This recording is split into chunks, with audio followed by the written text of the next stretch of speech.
Hey everyone, welcome back. Quick thanks to the patrons who keep this channel alive. Your requests are what I narrate next. If you want to join them, you can try Patreon free for 7 days, then it's starting with just $3 a month. Links in the description. Now, let's get into the story. Blood and brains mixed together, intertwined with brutal colors. The pointy-toed shoes stepped on a piece of blood-red mud, and the blood-stained blonde boy laughed wildly with morbid joy and satisfaction on his face. At this moment, the members of the Phil's Mafia family looked at the ferocious boy, and felt an unprecedented fear in their hearts. Their faces turned pale, and they even subconsciously stopped their movements. This kid. Devil. He's a devil. Burning ruins, collapsing buildings, swaying black smoke, twisted flames. That blonde boy, standing beside a headless corpse, looked like a devil coming out of blood and fire. Tory Bowl and other family cadres looked at Doflamingo's back with extremely hot admiration and pride in their eyes. This is the king they are willing to bow down to. How dazzling! Like a rising star, shining and dazzling. The majesty and radiance he radiated, as well as his innate noble and sacred blood, deeply impressed each of them.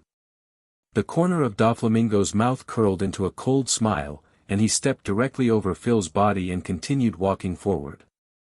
The fingers of his hands kept moving, as if they were connecting to something. Following his movements, there seemed to be some extremely sharp instruments in the void that were constantly slashing, leaving smooth cuts on the streets, on the walls of the buildings, on the ground. At the same time, in front of him, a dozen members of the Phil's gangster family all froze in their movements. A line of bright red, dazzling blood gradually enlarged from their throats. They couldn't react at all, and they felt that the world in front of them suddenly began to tilt and turn upside down. Then they see their own bodies. I saw my shoes. Doubts appeared in their dull, gradually dilated pupils. Finally lost its vitality. Their heads are separated from their bodies. Laugh.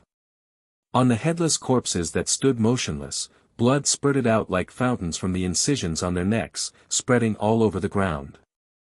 Doflamingo laughed even more maniacally. In the fearful eyes of the Phil's family, he continued to move forward, spreading blood, pain and cries along the way. Then, kill them all. Doflamingo smiled and gave the order. As the words fell, the eyes of the pirates of the Don Quixote family flashed crimson and crazy. Like a group of wild beasts that were hungry enough to ultimate, they unceremoniously launched an attack. In just a short moment, dozens of members of the Phil's family's gangsters fell to the ground and died. Thus, the one-sided massacre began. On the originally bustling streets, blood flowed like a stream, and the air was filled with the pungent smell of blood. Doflamingo stands in the middle of the street. Looking at the purgatory-like picture in front of me. Couldn't help but took a deep breath. This is the life I want. In a chaotic world, all evils are derived, only the victor can go to the final stage. What an interesting world. What a wonderful world. Ha-ah-ah-ah. He opened his hands wildly, and his body, which was less than 1.5 meters tall, exuded a cruel and unruly aura of hockey. The smell of smoke, sweat, gunpowder, blood, corpses and fear was everywhere. This is his favorite flavor. The smell of chaos. In the burning town, he saw the eyes of the members of the Phil's family looking at him. Fearful, surrendered, trembling, eyes that dare not look directly. That's right, that's the look. The despicable ants living in this world should look at me like this. Father, did you see it? This is the look that untouchables should be giving us. This is the life our noble celestial dragons deserve. In a trance, Doflamingo seemed to recall that time. He still remembered the smell of blood, the stench of sweat and gunpowder smoke, the deafening screams, the venomous curses, and the distorted faces swaying in the flames. Those untouchables who should have bowed to the ground held torches and arrows in their hands. And they, as the great celestial dragons, the noble Don Quixote family, were tied to the city wall like pigs and animals, and were almost burned alive. Father, you are wrong. You are wrong. I was right. Doflamingo clenched his fists, his dark glasses shone with a cold and fierce light. Tear. A pale thunderbolt suddenly tore open the dim sky, completely illuminating the hellish world. The long simmering storm finally came, and the gloomy sky began to rain heavily. Thunder and lightning. Clatter. The torrential rain washed everything on the ground. Washed with blood. Slapped the dead body. Doused the flames. The thunder in the sky gradually became deafening, overshadowing the shouts and wailing on the street. The killing gradually began to subside, and the slaughter entered the final finishing stage. With the death of the leader, and in the face of Doflamingo's overwhelming strength, the members of the fierce family have already lost the courage to continue fighting. They kept begging, even kneeling on the ground begging for mercy. The only thing that greets them is the ruthless knife of the Don Quixote family. Soon half an hour passed. The sudden rainstorm disappeared suddenly. On the rain-washed streets, white mist rose from the ruins of buildings everywhere, red bloodlines seeped into the gaps between the masonry and stones, and corpses fell to the ground in disorder. Do not know when. He was the only one standing on the street. Raindrops dripped from his hair, clothes, and trousers to the ground.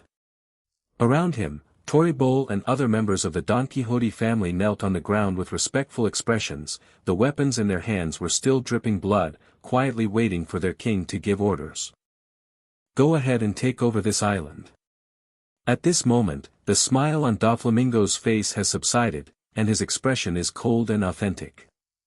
Try not to use violence against civilians as much as possible, let the island know clearly that the arrival of our Don Quixote family will only bring them a more stable life. His hands trembled slightly, as if he was trying his best to restrain the urge to destroy everything in his heart. But he knew he had to get himself under control. Rubeck Island, no, North Blue is just the beginning. Before stepping into the wider world, he knew that he had to make as much primitive accumulation as possible. Wandering all over the world. One town after another is constantly looting. That's something lowly pirates would do. Sight. Power. Resource. Annexing everything step by step, controlling enough resources and power, one day, the whole world will kneel before him Doflamingo. And before that, he had to work hard to restrain himself. Hearing this, the eyes of the members of the Don Quixote family became more and more admiring, and they lowered their heads in complete convincing. Only those who control their own desires and impulses are worth their lives to follow. This is their young master. Papa Papa.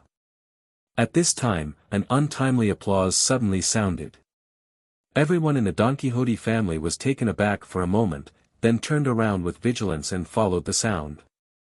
I saw a tall and straight figure standing on the top of a ruined building at some point, clapping hands while looking down at their young master with great interest. Good courage and vision.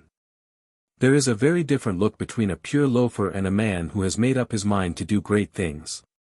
You're nice, Doflamingo. The black-haired youth smiled. Doflamingo squinted his eyes under the sunglasses, carefully sizing up the unexpected visitor. The black-haired young man stood on the ruins of the building with white smoke, clapping his hands. He is tall and straight, different from ordinary people, with short black hair and a large white cloak behind him, gently fluctuating with the wind full of gunpowder smoke. Although he was an inferior pariah, this young man gave him the feeling that he was a tall, ferocious and handsome beast, exuding an aristocratic temperament that only elite celestial dragons could have. He had the deep face of a warrior, the kind of man who would laugh out loud at his own pain. Strong yet elegant. Wild without being noble. Brute without losing brains. This is a man whose eyes are always on the distant horizon. There was an amused smile on his face. Doflamingo knows that smile well. He'd flashed a similar smile to his target countless times in the past. The hunter looks at the prey, the teasing smile of a cat catching a mouse. The moment this idea came out, Doflamingo suddenly felt the irrepressible desire to destroy deep in his heart. An uncontrollable desire and anger that wanted to kill this man, no, completely destroy him. How dare he look at himself with such eyes? That kind of look is very similar to the look in the eyes of those 5 damn old men from the world government when I walked up the ladder of heaven with my father's head. Doflamingo. Marine.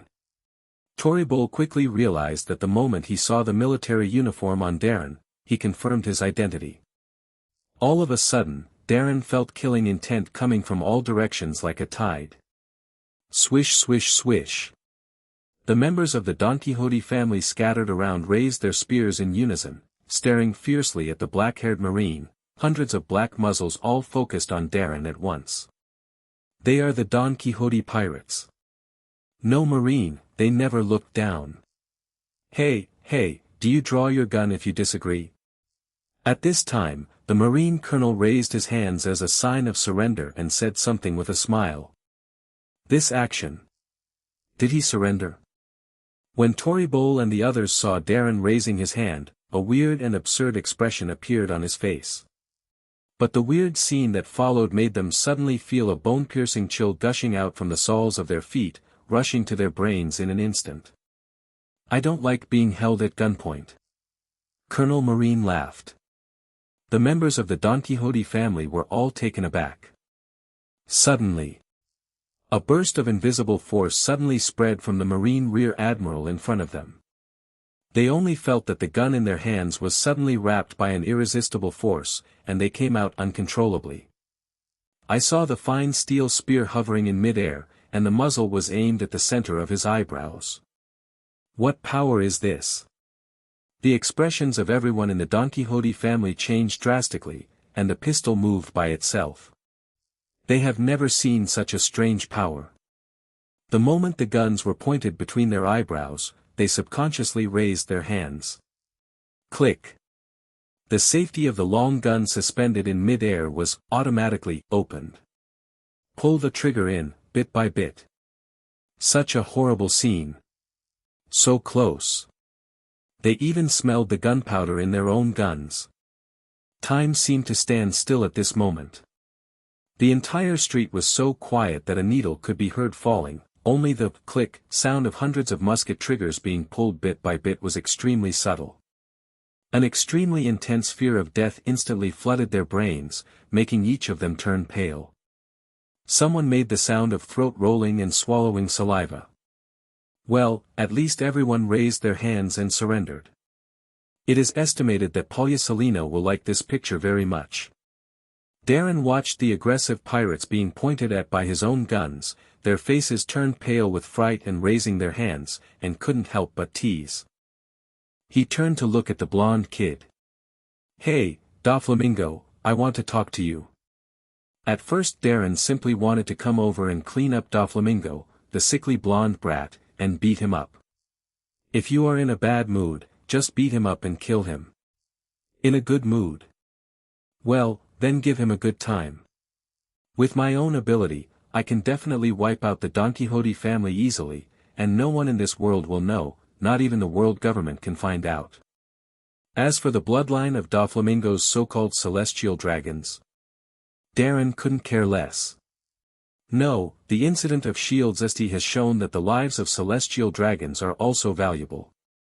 But what Doflamingo said just now made him change his mind. It is true that Doflamingo is a twisted madman full of desire for destruction, but he is more shrewd, cunning, and more structured than ordinary madmen. He is different from those pirates who only know how to destroy and plunder. He can restrain his desires for his own ambitions. Such people, even if they are hostile to each other, deserve Darren's high regard. And most importantly, Doflamingo's status as a former celestial dragons, coupled with his means and abilities, should be very valuable if controlled properly. If he could control him, many of his actions in the future would be much more convenient. Even the world government would not dare to make trouble for itself, let alone the headquarters. Talk about it. Doflamingo seemed to have heard some ridiculous joke, and laughed sinisterly. Oh, oh, oh. Pirates and Marines have nothing to talk about. That's not necessarily the case, I'm not an ordinary Marine. Darren shrugged nonchalantly and said with interest. But I don't want to talk to you at all. Doflamingo's smile suddenly became ferocious and distorted, and a cold light flashed across his sunglasses, and he raised his hand suddenly and slammed Darren in the air. Laugh ferociously. I just want to kill you. Laugh. The air suddenly ripped open with a sharp explosion. In the void, there seemed to be an invisible sharp sword passing by, cutting everything open. A slender cut suddenly appeared on the walls of the two buildings in front, and then the upper half of the building collapsed rumbled along the pouring smooth cut. Bang! A crisp sound sounded. Doflamingo's pupils shrank. On the chest of that black-haired Marine, the military uniform had already been cut open. The almost transparent sharp silk thread cut firmly into the skin of his chest, but sparks of metal friction emerged, unable to penetrate even an inch. Impossible! Toribol and other cadres exclaimed in horror, unable to believe their eyes. Although the young master is still very young, with the blessing of his amazing talent, he has developed the ability of string fruit to perfection. That kind of sharp silk thread can kill people invisible. Not to mention mere flesh and blood, even buildings and rocks can be easily cut. With all his strength, the young master even cut a pirate ship in half on the sea. But now, the young master's string fruit ability can't cut the Marine's body. What a monster! String fruit. Too bad you haven't mastered hockey. Darren looked down at the sharp thread stuck between the muscles, and suddenly smiled. With his current physique, except for the sword hero's slash, it is basically impossible for any attack that does not entangle armament hockey to cause any damage to him. Doflamingo is only 12 or 13 years old now, and when he was still growing up, his talent was far superior to most of the geniuses in this sea.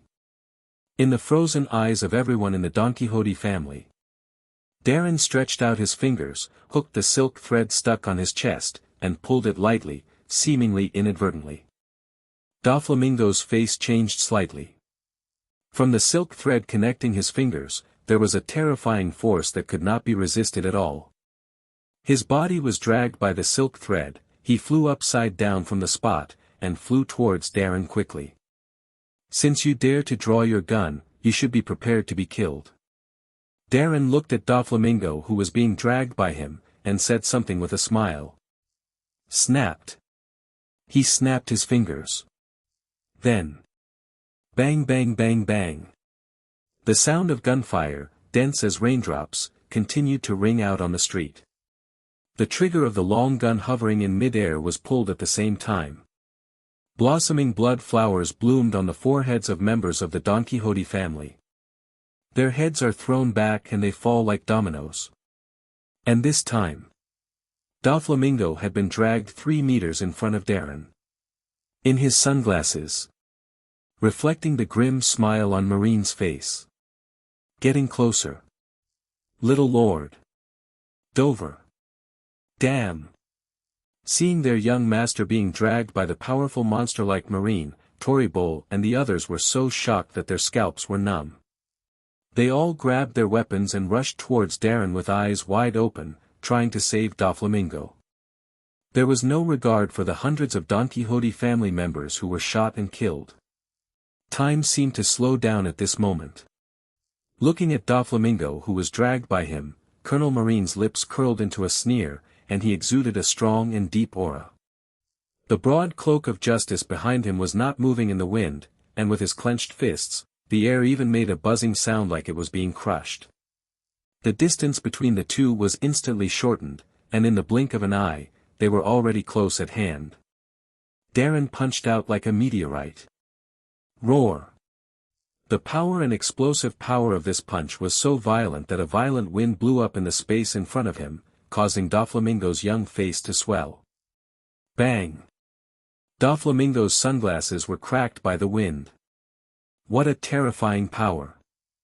This marine is simply a ferocious humanoid beast. This is the kind of person North Blue should be. With such a strong strength, shouldn't Naval Headquarters transfer him to the Grand Line, or the New World? Doflamingo's eyes were in a trance. Even Darren's powerful punch. It seemed as if there were waves of twisted illusions appearing in his mind. The fist wearing a black leather glove seemed to be constantly enlarging, and a shadow like a landslide enveloped his figure. A flash of coldness suddenly surged out of Doflamingo's soles and went straight up to his tailbone. An unprecedented sense of death threat instantly invaded his brain. You wanna die? Doflamingo shuddered all over, gritted his teeth, and roared angrily. If he was hit head-on by this punch, he would definitely die. Feeling the majestic wind and waves hitting his face, Doflamingo had this thought in his mind. Block. It must be blocked. The moment the thought flashed through his mind, the thread connecting his fingers was cut off by him. His hands with bulging veins were raised like chicken claws, and he grabbed forward heavily in midair. Swish! Hundreds of white threads spurted out instantly, densely forming a huge spider web, like a snow-white wall, straddling Darren and Doflamingo. The end of the spider web penetrated deeply into the surrounding dozens of buildings and the ground, forming an impeccable and absolute defense. Spider's web wall's defense. One punch fell. Facing the wall of spider web created by Doflamingo using Devil Fruit's ability. Darren just kept his cold smile. There are no changes in the movements. The strong wind blew the tips of his black hair continuously, and the eyes under the tips were full of confidence and fierceness that could crush everything. A punch like a landslide, with fierce and domineering speed and power, dragging a spiral of white air waves in the air, blasting towards the spider's web wall made of silk threads. The moment when the fist and the spider web touched. The spiderweb wall, whose strength and toughness was comparable to metal, was suddenly stretched and deformed, and blasted towards Doflamingo in an exaggerated manner without losing any speed. Doflamingo was in a state of panic, and his eyes under his sunglasses were filled with ferocious bloodshot eyes. Damn be asterisk asterisk asterisk asterisk asterisk D. How can I lose here? Boom! A majestic and domineering momentum burst out from his body like a violent wind and spread out crazily in all directions. The color of heaven and earth suddenly changed. The world in front of him seemed to suddenly turn into black and white, and waves of shock from the depths of his soul swept through most of the town like waves. The four Toribole men who were attacking Darren seemed to have received some invisible heavy blow, and their steps stopped uncontrollably. They stared at the Doflamingo with shocked faces and excited hearts. It's the momentum of the young master. The spirit of a king. As expected of Dover.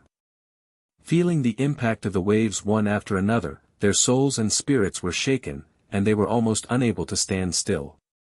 Conqueror's hockey. The majesty of a king that only one person among millions can possess. It was precisely because they had witnessed Doflamingo's kingly spirit that they sincerely accepted this 12 or 13-year-old kid as their king and knelt down to worship him. Under the threat of life and death, Doflamingo unexpectedly unleashed his own conqueror's hockey. But before they could react, another, more profound, majestic, and domineering momentum burst out at the same time. Boom! Toribole and the others' eyes widened in horror, their faces full of disbelief. Conqueror's hockey. The same kingly spirit as the young master. No, this aura is even more frightening than the young master's. It gave them the feeling as if they were facing an iron-blooded emperor or a purgatory Shura, which gave rise to surrender and fear in their hearts. The owner of this momentum. Impossible. Diamante screamed in horror, and her face covered in various paints turned pale. It's Marine. That Marine. A Marine colonel in North Blue, actually has the spirit of a king. Boom. Accompanied by the strange screams of several of them, two conquerors' hockey collided violently in midair. Like a vast storm, they poured out crazily from Darren and Doflamingo's bodies, colliding with each other in midair. Compression and expansion, expansion and compression. Crackling. Black-red lightning suddenly exploded densely in the void, constantly arising and dying. The storm carried countless bricks, rocks, soil, and dust, and rose into the sky, stirring up the wind and clouds in the sky. The collision of conquerors' hockey. Toribol murmured with a pale face. Before they knew it, their bodies were completely exhausted, their brains were dizzy and they knelt on one knee, raising their arms with difficulty to block the strong wind. You actually have the same aptitude for a king as me. Doflamingo roared with distorted facial muscles, unable to accept the scene in front of him. Darren sneered. Conqueror's hockey is rare, but in the chaotic and dangerous New World Sea area, the strong man who owns Conqueror's hockey is like a crucian carp in a river. After the words fell, Colonel Marine's arm muscles suddenly swelled, directly breaking through the military uniform. With the second explosion of power, the sleeves of the military uniform exploded into fragments, and the fist crushed down again. Constantly approaching Doflamingo. Conqueror's hockey has a tendency to suppress the latter. Damn! How could your Conqueror's hockey suppress me? Doflamingo's pupils trembled violently, and he roared madly, the skin of his hands controlling the silk thread burst, and every inch of blood mist exploded. I am Don Quixote Doflamingo. The thread produced by string fruit is so strong that even a swordsman cannot cut it. No matter how powerful this marine is, it is impossible to break through it. Can stop it. Absolutely can stop it. I am the noble Tianlong. Laozi is doing celestial dragons. A cold drink exploded, unceremoniously interrupting his words. Darren stepped on the ground with 1 foot, and the ground within a radius of 30 meters under his feet was directly shattered.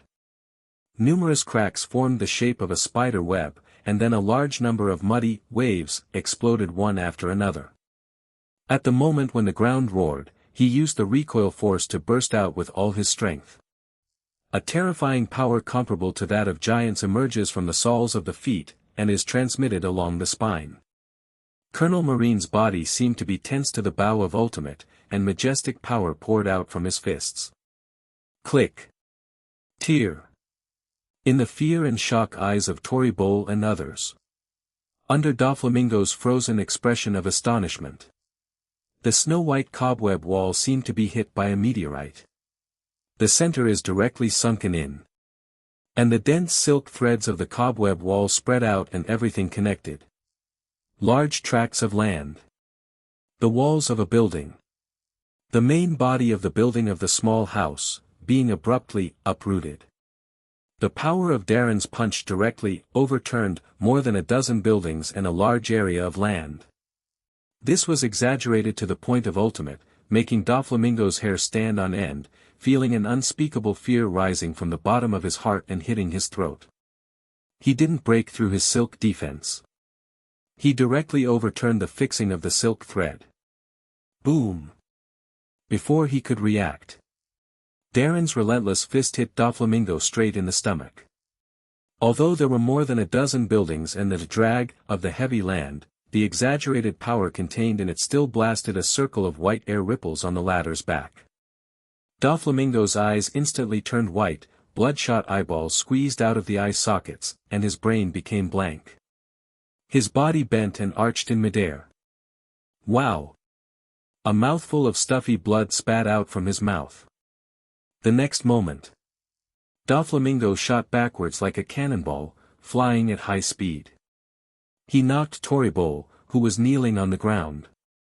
He crashed through the towering lampposts of the street. He smashed through one house after another. Crashed through all obstacles on the flight path. After flying straight for tens of meters, his figure disappeared into a building. With the shaking of the earth and mountains, the several-meter-high building let out an overwhelmed whine. It collapsed. At the same time, the back of Rubeck Island. On the coastline, a warship is docked there. Nearly 100 North Blue Marine soldiers stood in line, waiting for orders from their superiors in awe-inspiring manner. In the distance, countless civilians escaped from the town in a panic, led by teams of Marines. Report to Major Flying Squirrel, the civilians on the island have basically been evacuated. The cordon has been raised. A Marine soldier reports to salute a flying squirrel standing on the roof of a building. The flying squirrel, who was watching the distance with the binoculars, didn't look back, but waved his hand to signal that he knew. He didn't take his eyes off the binoculars. At this time, a dull roar came from a distant town. The flying squirrel saw the billowing thick smoke roaring like a dragon from the looking glass. He slowly lowered the looking glass, covering his forehead helplessly and painfully. This is too messy. The corner of his mouth twitched involuntarily. It's like a father beating his son. Rumbling.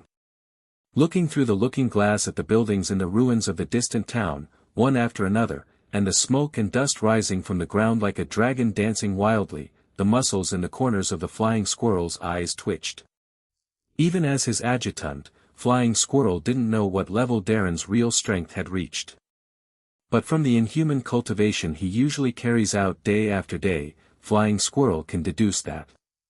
In the sea area of North Blue, except for a very small number of big pirates, who came here due to various reasons, besides, no one is a match for Darren at all. Magnetic Fruit's ability allows him to have a wide range of attack and control methods that are not inferior to those with Logia abilities. As for close combat, besides Sakazuki, who was still working at North Blue back then, who could have fought hand-to-hand with that lunatic Darren? At least the Flying Squirrel had never seen such a ruthless person as Darren. Facing the enemy, once the goal is determined, go all out, never give up until the goal is reached, and never look back. And he is more ruthless to himself than to the enemy. As for the arrogant, paranoid, pathological brat Doflamingo, to his own blessing, his life and death were in Darren's hands. The civilians have been evacuated, the town has been blocked, and it is impossible for the news here to get out. A former celestial dragons. If you die, you die. Anyway, the celestial dragons who died in North Blue are not the first. The moment this idea came to mind, the Flying Squirrel suddenly woke up as if realizing something. I have such disrespectful thoughts about the supreme celestial dragons. Before he knew it, a layer of cold sweat oozed from his back. The Flying Squirrel took a deep breath, smiled bitterly, and murmured in a low voice. Darren, you're right. The meanings represented by 0 and 1, are indeed different. Rubeck Island. Central Town. Rumbling. The pierced buildings collapsed one after another, kicking up a cloud of dust. The earth let out an overwhelmed whine, sending out a heart-pounding vibration. Click. The sound of a lighter sounded.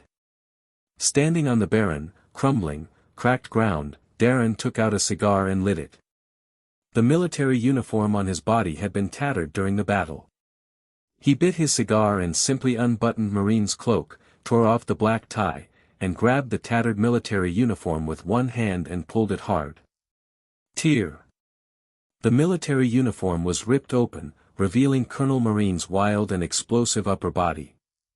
The contours of the sculpted muscles are extremely clear, and every breath beats and undulates rhythmically. His skin was covered with dense scars, and with his unruly and deep eyes, he looked like a wild beast. Well, it's much more comfortable this way. Darren grinned. At this time, a furious and slow voice sounded. I said, how dare you? Tory Pole, who was bleeding from the corner of his mouth, was waving his cane. Disgusting mucus spewed out from the cane. It stuck to the wreckage of a 4-meter-high private house, and dragged it heavily towards Darren. Sticky meteor. The wreckage of the private house was thrown high, and there was a dull buzzing sound as it fell at a high speed. The howling wind rushed towards the face, blowing the cigar suddenly lit red. Darren narrowed his eyes, raised his hand and waved slightly to the left.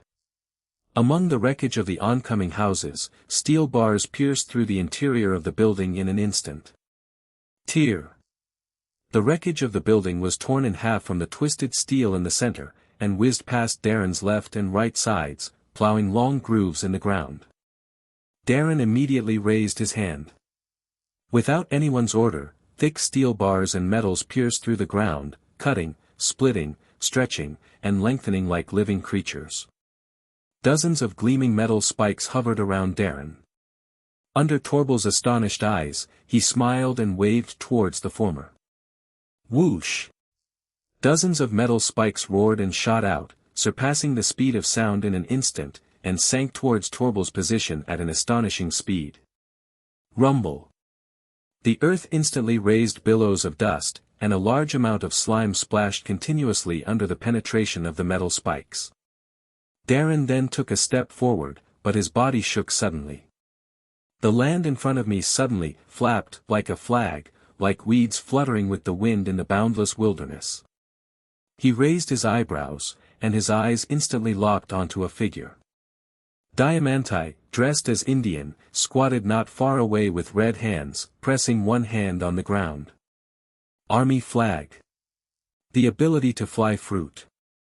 It can turn the ground within a certain range around a capable person into a light and fluffy shape like silk, and make the ground like a large piece of cloth fluttering in the wind. It can make the opponent unable to maintain balance and lose his center of gravity and fall, thereby making the opponent lose the ability to counterattack.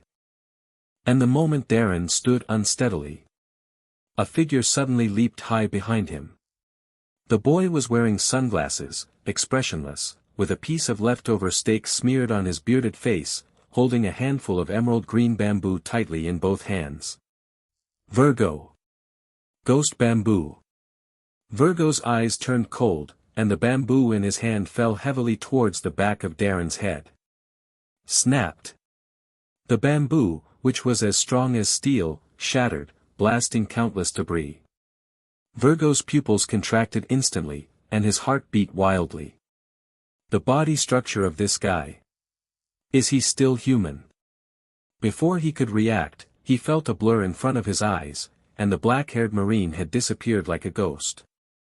Buzz buzz. The sound of air bursting suddenly exploded in the ears. Virgo turned his head away with difficulty. A jet-black and shiny military boot magnified rapidly in the reflection of his sunglasses. Boom! Virgo's figure flew out like a cannonball, and directly sank into a building. The building then collapsed, causing bursts of noise. In billowing smoke. The face of Colonel Marine biting his cigar protruded from the smoke, and a long spear made of twisted and condensed metal suddenly pierced through the air. At a speed that Diamante couldn't react to at all, it directly sank into his abdomen, lifted his body, and then was deeply nailed into a wall. Diamante spat out a large pool of blood, and under the severe pain, he looked at Colonel Marine with unprecedented fear in his eyes. Rumbling. At this time, a building next to it suddenly exploded, and the moving rock instantly swelled into a 20-meter-high rock giant, waving a huge fist with a diameter of 3 meters, and bombarded Darren down condescendingly. This is the great opportunity. You are dead. A sharp and piercing voice sounded. It's Pika. Thank you so much for everything. After reading the comments of the big guys, there are more controversies about Guillaume, let me explain. In this timeline, Guillaume was only in his teens. He grew up in the headquarters and was doted on by the Marine bosses, so his thoughts would be silly and naive. This is a normal thing. It's like a college student who hasn't graduated yet, with clear eyes and stupid eyes, you can't expect him to be pragmatic. I'm also a college student, hahaha, it's just a meme. Not just her, but Kazan, who will appear soon, young Kazan, whose justice is not lazy, but burning.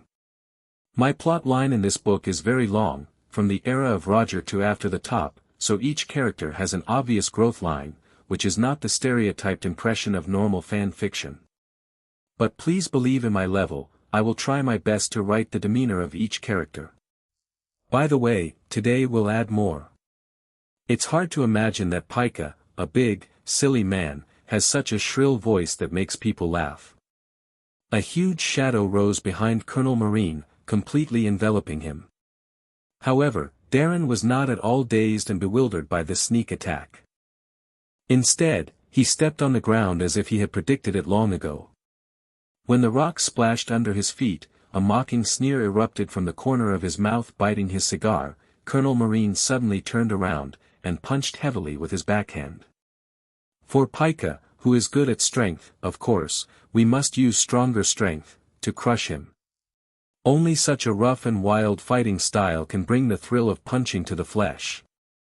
Next second, two fists with vastly different sizes collided violently in midair like a meteor hitting the earth. Boom! As if an ancient copper bell was being struck heavily, the surrounding air suddenly produced rippling air waves. However, the stalemate lasted only half a second. Beneath the rock giant's gradually shocked, distorted, and terrified face, the huge fists, arms, shoulders, and even the giant's body made of rock, all made crackling sounds. Countless cracks spread out from where Darren's fist landed, and finally covered the 20-meter-high rock giant's body in an instant. The majestic power poured out from Colonel Marine's fist like the breath of a giant dragon. Boom! The rock giant's body immediately disintegrated, turning into a sky full of gravel scattered like a rain curtain. Among the falling gravel, Pika in the golden armor hovered in mid-air with a dull face, and couldn't believe his eyes. Darren's figure suddenly disappeared in place. In the blink of an eye, it appeared above Pika. The black military boots were raised high, wrapped in white air waves, towards Pika's head. Fall like a tomahawk. Boom! Pika sank into the ground like a meteorite, and a huge vibration and roar exploded in the center of the town. The ground within a radius of 100 meters collapsed half a meter, and a huge column of dust and water rose into the sky. Super Strike Whip. At this moment, a hoarse shout came from a distance. A silk thread with a length of 100 meters suddenly fell from the sky. From a distance, it looked like a slash from the sky, slashing Darren in midair directly to the ground. The sharp silk thread sank into the ground, and violent vibrations continued to spread. The ground in the middle of the street was cut with a deep mark, and collapsed toward the central depression. The buildings on both sides of the street then tilted and collapsed rumblingly, setting off vast clouds of smoke and dust. 100 meters away, Doflamingo, covered in bloodline, struggled to crawl out of the ruins, panting and staring at the center of the smoke and dust, gritted his teeth, blood oozing from the corners of his mouth unstoppably. At this time, he has completely lost the arrogance he had when he first landed on Rubeck Island. Sunglasses are full of cracks and will shatter at any time. His short blonde hair was a mix of dirt and bloodline, making it look slimy. A large area was sunken in the ribs, and his face was as pale as a dead man. Have you succeeded? Under Doflamingo's sunglasses, his eyes were fixed on the place filled with smoke and dust in the distance, and he didn't care about the messy and seriously injured several cadres who fell to the ground. The Superstrike Twisting Whip is the strongest move he has mastered at this time. It is so powerful that it can even easily cut a pirate ship in half from the center. Even that monster is impossible. The moment this thought came to him, Doflamingo seemed to see some horrible picture. His bloodshot pupils contracted tightly into thin needles. As the thick smoke was gradually blown away by the strong wind, a looming tall figure slowly emerged. Call. Doflamingo heard a long exhalation. The cigar smoke slowly exhaled, condensed into a banner in front of that terrifying figure. Footsteps came slowly.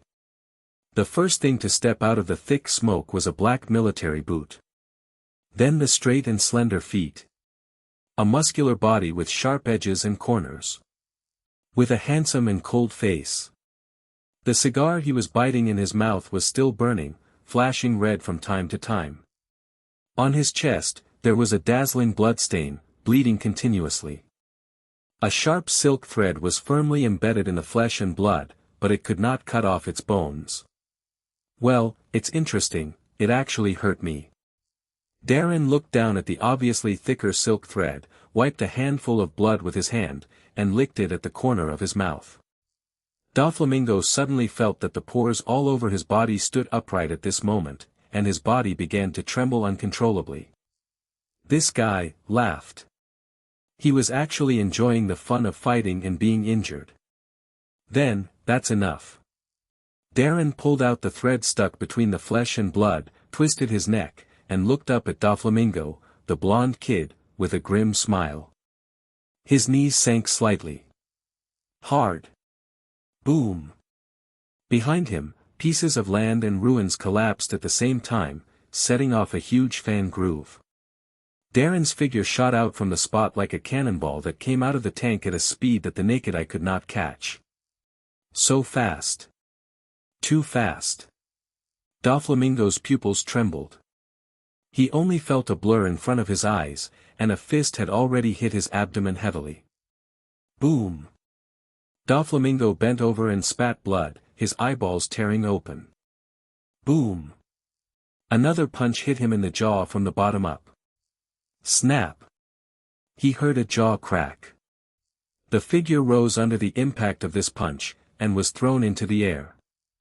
The next moment, Darren's figure also suddenly shot up from the ground, and in a blink of an eye, he came to Doflamingo's body and kicked him out. Boom. Doflamingo flew out sideways and upside down. Haven't landed yet. A knee bump was a heavy bump into his back from behind. So on the edge of the far island, the flying squirrel saw through the lookout mirror a scene that made his scalp tingle. The blonde kid with the blood of noble, celestial dragons flowing in his body. Like a football. Darren repeatedly tortured, whipped, knee-bumped, and elbowed in midair. The blood keeps spraying out. Looks miserable to the ultimate.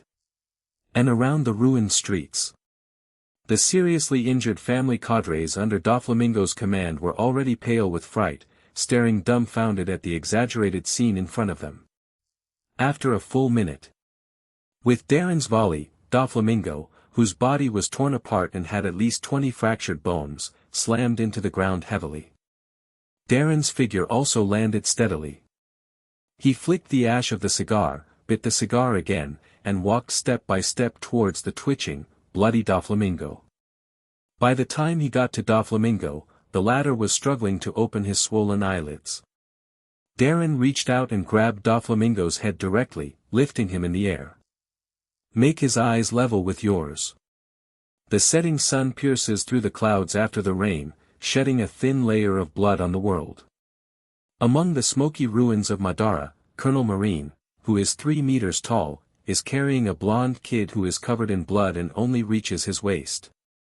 Tick-tock blood flowed from the latter's body and dripped to the ground. Darren stared quietly at Doflamingo, who was in a coma, and suddenly grinned. So, can we talk now? He paused, as if remembering something, and added. By the way, I forgot to introduce myself. I'm so rude. Colonel Marine exhaled a trail of smoke. My name is Rogers Darren, the Chief Officer of the North Blue Marine. Everyone calls me King of North Blue, but I prefer my other nickname. Marine scum. Burning will make everything in the world smell different. A blank sheet of paper is not the same as a damp tree. Expensive boar and human flesh smell similar when burned, but 10-year-old Doflamingo hasn't tasted meat for a long time.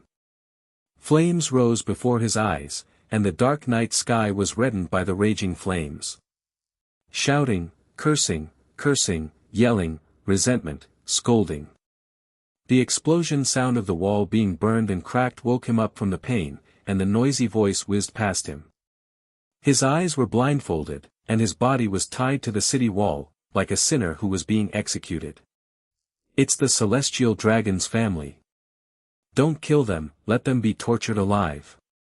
Countless crowds stood under the city tower, shouting angrily at the family of Don Quixote hanging on the city wall. They rained stones, rotten vegetable leaves, rotten eggs and garbage on several people on the city wall. Doflamingo felt the goo splatter on his face and trickle down. He heard his father's mournful cry. What an irony! Father! You gave up your honorable celestial dragon status, thinking that this is pity and kindness, so you can get close to the common people and live peacefully and friendly with them. But have you seen it? Oh no, your eyes are also blindfolded, so you can't see. But can you hear me? Their greedy breathing, their ferocious laughter, their almost boiling desire. Father! This is the civilian you keep saying you want to get close to. Did they thank you? No. What they saw was God stepping down from the altar. This is the stupidity of human beings, and this is the inferiority of human beings. Who can resist the temptation to trample on the great God? They just want to step on and spit on the God who fell into the deep ditch. Are you crying? What's the use of crying now? Doflamingo suddenly wanted to laugh. The flames gradually spread up, and the billowing heat waves licked the walls. He smelled barbecue. His feet were almost roasted. The insults continued. Countless rotten garbage was thrown from all directions. 2 lines of blood and tears leaked from Doflamingo's eyes. Hearing the overwhelming scolding, he finally couldn't help laughing out loud. He clenched his fists tightly. Remember, you guys. I'm not going to die. He grinned, showing teeth bleeding from the beating. That was his remaining pride. When the crowd saw this scene, their expressions changed. Although the torture of the celestial dragons made them vent their inner grievances and anger, the inner fear still exists. No matter how much you torture me, I will survive. Doflamingo raised his head and looked down at the frozen crowd below with a contemptuous expression. They may keep watching him burn on this wall, but they don't want to see me begging for mercy. I am celestial dragons. The greatest existence in this world. Doflamingo roared furiously in his heart, and gradually opened his split lips to reveal a defiant smile. Then kill you, all of them. Not one left. The screen changed suddenly. In the dilapidated rooms, the corners full of dirt and worry are full of garbage and waste. Flies are flying around, and the warm sunlight outside the window does not shine into this damp and cold room. The hand that was holding her tightly fell slowly and powerlessly. Doflamingo stared blankly at the motionless mother on the hospital bed, his pupils seemed to lose focus. Rosinante's sobs sounded nearby. Sorry, Dover. The father sitting in front of the hospital bed said in a low voice, his eyes were red and his face was haggard. I'm sorry, does it help? Doflamingo suddenly laughed. Laughing like crazy. Laughed until tears flowed. It's all your fault, blah blah blah, it's all your fault. He laughed maniacally and drew his pistol. The muzzle of the gun was facing his father. If it wasn't for you, my mother wouldn't have died of illness. If it wasn't for you, our family would still live happily in this world. If it wasn't for you, I'd still be the celestial dragons above. Don Quixote Hanago looked at his own son who raised the gun, showing horror, but quickly smiled in relief. Smile softly. Boom. Gunshots. Celestial dragons fell slowly to the ground, pools of blood gushing out. Sorry, Dover. He murmured. In the vision that is gradually stained red and blurred by blood. His own son. Cry and laugh. The screen kept flickering again. Under the pressure of silence.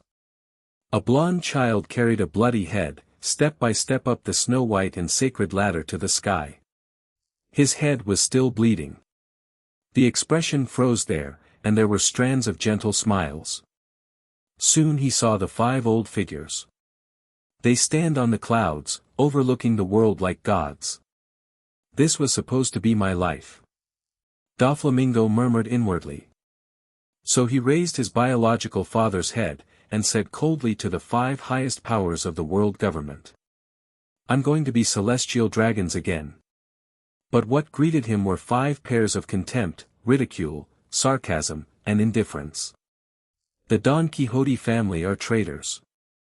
You are not entitled to continue living in the Holy Land. Get back. You are no longer the celestial dragons. Also, clean the ladder to the sky. Doflamingo finally wiped the stairway to the sky clean. Then he boarded a merchant ship and came to North Blue like a bereaved dog. He was approached by some rogue villains. They knelt down before him. Listen, Dover, you are king. Never allow anyone to disobey you. One day, you will become the king of this sea. Yes, I am king. One day, I will be the king of this sea. I am Doflamingo. I want to be the king of the sea. World government, 5 elders, celestial dragons. I will destroy this world and everything you rule. I want. Snapped. Doflamingo suddenly opened his eyes and woke up from his sleep.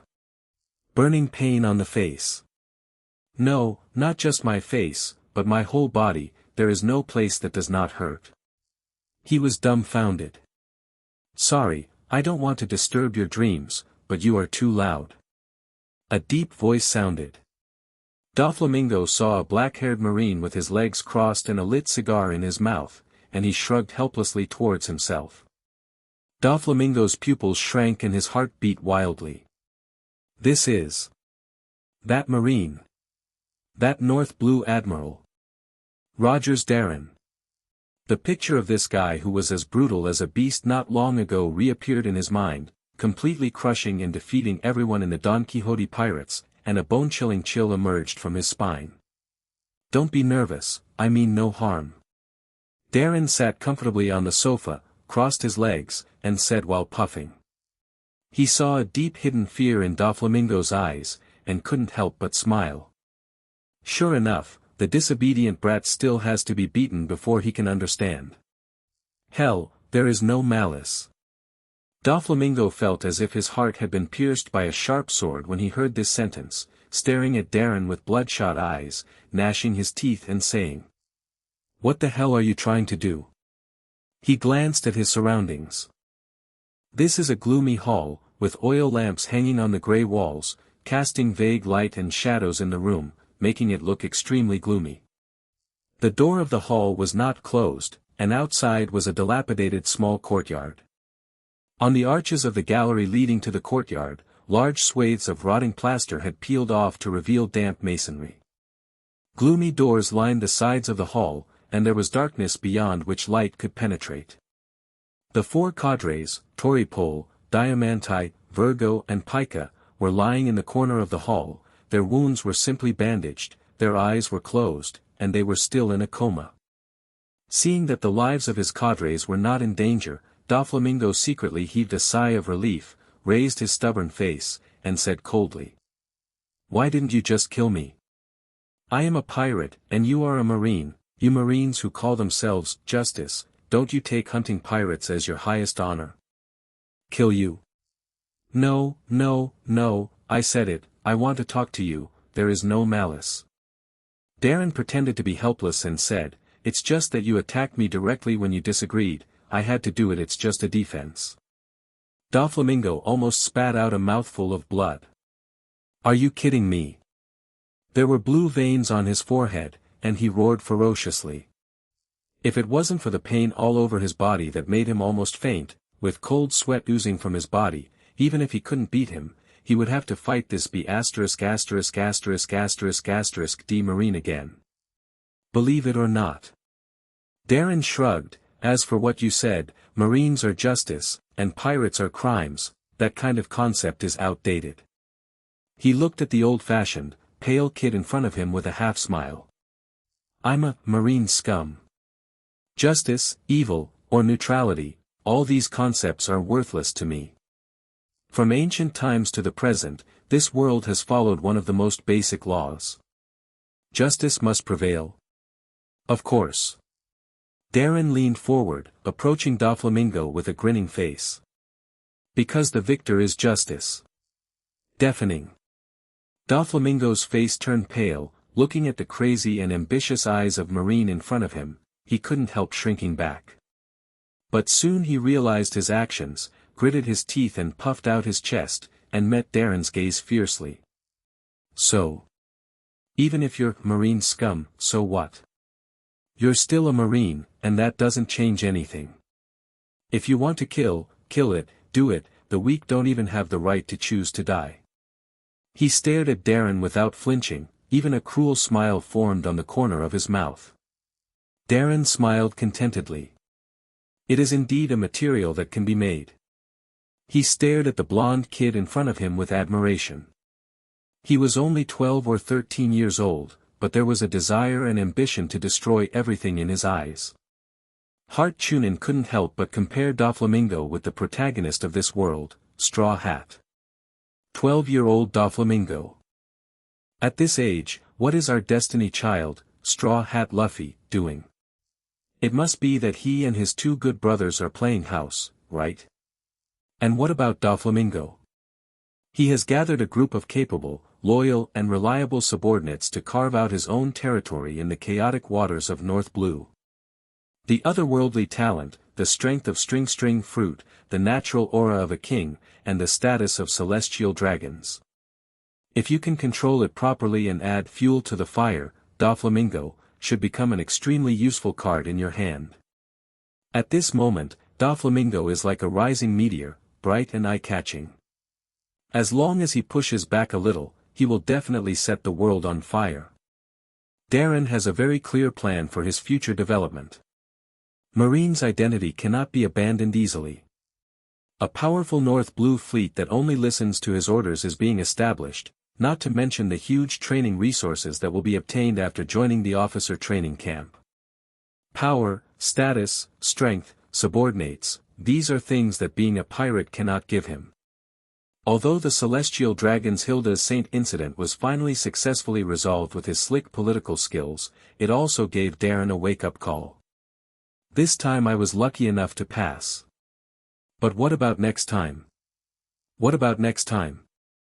Darren doesn't believe that he will never have any interactions with the Celestial Dragons from now on.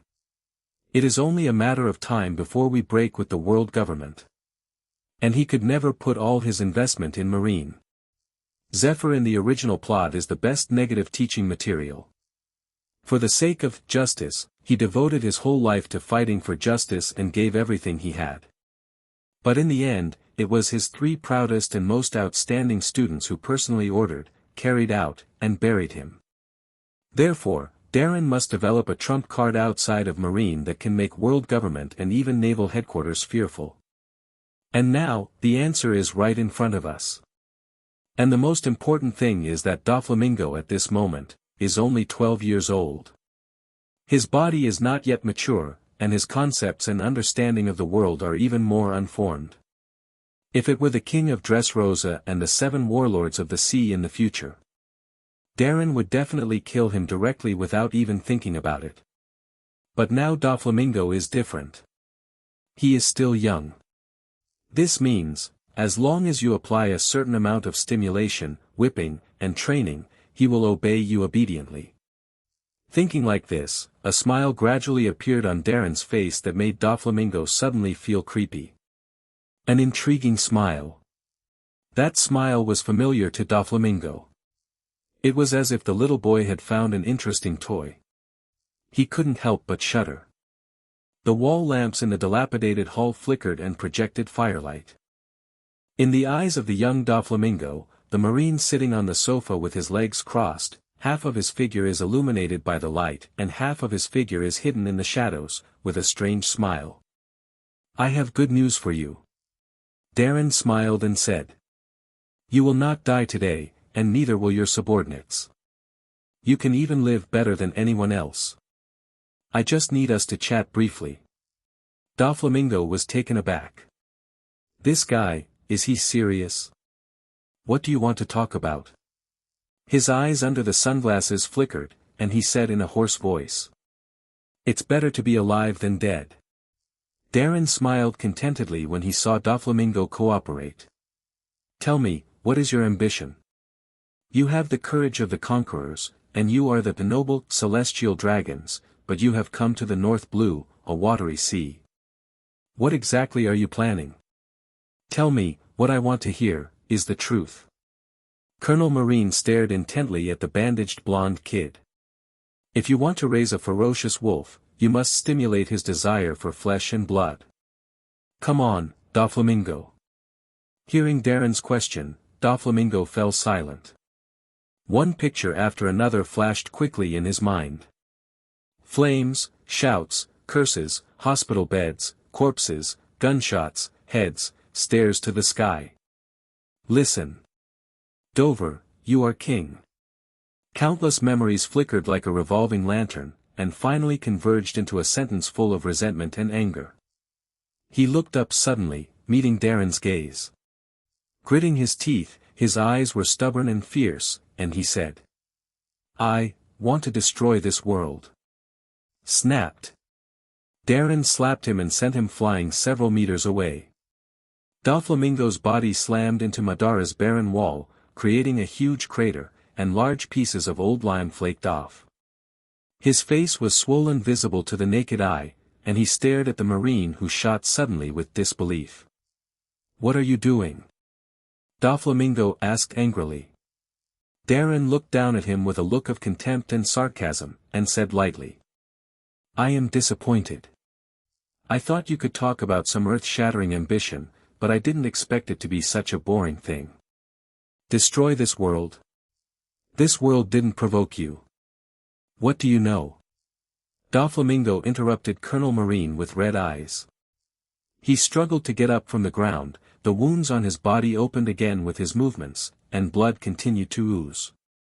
"When I was 10 years old, I already saw the heaven and hell of this world." He stood with trembling legs, panting. The flame that spread to the city wall in his mind resurfaced again. Distorted faces loomed in the flames. They are cursing. Hot, too hot. I should have lived in heaven, I should have stood on the clouds, overlooking the world condescendingly. But because of my stupid father's decision, my life fell from heaven to hell in an instant. As if the pain evoked the nightmare hidden in the deepest part of memory, Doflamingo roared out of composure. A mere commoner, a mere pariah, who dared to drop the great celestial dragons on the wall like pigs and dogs. They burn with fire. With arrows. With stones. They tried everything to torture us. They wanted me to die, but I survived. He suddenly laughed maniacally. Lousy survived. He raised his head, wanting to see any strange emotion of shock and astonishment from that Marine's face. But he was stunned. He failed. He can't see it. On that Marine's face, the disdain and disdain still remained. "That's it," he said. "What is this?" Doflamingo froze in place. Such a tortuous, miserable, tortured life, is it so worthless in the mouth of this Marine? No. An unexplained violent anger hit his throat, and Doflamingo screamed tremblingly. "Isn't that enough? Because of my father's stupidity, our whole family is poor. I lost everything. I even rummaged through trash cans because I was hungry. You don't understand my past, no one can have such a tortuous life like me. Have you said enough?" Darren cut him off coldly. He walked towards Doflamingo step by step, and Gundam's body cast a huge black shadow, completely covering the latter who was only about 1.5 meters tall. "Do you think your life is miserable? It's tortuous. No one can compare with you." Colonel Marine smiled sarcastically. "Isn't it?" Doflamingo retorted through gritted teeth. Forced by the oppression of the Marine in front of him, he subconsciously took a step back. "I've seen a lot of miserable lives, and I've seen a lot of tortuous lives. Believe me, Doflamingo," Colonel Marine's sneer widened, "there are many people who are more miserable and tortuous than you. In the waters of North Blue, gunshots are fired every day, and rotting and smelly corpses are always floating in the harbor and coast. I have seen people who sold their blood brothers for money, I have seen people who sacrificed their wives for power, I have seen people who saw off their own legs for life, I have seen many, many different stories. I'm tired of hearing it. But do you know? Even those poor people who are miserable and live a life that is worse than pigs and dogs, they don't cry like you, complain, like AB*****ch. How old are you? Are you 5 years old? Or 3 years old? Why don't you go home and find your parents to breastfeed? Darren looked down at Doflamingo, whose face was turning pale, the disdain in his eyes was undisguised. After the wolf has aroused its blood, its owner will be the first to bite back. At this time, it must be trampled on, tearing its self-esteem, and destroying its wildness. Doflamingo clenched his fists, his eyes were red, and his teeth were snapping. My mother died of illness. Then she is really lucky, at least she doesn't have to listen to your damn complaints anymore. After all, you are a spoiled young master and brat. If I guessed correctly, you might have heard it when she was still alive. The most, is your complaint, right? Darren sneered. Or is it that your mother was P*************** D off because of your complaint? Doflamingo was dumbfounded. He felt hot on his face, as if he had been slapped again. You wanna die? He roared like a beast, wanting to move his fingers. Boom! A fist had hit his stomach. Doflamingo bent down and hit the wall with his back, his eyeballs were bloodshot, and he spat out a mouthful of blood. The strong never complain. In this regard, even ordinary people can do better than you. Darren grabbed Doflamingo's collar with one hand, lifted him up in front of him, and said with a sneer. I have never seen any strong man who keeps talking about his unfortunate life all day long. You want to destroy this world even with your stamina. Doflamingo gritted his blood-stained teeth and struggled violently. Darren's eyes narrowed even further. Soon, the heat is getting better and better. Complaining about everything and blaming your father, what have you done? Darren was relentless in his sarcasm and mockery. Looking at the blond kid with blood oozing from the corner of his mouth and gradually turning ferocious, the faint smile in his half-closed eyes became more and more intense. Come on, talk it out. The greatest anger and hatred within you. Doflamingo clenched his fists and gritted his teeth. What did I do, what did I do? He suddenly gritted his teeth fiercely, roared with red eyes. I killed my stupid father. The moment the words came out of his mouth, he seemed to have an outlet for his emotions, and an uncontrollable ferocious smile appeared on his face bit by bit. He laughed maniacally. You can't think of it. That feeling is really wonderful. If it wasn't for him, I wouldn't have suffered so much suffering and misfortune. I'm not complaining, I'm taking action. I am a born king. With a strong desire to win, his eyes fixed on Marine in front of him. You should see how desperate his eyes must be. You should see, when I pulled out the gun and pointed it at him, how wonderful his expression is. Doflamingo laughed wildly, but bloody tears leaked from his eyes, and he yelled crazily. I swear to take back everything I have. I'm fed up with the days in hell. I'm a god who was born in the sky, why should I live in this hell on earth? Before he died, he was still saying sorry, but what's the use of apologizing? Apologizing can't change everything.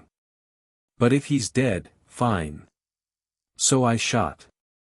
I cut off his head, the bloody head.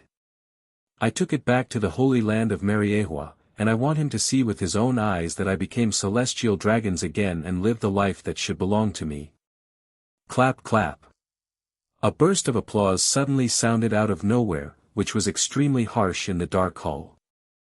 Doflamingo looked at the black-haired Marine clapping in front of him in astonishment. It turns out that this is indeed a story full of ups and downs. Darren clapped, a mocking arc on his face.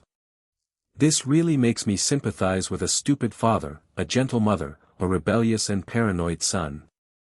Well, let me guess. The happy ending of the story should be that son kills his father with his own hands, which proves that himself, and finally regained the life he wanted. Doflamingo was struck by lightning. Darren smiled. Immediately, imminently you are about to break down. Feel hopeless.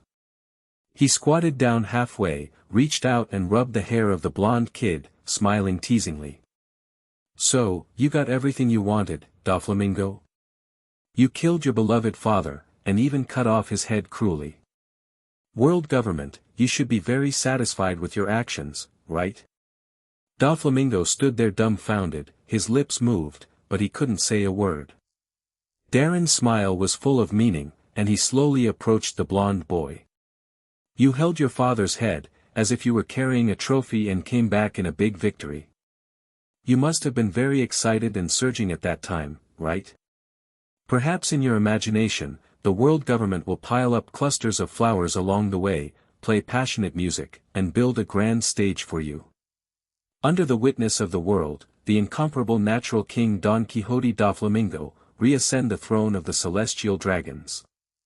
He made an exaggerated gesture, and his voice gradually sank, revealing an inexplicable magnetism. You desire from the bottom of your heart that you will climb the ladder of heaven step by step under the attention of everyone. You desire from the bottom of your heart that you will be adorned and adorned by the 5 elders themselves. You long in your heart that you'll be celestial dragons again and live a good life again. Colonel Marine's voice was like a cold nail, or a sharp dagger, deeply piercing into the heart of the blonde boy. So you can prove your father wrong. That way you can justify killing your father. In this way, you can make the guilt and self-blame caused by killing your father a little easier. Every time he uttered a word, Doflamingo's face turned paler. But none of that happened. You gambled everything, killed your father, and endured self-blame and guilt, but what you got in return was indifference, contempt, and mockery. There is no glorious comeback ceremony, no applause and flowers, no life of master. You are so ambitious, you lived to the Holy Land Mariehua with your prize, but in the end you were driven out like a wild dog. I even heard that day you knelt down on the ladder of heaven and wiped off the remaining bloodline. Enough. Doflamingo suddenly roared uncontrollably, his bloodshot eyeballs almost protruding from their sockets. Say no more. There are dense blue veins protruding from his forehead. His eyes were full of unspeakable resentment and anger, like a raging flame, wanting to completely burn the whole world down. That's why I want to destroy this world. Well, that's enough heat. It was easier than expected, and it collapsed like this. But that's right, he's only 12 years old. Now that the wild wolf is completely hungry, let it have a hunting target. The glint in Darren's eyes turned, and he smiled and said, No, your direction is wrong. Think about it, is it the fault of this world that you have fallen into the situation you are in today? He put his mouth next to Doflamingo's ear, persuasively. You are a born king. Is the power of a king limited to venting your anger on lowly commoners? Trampling on the weak is meaningless. Doflamingo, think about it, who made you fall into this situation today? Is it your father? Perhaps, but he's dead. Is it the civilians who tortured you? But they are dead too. Think about it, who the hell made you kneel on the ground to wipe the bloodline like a lost dog, and come to a place like North Blue that doesn't shit? Think about it carefully, if you can take revenge, who is the person you would feel most happiest about? Think about it carefully, if you had the opportunity at this moment, boldly imagine. Let some people kneel in front of you and beg for mercy, who would you choose? Colonel Marine's magnetic voice was like the devil in hell raving, exuding a soul-stirring temptation. Doflamingo froze. His blood-red pupils trembled violently, and his expression kept changing. Darren gave him the final blow without hesitation. Think about it, who do you most want to be? Doflamingo shuddered. 1 second. 2 seconds. 3 seconds. Then.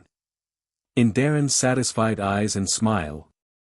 Like a hungry wild wolf, with red eyes, resentment, and madness, he roared and said this sentence from between his teeth. World government. 5 elders. Hate is a strange emotion.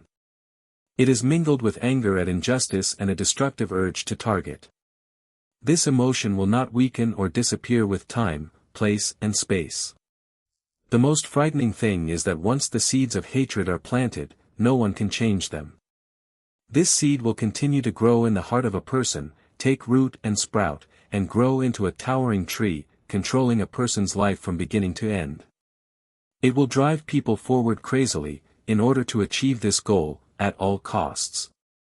And now, the seeds have been planted. What kind of evil flower will it grow in the heart of this celestial dragon's boy in front of him? Darren is looking forward to it. Very well, you finally see the truth of all this. Darren took a step back, staring at Doflamingo in front of him with eyes full of admiration. Now, let's talk about how you can achieve this goal.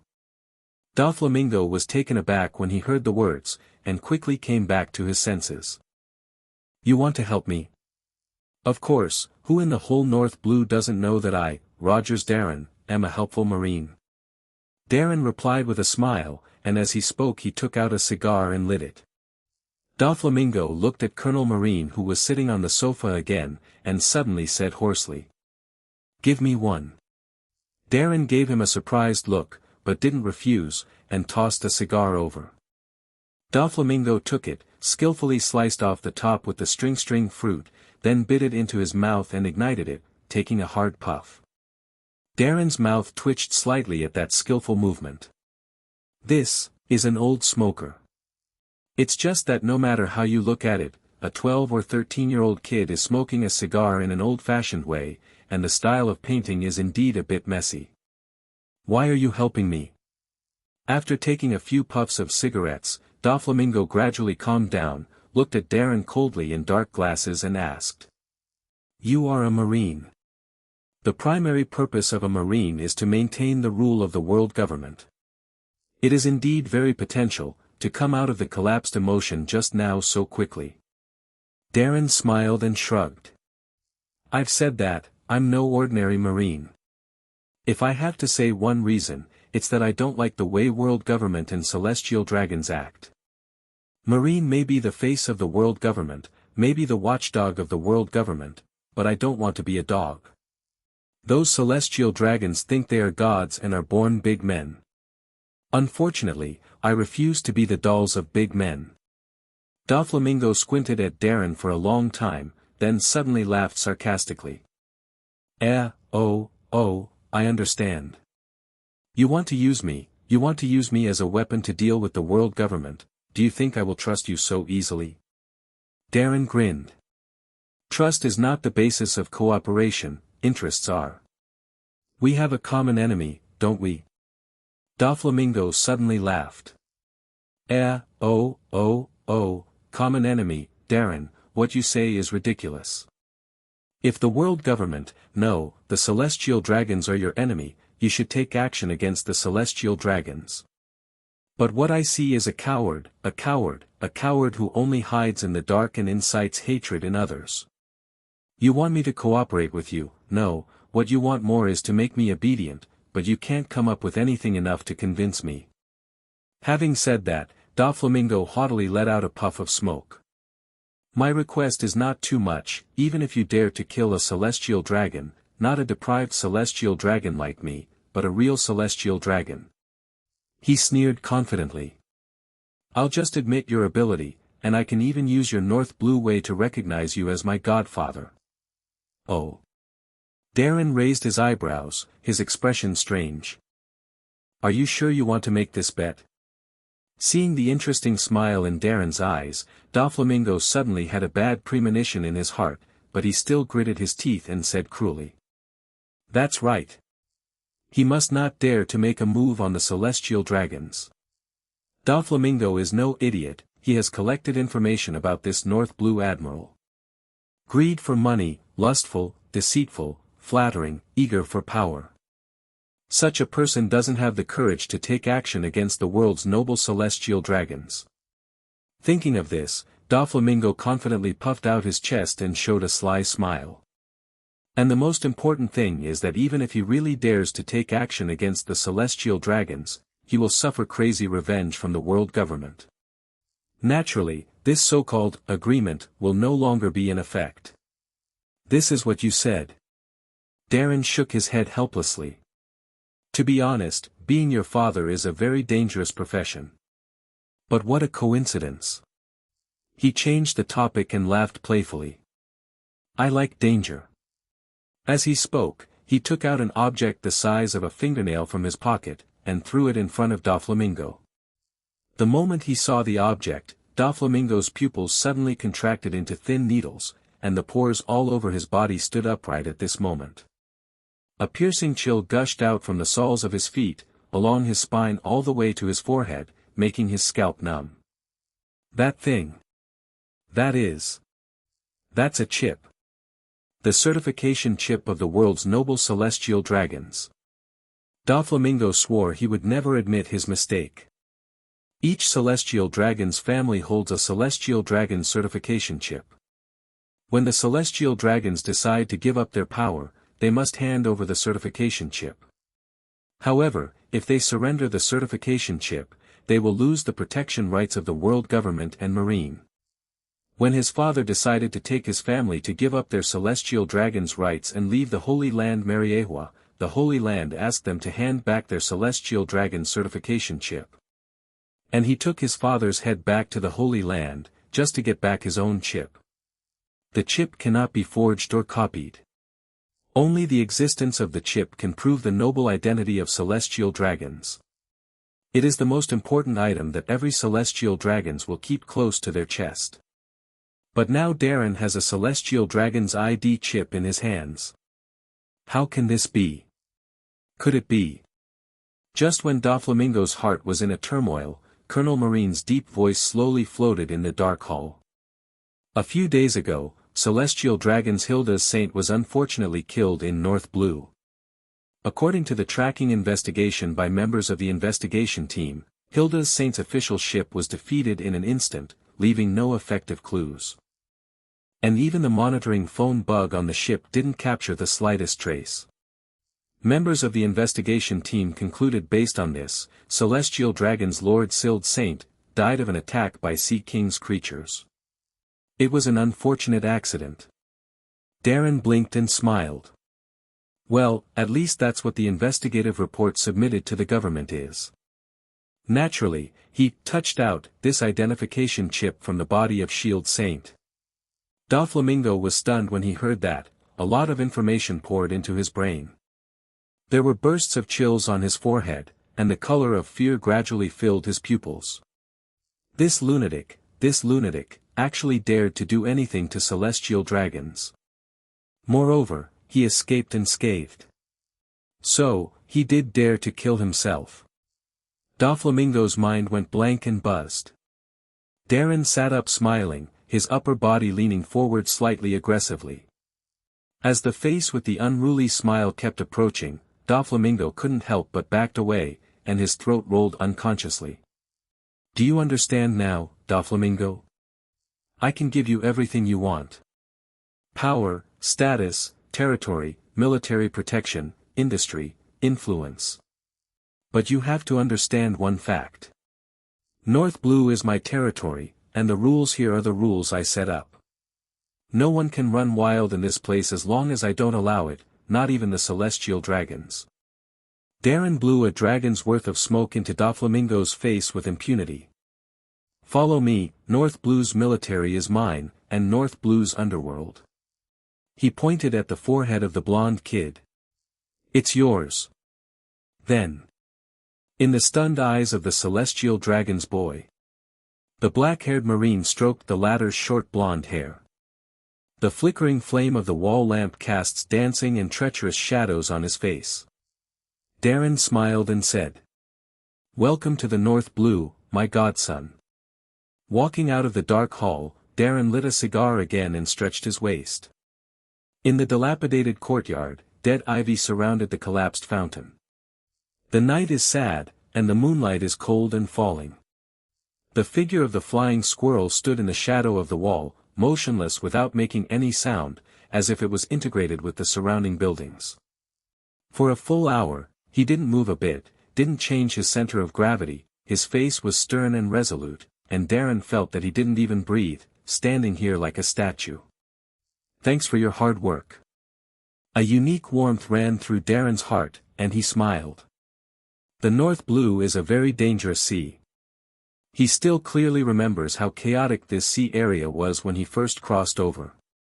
The mafia fought unscrupulously in the towns and streets, the weeping civilians trembled on the street corners, and the dignitaries of the kingdom were drinking at elegant banquets. There is no basic trust between people, there are only tricks, deceit, betrayal. On the surface, they call you brothers and sisters, and give you gifts flatteringly, but when they turn around, they will stab people in the back. Darren, who is struggling to climb up the road to power, can no longer remember how many people's blood has been stained on his hands. He always had far more enemies than friends. Even now, he can almost cover the sky in the sea area of North Blue, but he still lives carefully every day. And in this environment, it is indeed a very lucky thing to have a trustworthy deputy by his side. The flying squirrel walked out of the shadows slowly, with a sullen smile on the corner of its mouth. "You're ruthless enough, you're just a 12-year-old brat." He naturally heard Darren's CPU to Doflamingo in the hall. Darren spread his hands and said, "No matter how young a wolf is, it can easily tear open a human's throat. Don't forget that he was a man who killed his father at the age of 10 and awakened conquerors' hockey." The flying squirrel was also silent when he heard the words. He glanced at the chip Darren was playing with in his hand, looked at the gloomy hall with some concern, and asked, "Aren't you afraid that he will stab you in the back?" "He dare not, there is no evidence, and no one will believe him." Darren smiled, "Besides, I'm his godfather now." The flying squirrel rolled his eyes. Laughing, it happened to Doflamingo. But he also knew Darren's temper. This ambitious North Blue chief executive has crazy blood in his bones. He likes the thrilling danger of putting himself on a tightrope on the edge of a cliff. It seemed that only the moment when the tension was suffocating and the heart almost stopped beating could make him truly feel the feeling of being alive. "By the way, is this news blocked?" Darren seemed to remember something, and asked suddenly. The flying squirrel nodded cautiously. At that time, the cordon had been raised, and the civilians were completely evacuated.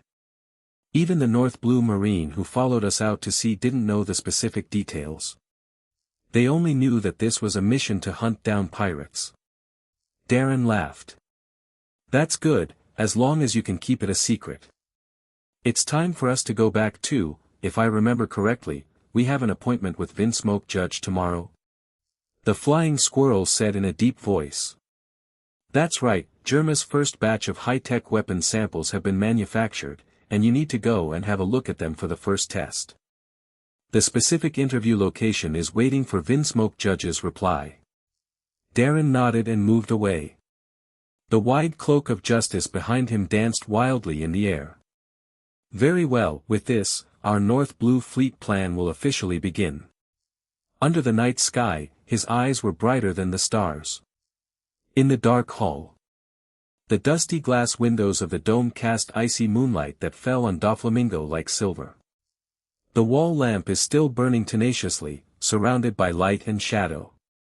The blond boy was sitting on a soft sofa, with a burnt cigar in his hand, his head was tilted back, and his eyes were staring straight at the high dome as if he lost focus. "Dover. Little Lord." I don't know how long it took before the four Torebels slowly woke up from their coma. They first glanced around in horror, and after finding that there was no trace of the Marine, they breathed a long sigh of relief. "Dover," I said, "how did we come back?" Torebol stood up with difficulty, holding his cane in one hand. He was panting slightly, his face was extremely pale due to the heavy injuries on his body. "I don't know, when I woke up, I was already here. If I'm not mistaken." Doflamingo was still staring straight at the moon on the dome, and suddenly grinned. "It should be Rogers Darren who sent us back." As soon as this remark came out, the four of Torebol gasped in unison, and a layer of cold sweat oozes from their backs. This place is located on Mignon Island, and this long-abandoned courtyard is the secret stronghold of their Don Quixote family, which only a few of them know. But now, the North Blue Marine's highest officer sent all of them back in a coma. What does that mean? All their previous actions in North Blue have already been targeted by that powerful monster-like marine. In a daze, they felt that this secret stronghold had become unsafe. It seemed that in the dark corridors and gloomy rooms, there were some invisible and terrifying monsters hiding, watching them secretly. Then the young master, "What should we do after us?" Diamante asked anxiously. Since they went to sea, their journey has been smooth, and they have never encountered such heavy setbacks and blows. They have long been used to others kneeling in front of them, begging for mercy, and giving orders. But now, the marine named Rogers Darren was like an insurmountable towering city wall, standing on their way to conquer North Blue. With only one person's strength, they easily killed more than 1,000 of their subordinates. And there are several of them in front of Darren, and no one is an enemy. That man is as powerful as Shura. It is frightening and depressing. What to do? Doflamingo muttered something to himself, and his pupils finally focused again. He turned his head, met the worried and terrified gazes of Toribol and the others, and remained silent for a while. "I have lost all my family, all I have is you." A thought flashed through Doflamingo's mind. And the moment the thought popped up, a kind of unspeakable bitterness came to my heart. He suddenly understood why that fellow Darren left Toribol and the others alive. "That's how it is, that's how it is. You are really cruel. So, Darren, in your eyes, everything I do is childish, right? Don't worry." Doflamingo sighed inwardly, but smiled on his face. The North Blue underworld, now ours. Under the gradually surprised eyes of the 4 people in Toribol. The blonde boy stood up from the sofa and laughed loudly. "From today onwards, Rogers Darren is the godfather of my Don Quixote Doflamingo." The laughter, which gradually became ferocious and maniacal, echoed continuously in this gloomy courtyard. The next day. North Blue, the waters near an independent island. The sky is clear and the sea is blue. White seagulls soar freely in the cloudless sky, flying towards the distant skyline. A warship was sailing slowly, dragging a long white trail on the sea. How long until it arrives? Darren stood on the bow of the warship, with his arms folded across his chest and a lit cigar biting between his teeth, his flawless white cloak flying in the wind behind him. It's probably a few minutes' flight from the agreed-upon location. The flying squirrel standing beside him held a permanent pointer in his hand to determine the course.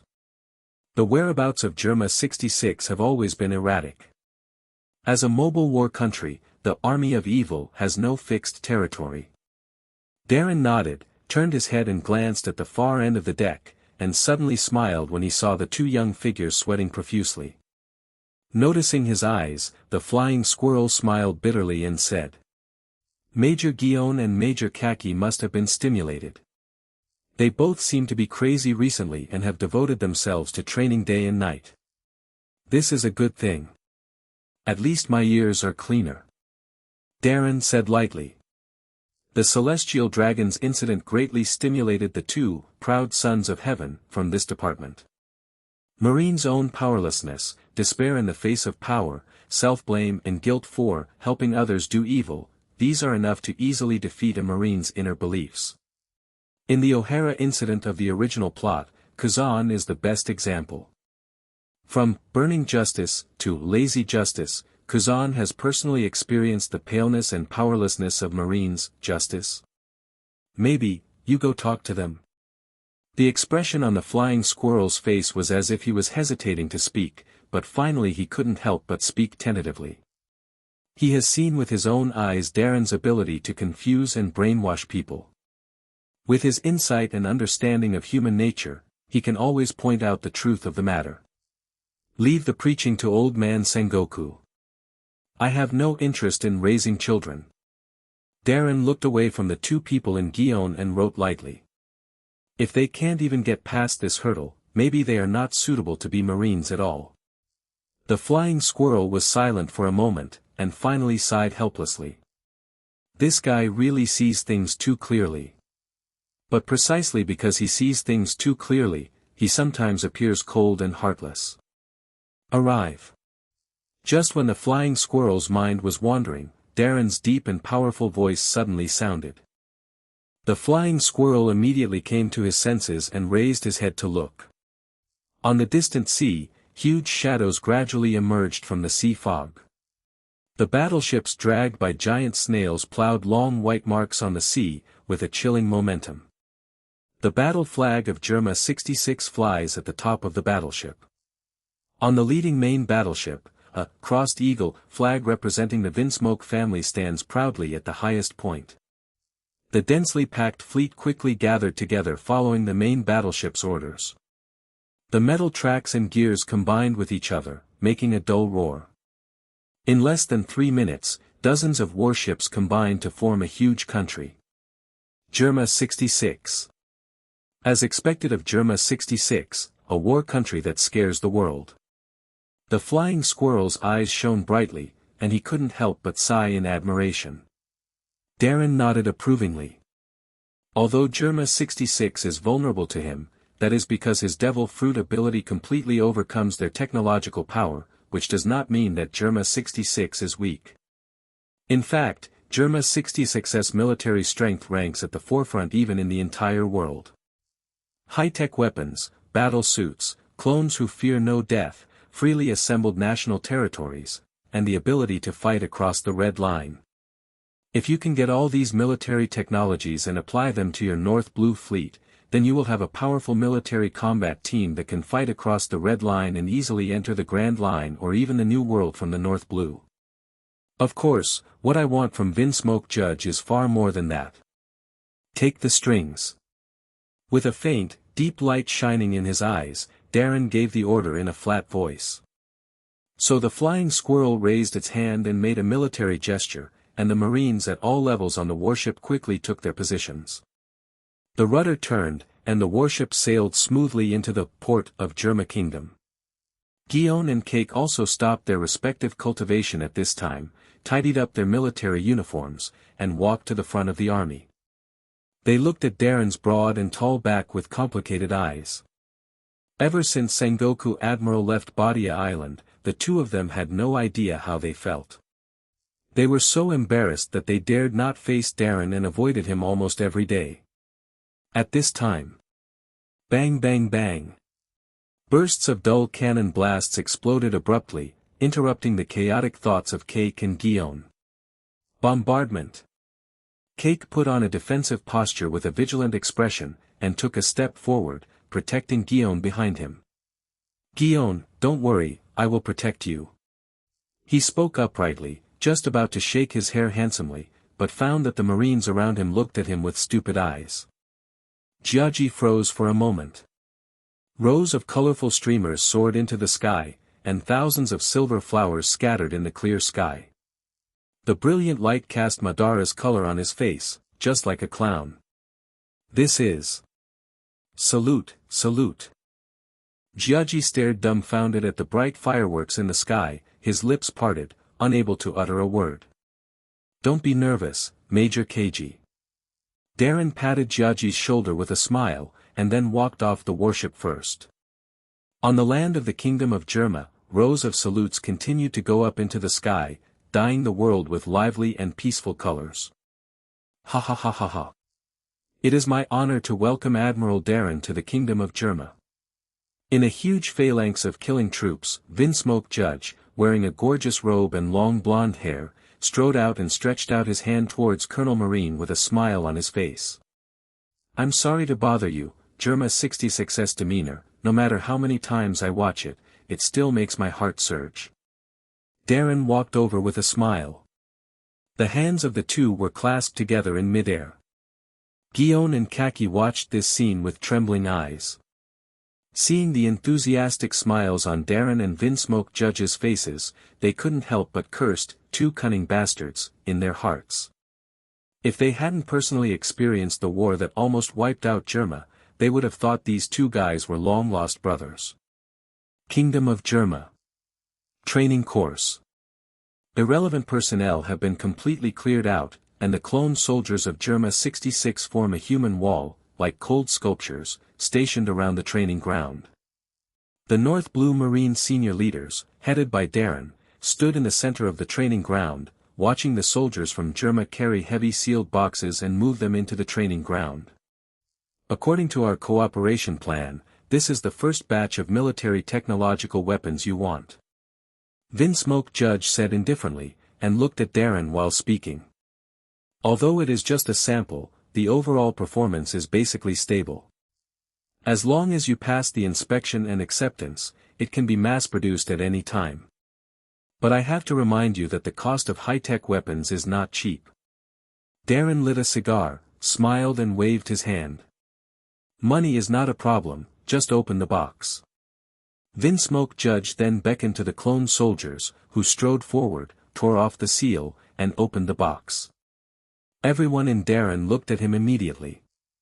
All kinds of technological weapons are placed horizontally in wooden boxes, padded with dry straw. Vinsmoke Judge casually picked up a smooth cannon-like weapon. Unlike ordinary heavy cannons, this weapon had a thin and long barrel, with a metal cylinder connected to the end. This is a flamethrower that can emit flames at about 300 degrees. The attack distance is 30 meters and the continuous injection time is 15 minutes. It needs to be reloaded after the fuel is exhausted. As he spoke, he glanced at Darren. Do you need to demonstrate your power? Darren made a please gesture. Vinsmoke Judge then coldly shouted, get out. Soon a replica soldier wearing sunglasses strode out from the crowd, with his hands behind his back, standing like a rock in the center of the training ground. Seeing this scene, the pupils of Guillaume and Cake shrank slightly. This guy, is he going to use his subordinates to test the power of the weapon? As if to confirm their thoughts, Vinsmoke Judge raised the muzzle of the flamethrower and aimed it at the clone soldier from a distance of 15 meters. Next second, he pulled the trigger without expression and without blinking an eye. Roar! A scorching fire tornado spurted out immediately, engulfing the clone soldier in an instant. Under the eyes of Cake and Guillaume with numb scalps, the replica soldier turned into a burning man under the scorching flames. There was no howling, no struggle, not even the slightest shaking of his body. In less than 5 seconds, Pyro fell slowly. The flames lingered, the rotting corpses smoked, and the embers were gradually extinguished. The smell of burnt feathers filled the training ground. Jia Ji's face turned slightly pale. Guillaume felt nauseated. It's not that they haven't experienced war. But Vinsmoke Judge's cruel method of using his subordinates for weapon testing was something they had never seen before. Smoky. Vinsmoke Judge put down the flamethrower, turned around and looked at Colonel Marine proudly. How? Darren frowned, 300 degrees. The temperature of the flame depends on the factors of the fuel and the density of the combustion accelerant, air, and ranges from hundreds to thousands of degrees. But that's based on real-world data. In a world like Pirates, where the technology tree is extremely crooked, due to the lack of high-concentration fuel, the normal flame temperature is generally in the range of 200 to 900 degrees. Due to the world setting, this is also the extreme temperature of Maramara fruit. The temperature of magma is between 900 degrees and 1400 degrees, so lava fruit is the superior of Maramara fruit. The attack frequency is average, the attack range is average, and fuel needs to be filled. As for the power. Darren shook his head, looked at Vinsmoke Judge and said. You can't test the power of this thing at all like this. Researching and manufacturing weapons is your forte, but killing people is another matter. For normal human flesh, a bullet, a dagger, and a sap don't make much difference to kill a person. Having said that, Darren smiled. Unfortunately, I have a lot of research on murder. Vinsmoke Judge was taken aback for a moment, and then dissatisfied. Then what do you mean? Darren took a step forward, raised his hand to remove the black tie on the collar of the military uniform, took off the immaculate white cloak of justice, and took off the upper half of the military uniform, revealing a body covered in scars. Seeing his actions, both Guillaume and Cake showed astonished and shocked expressions. This guy.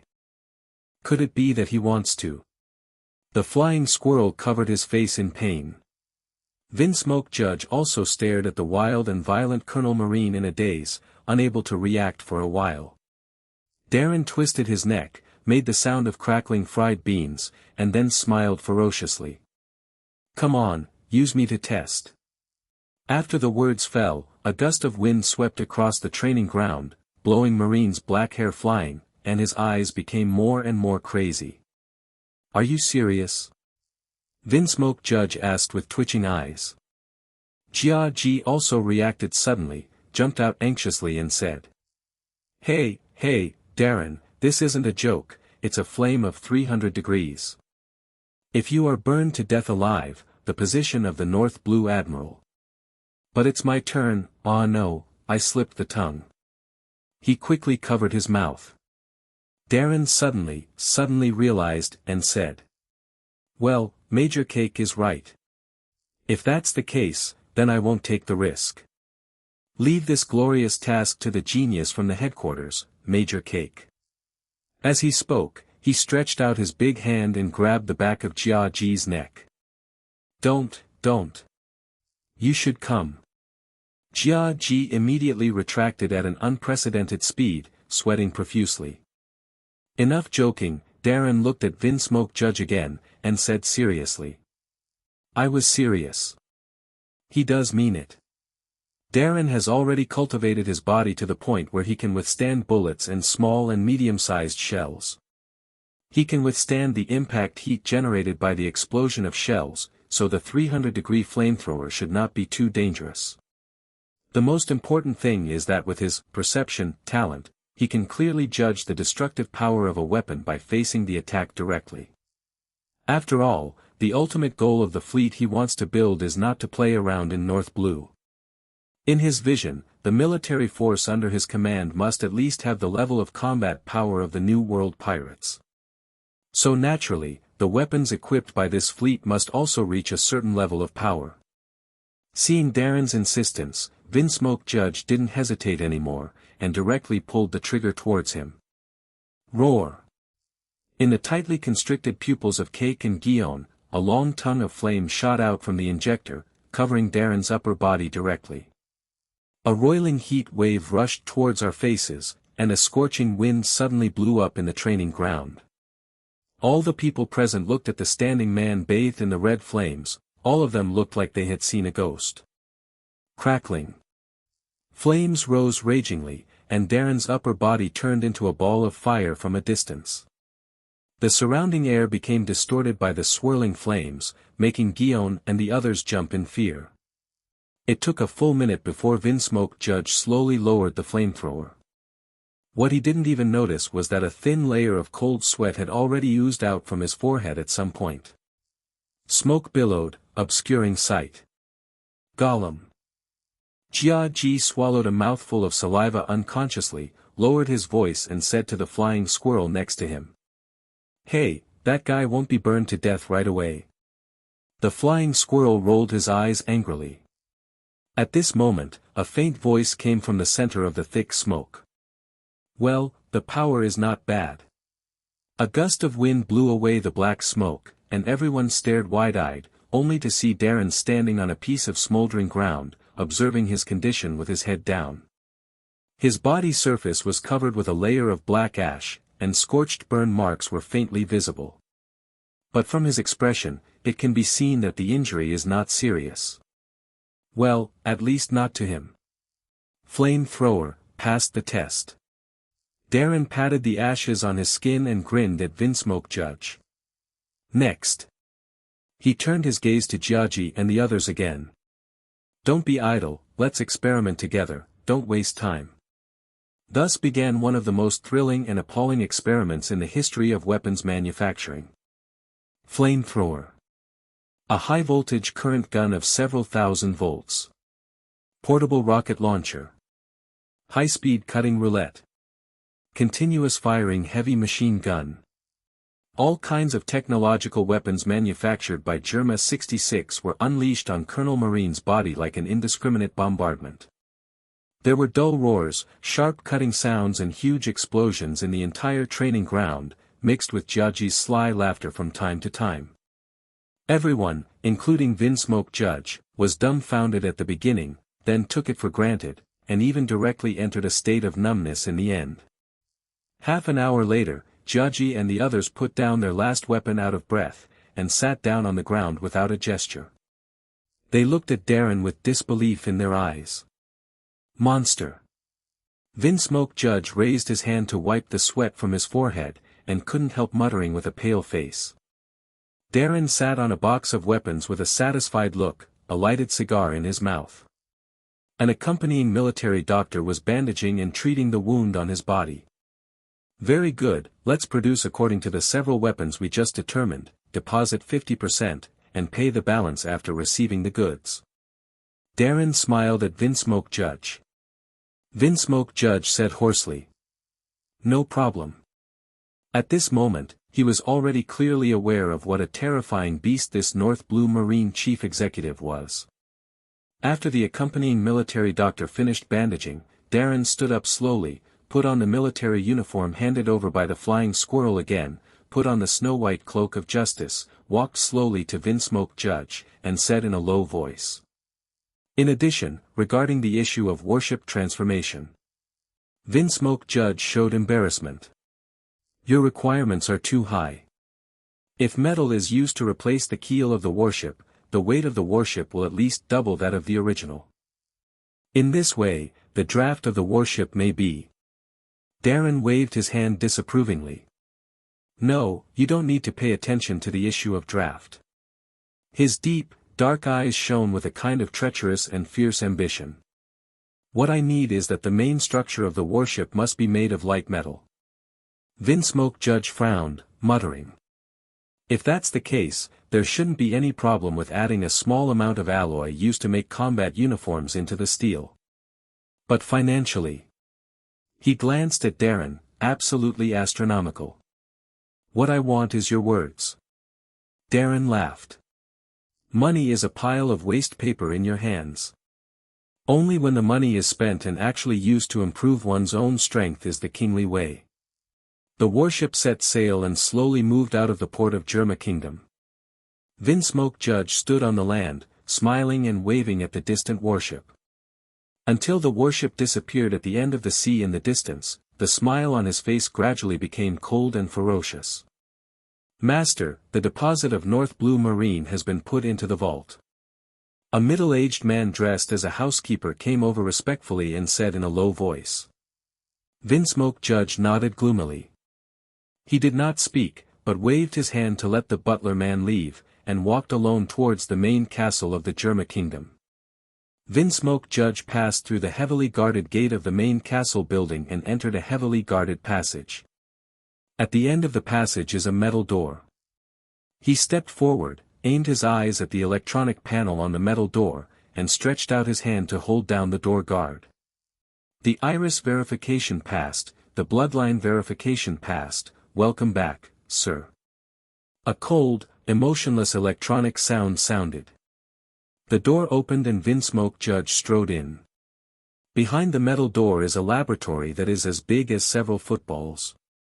Rows of huge test tubes are displayed in front of you, slowly rotating with the operation of the machine. The huge 3-meter-high test tube was filled with green liquid, and human bodies were floating in the liquid. It was clearly Germa's clone soldier. Vinsmoke Judge stood in front of a silver console, staring expressionlessly at the rotating green test tubes. Suddenly, he punched the console hard. Boom! Damn! He roared through gritted teeth, his eyes filled with dense bloodshot eyes, and his expression was ferocious and twisted. Shame! What a shame! He was panting heavily, his chest heaving, and his eyes almost bursting with fire. I miss my great king of Germa Kingdom, the supreme commander of the evil army, and now he has become a lowly and humble arms dealer. He, Rogers Darren, does he really think that the Germa Kingdom is his arms supplier? He even had the idea of a combat uniform. Damn it! Damn it! Damn it! Vinsmoke Judge kept roaring and punched out one punch after another, leaving clear punch marks on the metal panel console. His bloodshot eyes stared intently at the rows of gestating clone soldiers, with a look of reluctance on his face. I feel extremely angry inside. The incident just now was apparently a weapon test, but Vinsmoke Judge didn't know that it was a warning given to him by that B******************* D. Darren. He wanted to show his power with a crushing and strong stance. Vinsmoke Judge gasped, his vicious eyes constantly scanning the experiment. Clone soldiers, numbers mean nothing to that guy. The battle uniform that Germa is proud of. Various high-tech weapons. Perfectly restrained by that guy's devil fruit ability. The ferocious look of Rogers Darren when he was experimenting with weapons made him look like an out-and-out monster. Monsters. Is there any way to deal with monsters? A look of despair came into Vinsmoke Judge's eyes. Is there really no way to fight against that guy? At this time, a call suddenly sounded from the microphone. Sir, Mrs. Sora's amniotic water has broken and she will give birth soon. Please come over. Vinsmoke Judge was stunned. Sora, that's his wife. His wife is pregnant and will give birth soon. And he, the king of Germa, will also usher in his first bloodline. A rare tenderness appeared on Vinsmoke Judge's cruel face. My bloodline. He whispered softly.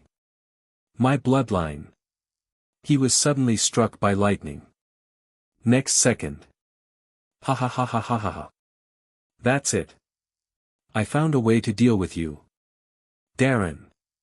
Vinsmoke Judge suddenly threw his head back and laughed crazily. Blood factor, transformation. I should have thought of it a long time ago. Only monsters can deal with monsters.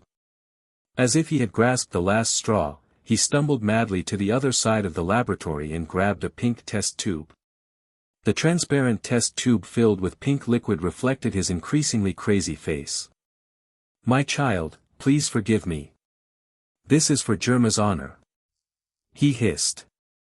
Vinsmoke Judge's almost crazy ravings slowly echoed in the cold laboratory. Only monsters can deal with monsters.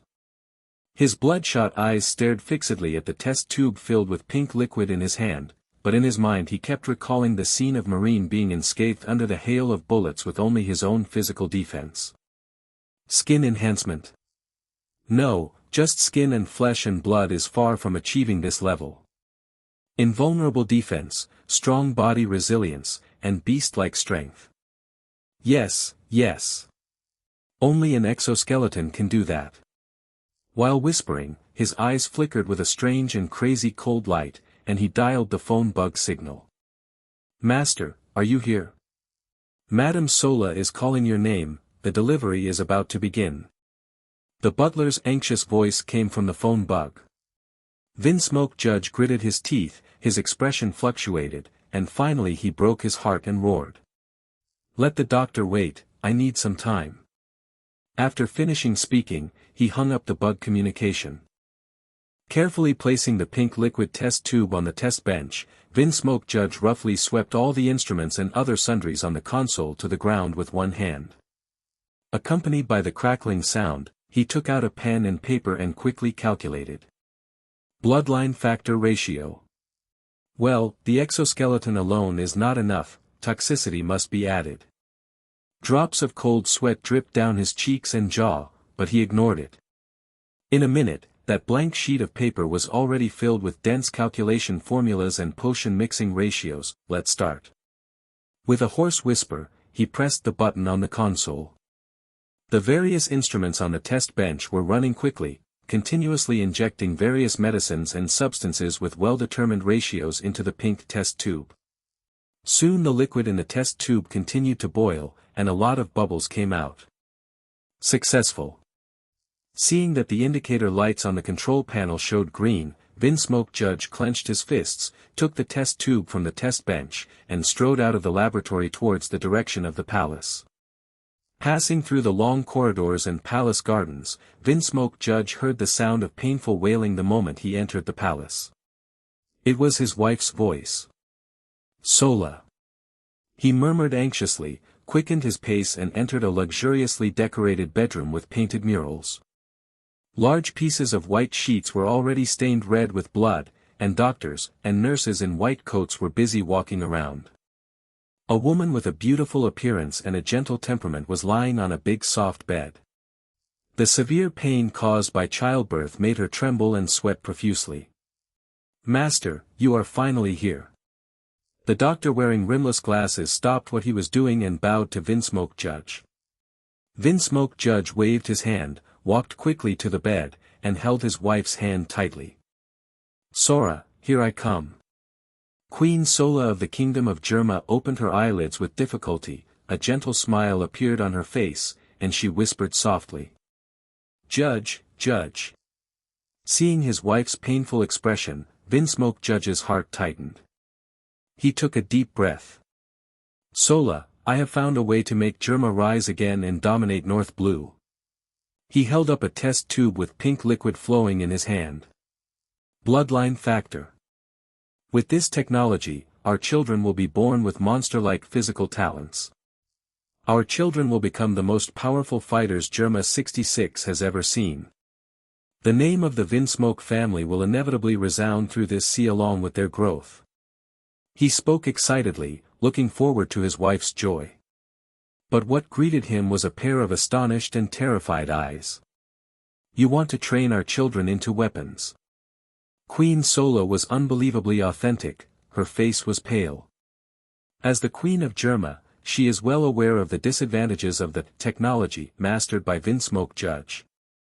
Just like Germa 66's army of clone soldiers, those who apply this blood factor technology will lose all human emotions and cannot disobey the orders of the Master Vinsmoke Judge. Vinsmoke Judge was stunned upon hearing this. "No, Sora." The frightened look his wife cast on him made him feel unfamiliar as never before, and he finally relented and said, "I will keep our children's emotions. But our children will still become weapons in your hands, right?" Vinsmoke Judge opened his mouth, but couldn't utter a word of rebuttal. He fell silent. Admiral North Blue's unruly face still appeared repeatedly in his mind. "This is for Germa's glory." His voice suddenly turned cold, and it was so cold and unfamiliar. The head of the Vinsmoke family slowly stood up, turned his back to his beloved wife who was lying on the hospital bed in tears and clenched his fists, and hissed. "Only then will Germa be able to dominate the North Blue again." "Sorry, Sora," he murmured in a very soft voice. Then, as his wife cried, Vinsmoke Judge handed the pink test tube to the doctor. His bloodshot eyes were filled with sadness, and he gritted his teeth and said, "Inject this test tube drug into Madam, and then, start labor." After saying this, he just strode out of the bedroom without looking back. After half an hour, Vinsmoke Judge, who was pacing irritably outside the royal palace and waiting silently, finally heard a beautiful baby cry. "Congratulations, sir, your wife has successfully given birth to a girl." A doctor wearing a white coat and a mask walked out with a baby girl covered in blood, and said respectfully to Vinsmoke Judge. Vinsmoke Judge was startled. He stared blankly at the baby girl in the doctor's arms, subconsciously took it and held it in his arms. She has long pink hair covering her right eye, a counterclockwise eyebrow on her left eyebrow, and her purple pupils look particularly smart. "It's just that, sir, my lady's skin is extremely tough and the needle cannot penetrate it. I'm afraid she won't be able to get the vaccine." The doctor was confused. Vinsmoke Judge was stunned for a moment when he heard this, and then a wave of indescribable ecstasy surged into his heart. "Ha ha ha ha ha." He couldn't help laughing out loud, laughing maniacally. The experiment was a success. It really worked. Born with a superhuman body. No, there is no need to vaccinate. My daughter is a born monster. Ha ha ha ha ha. This day, in the kingdom of North Blue Germa, the Vinsmoke family gave birth to the first royal descendant. King Germa and the commander of the evil army, Vinsmoke Judge, gave him the name Vinsmoke Reju. North Blue. Branch 321. The sun was scorching on the school grounds, and the yellow sand was flying. Three amazing figures are attacking a black-haired Marine standing in the middle of the school field. Their speed and strength have been upgraded to ultimate, and their coordination with each other is almost perfect.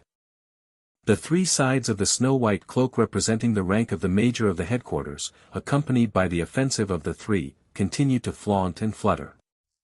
The man who was besieged by them was wild and unruly, with his upper body naked, revealing a muscular shape like a knife and an axe. There was a smile on the corner of his mouth, and his expression easily dealt with the stormy attack of the three. Clearly Guillaume, Cake and Flying Squirrel are sieging Darren. However, although they had the advantage in numbers, the foreheads of the three of Guillaume were covered with fine cold sweat, as if they were under great pressure. Obviously they were the ones who launched the attack, but it felt as if Darren was surrounding the three of them alone. "It's too weak, Giacca, haven't you eaten?" "A weak fist, it's just like scratching an itch." Darren let out a mocking laugh, which sent the out-of-breath Kaji into a rage. "Darren, you be ********************************************* D. What are you talking about?" A sharp piercing sound sounded from behind, and the threatening sense was approaching infinitely. Darren turned sideways to avoid the flying squirrel and Guillaume's knife light from behind, and joked with a face full of jokes. "Isn't it? Limp, can you do it, little dog?" While speaking, Colonel Marine deliberately glanced at Giagi's crotch. The deep meaning in his eyes was enough to make every bloody man furious. "Darren, you are looking for death. Lousy is fighting with you." Sure enough, in the next second, Giagi's furious roar sounded on the school field. I saw steaming heat coming out of his skin, white smoke coming out of his nostrils, and his figure slammed towards Darren like a bull. The explosive power of stepping on the ground even caused a huge crater with a diameter of more than 5 meters to explode on the ground. The speed of Giagi suddenly climbed to ultimate, flying out of the air like a cannonball. Boom! There was a muffled sound. Giagi looked at Darren, who was punched in the face by himself, and raised his head high, in astonishment, and looked at the bloodline splashing up, and couldn't react for a while. Actually hit. But in the next second, his pupils shrank instantly. I saw Darren with his head raised high, a blood-stained corner of his mouth suddenly raised a happy grin. Instead of the anger and pain of being hit and injured, it was a smile when encountering an interesting toy. Very good strength. A paranoid and excited voice sounded slowly, but it fell into Jiaji's mind like the whisper of a devil. The corners of his eyes twitched, and a bad premonition welled up in his heart. Shouldn't it be? Darren grinned. Boom! He slammed his head on Jiaji's forehead roughly. Blood splattered, and Jiaji immediately felt the world spinning in front of his eyes. Before he could slow down, a big hand wearing a black leather glove was already zooming in on his blurred vision. "Don't slap me in the face!" Gaji howled.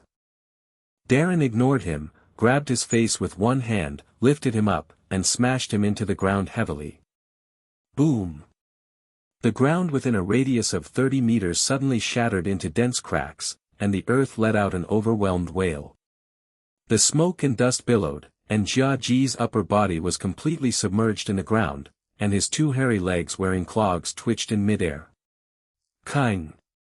At this moment, the sound of the saber clanging out of its sheath suddenly exploded.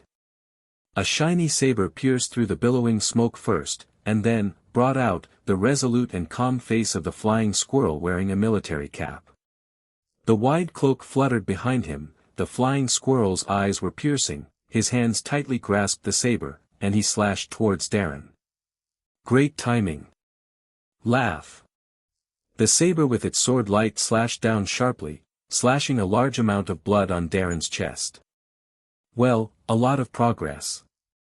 There was a shocking bloodstain on his chest, but Darren looked at the flying squirrel in front of him with eyes full of admiration as if nothing had happened.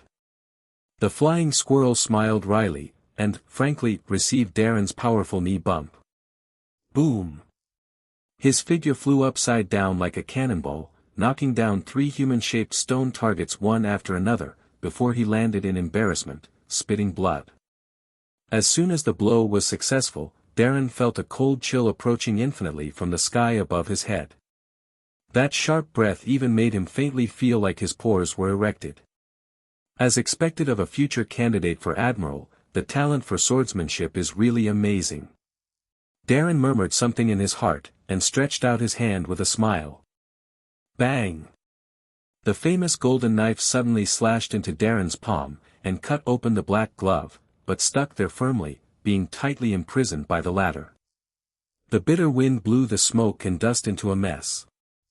I saw Guillaume's figure jumping high in the air, holding a knife in both hands, and opened his posture. The cloak behind him was fluttered by the continuous burst of air waves, almost perpendicular to the ground. She looked at Colonel Marine, who was smiling cynically at her, and suddenly let out a low growl. The famous sword Jinpyra burst into unprecedented brilliance in an instant, and it was trying its best to resist Darren's inhuman power. With the help of the explosive power of pressing down from top to bottom, it kept cutting down. That knife! It was only a short distance away from hitting Colonel Marine's chest. However, even with all of Guillaume's strength, he was unable to complete this final slash. In the end, even pressing down a centimeter became so difficult, like extravagant hope. Darren didn't hold back either. The palm-like iron pliers suddenly exerted force, and the collision between the fingers and the blade even made the crisp sound of gold and iron clashing. He pulls brazenly. At the moment when Guillaume was suddenly out of balance and stunned, a fist hit her abdomen heavily. Boom! White air ripples exploded on her back.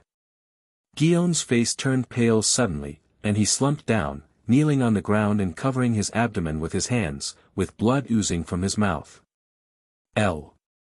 The glaring blood dripped continuously from the wound on Darren's body, and was quickly absorbed by the dust of the school grounds, forming dark brown marks. A smile appeared on Darren's face, looking at Guillaume, Cake and Flying Squirrel, who fell to the ground and gasped for breath. Well, let's stop here for today's training. Under the expressions of the 3 pain masks, he blinked. Continue tomorrow. After finishing speaking, he turned around and strode towards the base chief's office. The Flying Squirrel rubbed its temples in distress. Guillaume lay flat on the ground, gasping for breath, still holding the long knife tightly in his hand. Jia Ji couldn't help howling, and cursed angrily. Hateful. Today, half a month has passed since I went to Germa Kingdom to test weapons. Since that day, Darren, the B*********D,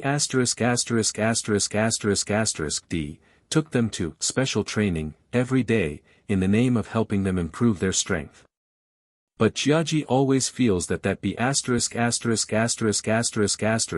is abusing food in different ways. In the evening, the base chief's office.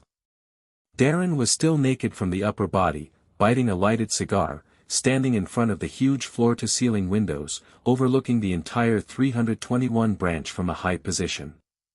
Warships are patrolling the island according to a fixed route, and the marine formation is looming on the school field, and there are occasional shouts and beating sounds. Marine soldiers in military uniforms perform daily preparation and maintenance on forts and docked warships. The setting sun shines in from the floor-to-ceiling glass window, reflecting on Colonel Marine's tall figure, casting a long shadow. Smoke shrouded his face, making his eyes look even deeper. The progress of strength is indeed getting slower and slower. At a certain moment, Darren exhaled a stream of smoke and sighed helplessly. He looked down at the wounds on his palms and chest. The wound has completely scabbed over, and I estimate that after a good night's sleep, I'll feel better when I wake up tomorrow. His superhuman physique gave him strong defense and also greatly enhanced his own recovery power. The regular training in the past has basically been unable to improve his various statistics. Simply put, it means that the body has completely adapted to this intensity of external stress and stimulation. So after he came back from the Germa Kingdom, he decided to rope in Flying Squirrel, Guillaume and Kaki for special training. On the one hand, it can help them realize their talents faster and improve their strength. On the other hand, it also puts new pressure and stimulation on yourself. The combination of the three of them is far from enough to put enough pressure on Darren, but when fighting and sparring with them, the various data of his body are loosened and improved after all. In any case, the talents of the three flying squirrels are among the best in the entire sea. Thinking of this, Darren gradually immersed himself in his mind, and through the talent of perception, he clearly understood his physical condition, and thus obtained his own data panel. Physical fitness, 61.753. Strength, 57.192. Speed, 59.241. Fruit, 72.111. In addition to the ability of devil fruit, in the past nearly a month, the three values of physical fitness, strength, and speed have been increased by 0.5 to 0.8, but they have stagnated infinitely. Most of them benefited from the special training with the three people in the past 10 days. As for the development of devil fruit, progress is even slower. Tuck tuck tuck. At this time, a gentle knock on the door suddenly sounded, interrupting Darren's contemplation. "Come in," he whispered back. The door to the office was pushed open, and a flying squirrel wearing a straight military uniform and a military cap strode in. Darren poured a glass of ice-cold whiskey and handed it to the flying squirrel, smiling. "How do you feel?" The flying squirrel took the wine glass and grinned wryly. "It's not that great. Not everyone is like a lunatic like you, who likes to enjoy the pleasure of fighting in pain." In the past 10 days of special training, he had not had a good night's sleep at all. After the special training every day, all the bones in his body seemed to fall apart. Even lying on the bed, the muscles are sore. Darren shrugged and smiled. "Pain is a good thing, it reminds you that you are alive. In battle, using my own body to feel the opponent's attack allows me to perceive the opponent's strength, speed, physique, and even will more clearly, so as to find flaws." The flying squirrel rolled his eyes angrily. Picking up the wine glass, he raised his head and drank it down. Darren is like this. Many times he can rely on his speed and instant burst to avoid the opponent's attacks. But he is often unwilling to do so. The roughness and wildness of his fighting style were in sharp contrast to the flexibility, cunning and smoothness of his political skills. Between dodge and head-on, he always chooses the latter. This is a fighting style he has developed over the years, perhaps influenced by his former boss, Sakazuki. He likes to exchange injuries for injuries, and fights with his opponents at the most dangerous moment. This kind of person is the most difficult opponent you never want to meet. Like a mad, hungry wolf. Even if the internal organs are smashed. Even if the hands and feet are broken. Before it dies, it will grin grinningly and bite off a piece of flesh from the opponent's body with its remaining sharp teeth. Hearing the flying squirrel's complaint, Darren smiled disapprovingly and refilled his glass of wine. It's not a good habit to like to dodge in battle. It will make you cowardly, cowering, and hesitant. Once you form the habit of dodging in combat, you will subconsciously rely on it, and it will be easy for the enemy to predict your actions. It's a habit to leave a retreat in battle. You may have a retreat, but you also lose your chance of winning. Having the habit of dodging is not a good thing for the growth of personal strength. Will, boldness, determination to win, the crisis between life and death. This is the biggest key to improving combat power. After thinking about it, Darren couldn't help but add something. On this sea, there is only one Polyasolino. The yin and yang face of that monster emerged in his mind. Even if he was as serious as a flying squirrel, the corners of his mouth could not help but twitch. He sighed and said with emotion. But every time you fight for your life without leaving an escape route, how many lives do you have to fight for? Darren picked up his glass and took a sip. Who knows? His deep eyes drifted to the distant sea, the smoke of the cigar lingered on his flawless, stern profile, and his steady and powerful voice echoed in the empty office. But people only live once, and I just want to live happily. I think, in fact, life is very simple, either go forward or go back. Back, naturally, it's not a problem. Even when it happened for the first time, you would hypocritically comfort yourself, it's okay, just let it go, just for a while, hide for a while, and then get back to the scene, but in fact, with the first once, there will be a second time. Backing back again and again, dodging again and again, compromising again and again. Can you still be the original person? There are too many reasons to back down, and only one reason to go forward, but this one is enough. A smile gradually formed on Darren's mouth. I'd rather die than lose. He clenches his fist. Lousy is going to win. The flying squirrel fell silent for a moment. Listening to the meaningful words, it was clear to him that Darren wasn't just talking about the fight. Isn't the meaning of these words a reflection of Darren's countless choices in the past? One step back, one step back. When fighting, so. Facing the world's leading military power Germa 66, this is the case. The same goes for the celestial dragons who face supreme power. Swallow these 4 words, never in Roger's Darren's Life Dictionary. After a long silence, the flying squirrel let out a long breath of foul air.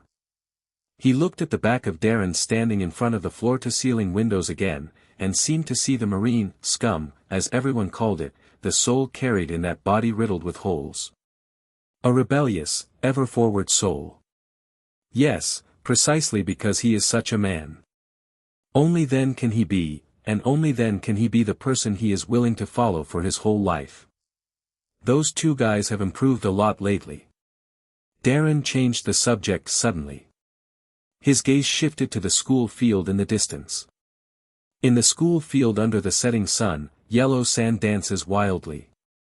In addition to the Marine soldiers of the 321st branch who are undergoing daily training, there are 2 figures that are particularly eye-catching.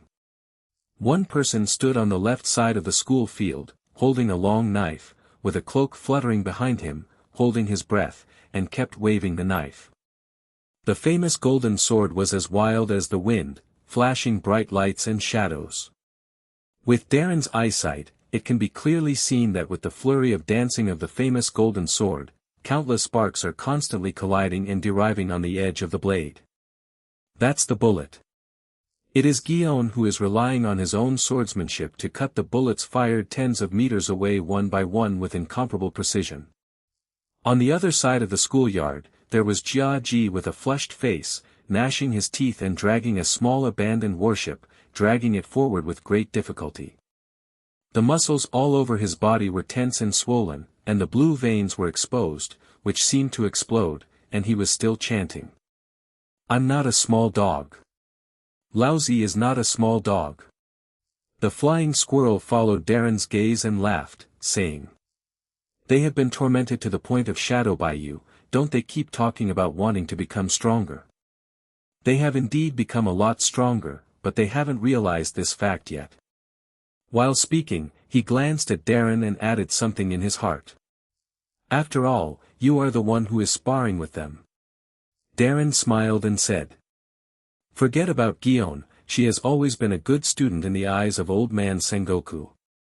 What I didn't expect is that Jia Ji, a seemingly unreliable guy, has such resilience. The flying squirrel agreed deeply.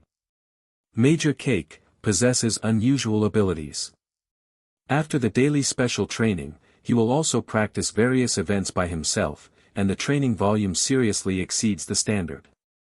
Obviously you were the most greeted by you during the special training, with injuries all over your body, but the next day you can always appear on the school field alive and kicking.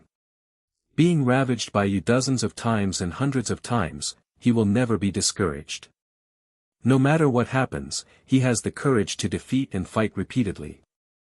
I have to admit that he is indeed admirable. Well, that's his focus, it's always weird. Strange.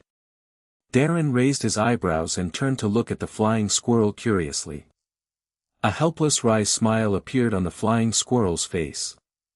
Recently, there have been a lot of opinions from the branch, saying that the frequency of Major Kaji appearing in the female soldiers' dormitory is too high.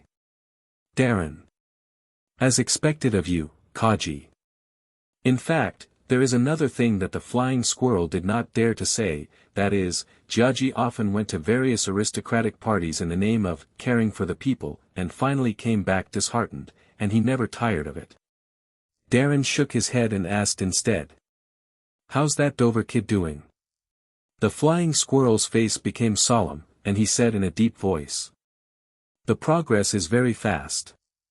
In just half a month, he has taken down 30% of North Blue's mafia territory and underground business. The size of the Don Quixote family has also surpassed before, reaching a scale of nearly 2,000 people. Doflamingo is indeed very capable. He strongly suppressed the thorns of resistance, used the bloodiest means to intimidate, showed mercy to those who bowed and surrendered, and kept recruiting his subordinates. At the same time, he restrained his subordinates and avoided causing damage to civilians as much as possible. If I hadn't seen it with my own eyes, I couldn't believe he was just a 12-year-old kid. And, his methods always remind me of another person. When he said the last sentence, his tone was extremely complicated. Who? You. Darren suddenly laughed. So, I did not make a mistake in choosing him as my godson. He shook his head and said again. But behind your words, there should be a but, right? The flying squirrel was taken aback when he heard the words, then smiled bitterly and said. I really can't hide anything from you. Darren raised his glass and took a sip of whiskey. Let's talk about it. After all, this is North Blue. The underground world in this sea area is a tough one. The flying squirrel said slowly. Yes, although the expansion momentum of the Don Quixote family is very rapid, but because of the rapid rise of Doflamingo, it is too dazzling, so that the mafia forces entrenched in other North Blue sites are vigilant.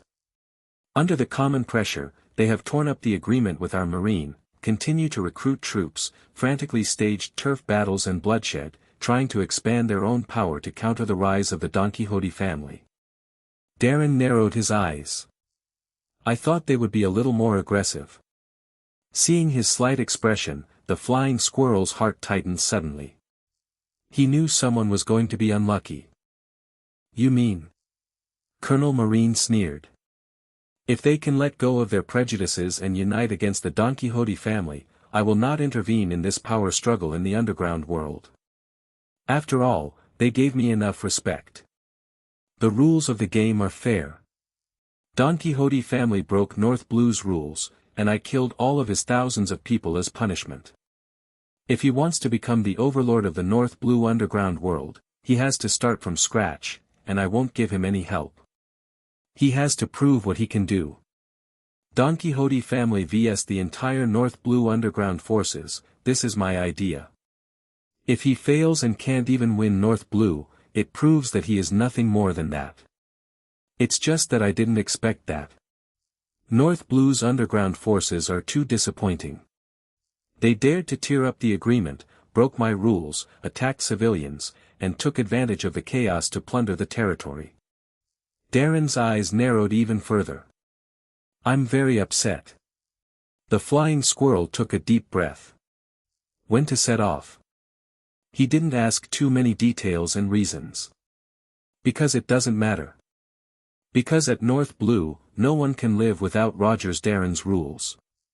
As for the so-called fair game, there has never been a truly fair game in the world. The dealer will also end up in person. It just means that the game will end in an instant. After all, in North Blue, the so-called underground world is just a matter of Darren's words. Let's go now. Give my lovely godson a small gift. Darren tore the uniform off the hanger and put it on neatly. After all, my time in North Blue is running out. The flying squirrel was taken aback. Have you reached the bottleneck?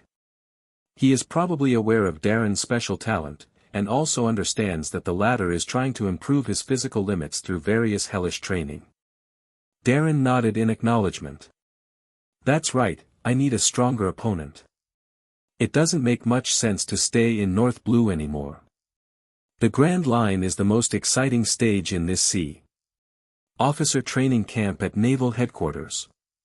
There, he will compete with the elite Marines from all over the world, gain the inheritance of Marine Admiral, master the superhuman skills of Marine 6 styles, and the most powerful ability on this sea. Hockey. While speaking, Darren had already put on a black tie. He puts on the broad, white marine cloak. He said indifferently. Before I leave, unify the underground world of North Blue, completely. North Blue, Filbay Island. Late at night. The sky was red with blood and flames. Bang bang bang. Rumble. The roar of guns resounded fiercely in the street, and hundreds of Marines were attacking a mafia family station. Thick smoke was billowing, and the thick barriers were stationed, and shocking gaps were blasted out by successive artillery, and rocks were flying. Damn Marine! Where did their weapons come from? A mafia cadre in a black suit climbed out from under the collapsed wall, his face was bloodied, his eyes were red and he roared angrily. As one of the best mafia forces on Filbay Island, their snooker family controls more than half of the underground industries within hundreds of nautical miles of the island, and their business scope includes illegal businesses such as wine-making, smuggling, gambling, and customs. In this sphere of influence, they call the wind and call the rain, make money every day, have hundreds of members, and even have muskets and explosives in their weapons. Even some small and medium-sized pirate groups dare not easily provoke their snooker family. But everything went haywire in an instant. The prosperous, beautiful, and drunken life was completely shattered and disillusioned in the roar of the explosion. An explosion awakened York Snoke from his chaotic sleep, countless attacks whizzed past his ears, and he couldn't even tell what the sound was. The family garrison, the arsenal, the courtyard, the meeting room, the chamber of commerce, the earth, the buildings, the air, everything is trembling. Under the continuous and indiscriminate bombardment, the cadres of the Snoke family couldn't react at all, and were directly buried in the ruins by the fierce firepower. York Snooker only felt his ears buzzing and then went numb. He stared blankly at the well-trained North Blue Marine, armed with all kinds of weapons, methodically approaching their family residence and crushing everything, feeling extremely terrified in his heart. High-temperature flamethrower. A stun gun that swallows blue electric light. Portable machine gun. Even York Snooker saw a row of Marines each carrying a rocket over their shoulders.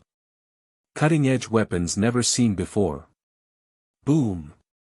A portable small missile suddenly exploded overhead, and the dome-shaped building of the church was immediately blown to pieces, leaving it in a mess. Amidst the loud noise, a large number of stones were torn apart and collapsed. A huge shadow suddenly flooded York Snoke from top to bottom. There was a look of despair in his eyes.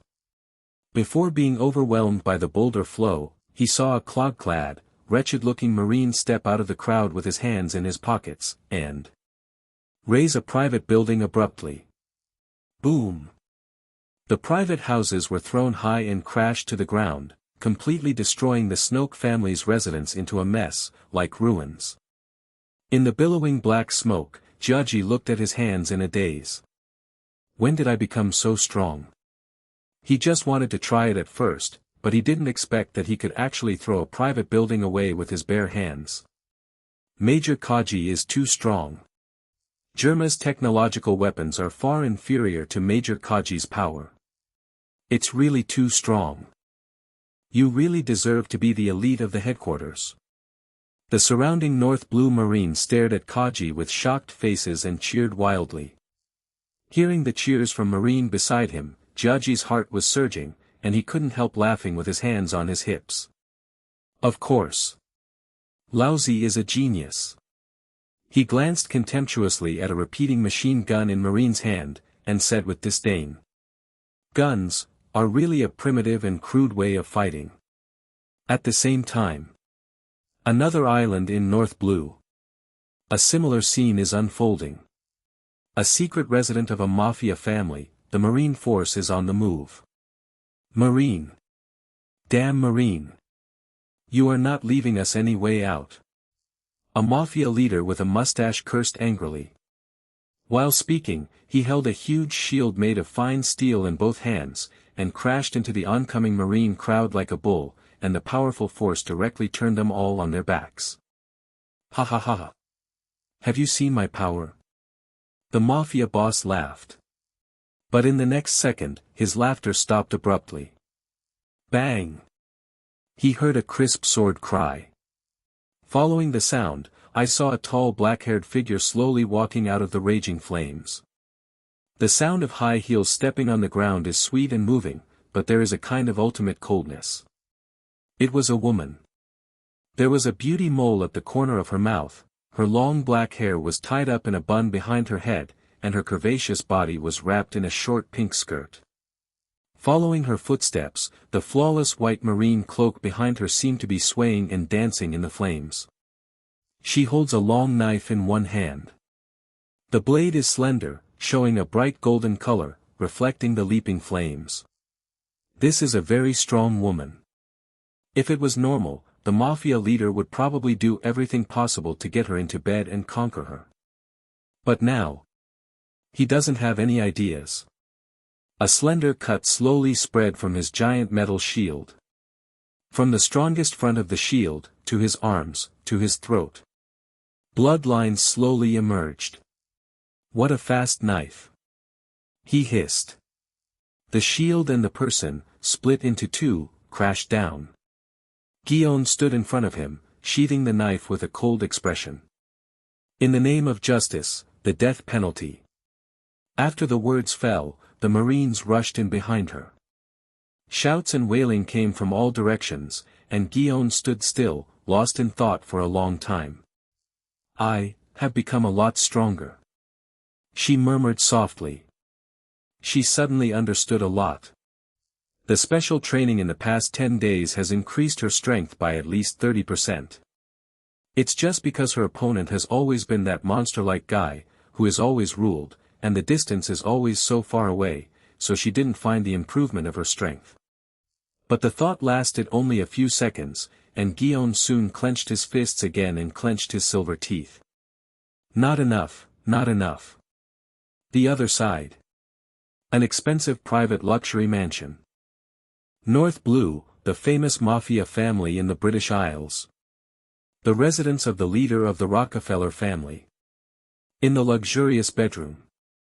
Gemansa, the leader of the Rockefeller family, suddenly woke up from his sleep, pulled out the pistol hidden under the pillow, and fired several shots at a shadow in the room without looking at it. Bang bang bang. Kang kang kang. The sound of bullets hitting the sword sounded, and sparks splashed everywhere, illuminating a serious face wearing a military cap. Gemansa's pupils shrank. It's you. His mistress recoiled in terror, pulling the quilt tighter around her. The figure of the flying squirrel stepped out of the darkness. He carried a saber in his hand. The saber was dripping with blood. You broke the rules. The flying squirrel said expressionlessly. So. Rogers Darren, Supreme Commander of the North Blue, with regards to you. After the words fell, a cold light flashed away in the darkness. Laugh. The splashed blood stained the Huxia tent red. Next second. Ah ah ah ah ah. The woman's terrified screams resounded throughout the mansion. North Blue is the largest commercial port with the most prosperous economy. Port Taz. When Doflamingo led many members of the Don Quixote family into the harbor of Port Taff, they saw the following scene. All kinds of ships are vying for territory in the port, the sails of different marks are rolling like waves, the sailors are shouting loudly on the deck, the nobles and wealthy businessmen are biting their pipes and directing the workers to work on the shore, the shouting overwhelms the sound of the waves. In the distance from the port, there are various shops lined up on the streets, the flow of people is like weaving, bustling, and there are a variety of goods from North Blue and even all over the world. Overlooking the past along the street, a city seems to gradually expand with the distance, and the interlaced and dense inland rivers are like white horses, shuttling among large buildings and private houses. Prosperous, rich, crowded, dirty, everywhere is filled with the smell of money and rancidity. I said, it really is the largest trading port in North Blue. Tory Bull, with a line of snot hanging from his nostrils, said in surprise. There should be plenty of oil and water here. Diamante, whose face was painted all over, licked the corner of her mouth. Virgo didn't speak, with half a slice of bread on his cheek. Pica laughed shrilly. Soon this will belong to our Don Quixote family. Their faces are filled with incomparably rich ambition and arrogance.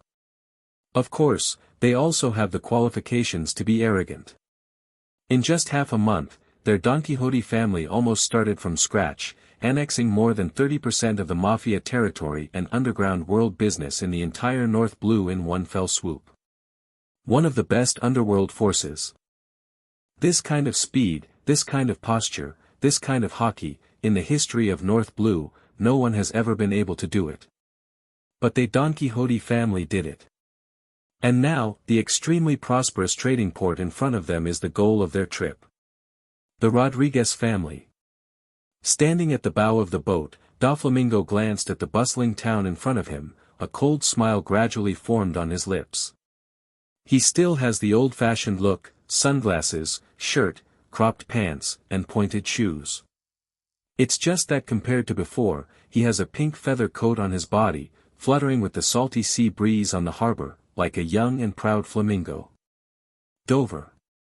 I said, as long as we kill the Rodriguez family and annex all their properties, we can own half of North Blue's underground world, right? Trembling with a cane, Tory Bull walked to Doflamingo's side, and smiled wretchedly. Doflamingo nodded and grinned grimly. That's right, the Rodriguez family controls the port of Taz, and their influence is deeply rooted in this island. With the convenience of business in the port of Taz, they control at least 30% of North Blue's illegal business.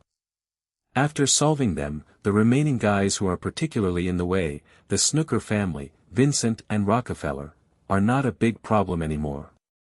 Hearing his young master's confident words, the four Tory Bull family cadres laughed in admiration. Young master. Actually, we don't have to bow our heads to that marine. At this moment, Diamante suddenly said in a dark voice. He looked dissatisfied and indignant. When we seize the entire underground world of North Blue, with such power, North Blue Marine doesn't dare to do anything to us. Besides, he said nicely that the underworld in North Blue belongs to you, but in the final analysis, all the sites were won by us. Did he, Rogers Darren, help us? As soon as this remark came out, the others suddenly fell into silence. The smile on Doflamingo's mouth faded away. He turned to look at the four of Tory Bull. Do you all think so? The four lowered their heads, not daring to look directly at his cold gaze. We just think that you are a born king. A king must never bow his head to anyone. They whispered. Doflamingo looked at them for a few seconds without saying a word, then turned around, and after a moment of silence, he calmly said. I've never heard those words before. I don't want to hear it again in the future. Do you understand? The four of Tory Bull bowed deeply and said respectfully. Yes. But while speaking, they exchanged glances with each other. Doflamingo's tone was calm. But they know their young master too well. Often the calmer the tone, the more it shows the turbulent and deeply suppressed anger in his heart. Will the rebellious born king really bow his head to another person? The name Don Quixote did not allow him to do so. Let's go. Doflamingo took a deep breath, and the corner of his mouth raised his usual cold and sarcastic grin again. To take everything that belongs to us. He raised his hands high, countless invisible silk threads sprayed out from his hands, quickly disappeared into the void, and shot towards the distant town. The bitter wind blew the pink feather coat into the air. Doflamingo laughed ferociously. The rules of this world are essentially the law of the jungle. The moment the voice fell. Boom! A member of the Don Quixote family drew a pistol and fired into the sky. Don Quixote family is doing business, and people who have nothing to do with it quickly get out of the way. The surrounding civilians, businessmen and sailors were startled by the sudden gunshots. They looked at the slowly rising skeleton flag with pale faces, put down all the work in their hands in horror, and fled in a panic. The members of the Don Quixote family also jumped off the boat with grimaces, and rushed towards the stronghold of the Rodriguez family in the intelligence. The battle has begun. At the same time. A luxurious mansion. In the conference room with the door closed. The flames were burning in the fireplace, reflecting two figures looking at each other from a distance across the conference round table. The middle-aged man in a black lapel collar suit looked solemnly at Colonel Marine, who was sitting across from him, smoking a cigar unscrupulously, and said hoarsely, "I know you're angry, Admiral Darren. But don't you think it's a bit unfair to end up in person as a banker?" Darren narrowed his eyes, and a sneer curled up at the corner of his mouth. "Yes, it's not fair. But that's the way it is." The middle-aged man had bulging veins on his forehead, gritted his teeth and said, "For so many years, I have followed your rules, and now I just—" "But you still broke the rules." Darren cut him off rudely. The middle-aged man's face instantly turned pale. He looked at Marine in front of him with red eyes, his fists with thick finger bones clenched and then loosened and clenched again. "Why me?" he gasped. "No, it's not just you, everyone who breaks the rules will be punished." The man was startled when he heard the words, and then he laughed. He laughed so hard that he shed tears. "Ha ha ha ha. So that's how it is. It's good like this. We've been fighting each other for so many years, and we won't admit defeat. At least we all end up in the same end, ha ha ha ha. Rogers Darren, everyone calls you a marine scum, but I know that you are actually a lion majesty. Extremely cunning and extremely cold-blooded, I even doubt if you have any trace of feathers and pity in your heart. Let's do it. From the day I set foot on this road, I knew that this day would come sooner or later. People call me the giant of the North Blue Black Underground Forces." He laughed self-deprecatingly, tremblingly, staring at Darren. "It's ridiculous. In North Blue, the darkest is you wearing the banner of justice. In North Blue, the darkest is you wearing the banner of justice." In the dome meeting hall, the man's maniacal laughter kept echoing.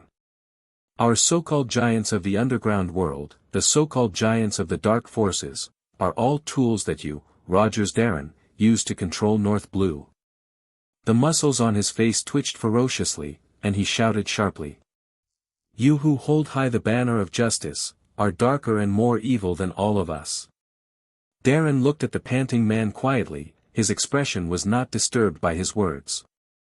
He exhaled a smoke like a dragon, and said lightly, "This world is just like this. This is the world of One Piece. Anime is always beautiful, full of beautiful elements such as freedom, dreams, passion, friendship, youth, kindness, etc. The adventures of the protagonist group are even more yearning, which sounds very happy. But actually, in the depths of the so-called hot-blooded world, great cruelty and coldness are hidden. The life of slaves is worse than death, civilians are displaced, pirates plunder freely, and mafia is rampant. Celestial dragons, the nobles of the world, are aloof and hold the power like gods, and can execute civilians at will. Pirates eulogize freedom and dreams, but the rise in bounties is something worth celebrating. The government is corrupt and greedy, and the aristocratic politicians are intoxicated. The world government has ruled the world for 800 years, holding unimaginably terrible cards in its hands. As for Marine, who defends peace, is a dog in the hands of the government in the eyes of many people. The so-called justice is pale and powerless. Extracted from the perspective of the protagonist group, the world itself is a dark, bloody, and rotten world. Darren saw the nature of the world early on. He can't change the world just yet. So he must be darker and more ruthless than anyone else. Hearing Colonel Marine's blunt answer, the man was momentarily stunned. He was silent for a long time, gradually regained his composure, and suddenly said, "Nien is based on the friendship we have cooperated with for many years. Can you answer a question for me?" Darren nodded and said, "No problem." The man took a deep breath, fixed his eyes on Darren, and asked in a deep voice, "I want to know, who do you plan to hand over North Blue's underground world to after you've dealt with some of our old fellows?" Darren raised his head, stared straight at the chandelier on the dome, and said calmly, "Don Quixote da Flamingo." The man was startled when he heard the words, and then laughed. He let out a long breath. "So that's how it is, so that's how it is." He slowly sat up straight, buttoned the cuff buttons one by one, and tidied up the slightly messy lapel collar suit, and stroked the back of his head. "Let's do it," he said with a smile. "Why should I surrender?" Laugh. The extremely sharp silk thread whizzed across the void, and the three mafia members rushing forward with long knives in front of them were instantly cut off by Lanyo. Intestinal viscera mixed with hot blood spilled on the ground in large swaths, and the faces of the three unlucky ones were still frozen in astonishment, and their pupils quickly became dilated. Doflamingo twitched his fingers, a few drops of blood spattered his sunglasses. He moved on. Members of the Don Quixote family swarmed up from behind him, drew out their long knives, like wolves entering a flock of sheep, killing blood on the street. Why should I surrender? Doflamingo looked at the bloody hellish streets around him, and watched the members of the Rodriguez family fall in front of him one by one. His eyes under the sunglasses were a little restless. 5 more people jumped from the roof of the building on the left, and slashed at him condescendingly with giant axes in their hands. The heavy sound of breaking through the air hit, and Doflamingo only hooked his fingers. Those mafia members seemed to be imprisoned by something, and they could no longer control their bodies. What's this? I can't move my body. My hand. What are you doing? Sorry, that's not what I meant. I can't control my body. They let out bursts of horrified exclamations with horror on their faces, watching, in disbelief that their bodies acted without authorization, and chopped towards the partner's head. Laugh. The weapons of the 5 fell at the same time, and a shocking gap was cut in the forehead by the partner's weapon. Blood gushed out again, and they each twitched and fell to the ground slowly. Blood, thicker and thicker. I have the ability to control the fate of everyone. Doflamingo stepped forward with an indifferent expression. String Fruit's ability was fully activated, and everything in front of him was cut and smashed under the sharp silk thread. I am a born king. I am the venerable celestial dragons, descended from the Creator. No matter who it is, you must bow down before my eyes. This is what I deserve. Anyone looking at me has to look with fear in their eyes. Yes, I think so, is right. Why should I surrender? Laugh. Doflamingo waved his hand heavily, and dozens of strands of silk thread shot out immediately, twisted into a sharp whip, tens of meters long, and directly tore an armory of the Rodriguez family in front to pieces. Boom! A huge explosion soared into the sky, and a dark mushroom cloud rose. Under the raging flames, the members of the Rodriguez family who had no time to escape turned into burning men in the sea of flames, wailing miserably.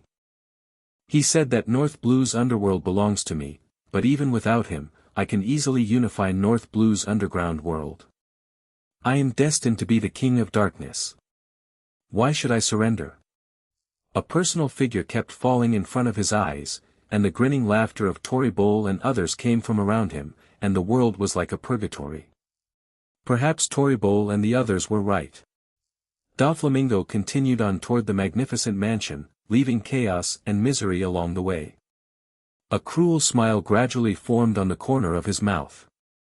There is nothing more pleasurable than appreciating the pain of others. He began to tremble uncontrollably. An uncontrollable momentum erupted from his body, causing the flamingo's feathers to dance wildly. Dozens of gang members rolled their eyelids and fainted. Step by step. In mournful wailing and maddened laughter. Doflamingo advances step by step. Every step you take. The conqueror's hockey on him became unstoppable and violent. The wind is raging, and the sky is changing. Why should I surrender? The Rodriguez family is just the first step, and I'm not going to be in a small place like North Blue forever. Grand Line, New World, that's where I, Don Quixote Doflamingo, really shine. The sea belongs to heroes, and overlords. The shouts and wailing gradually weakened. Doflamingo stopped in his tracks. He stood in front of a luxurious mansion. North Blue underworld tycoon, head of the Rodriguez family, Rodriguez Michael's villa.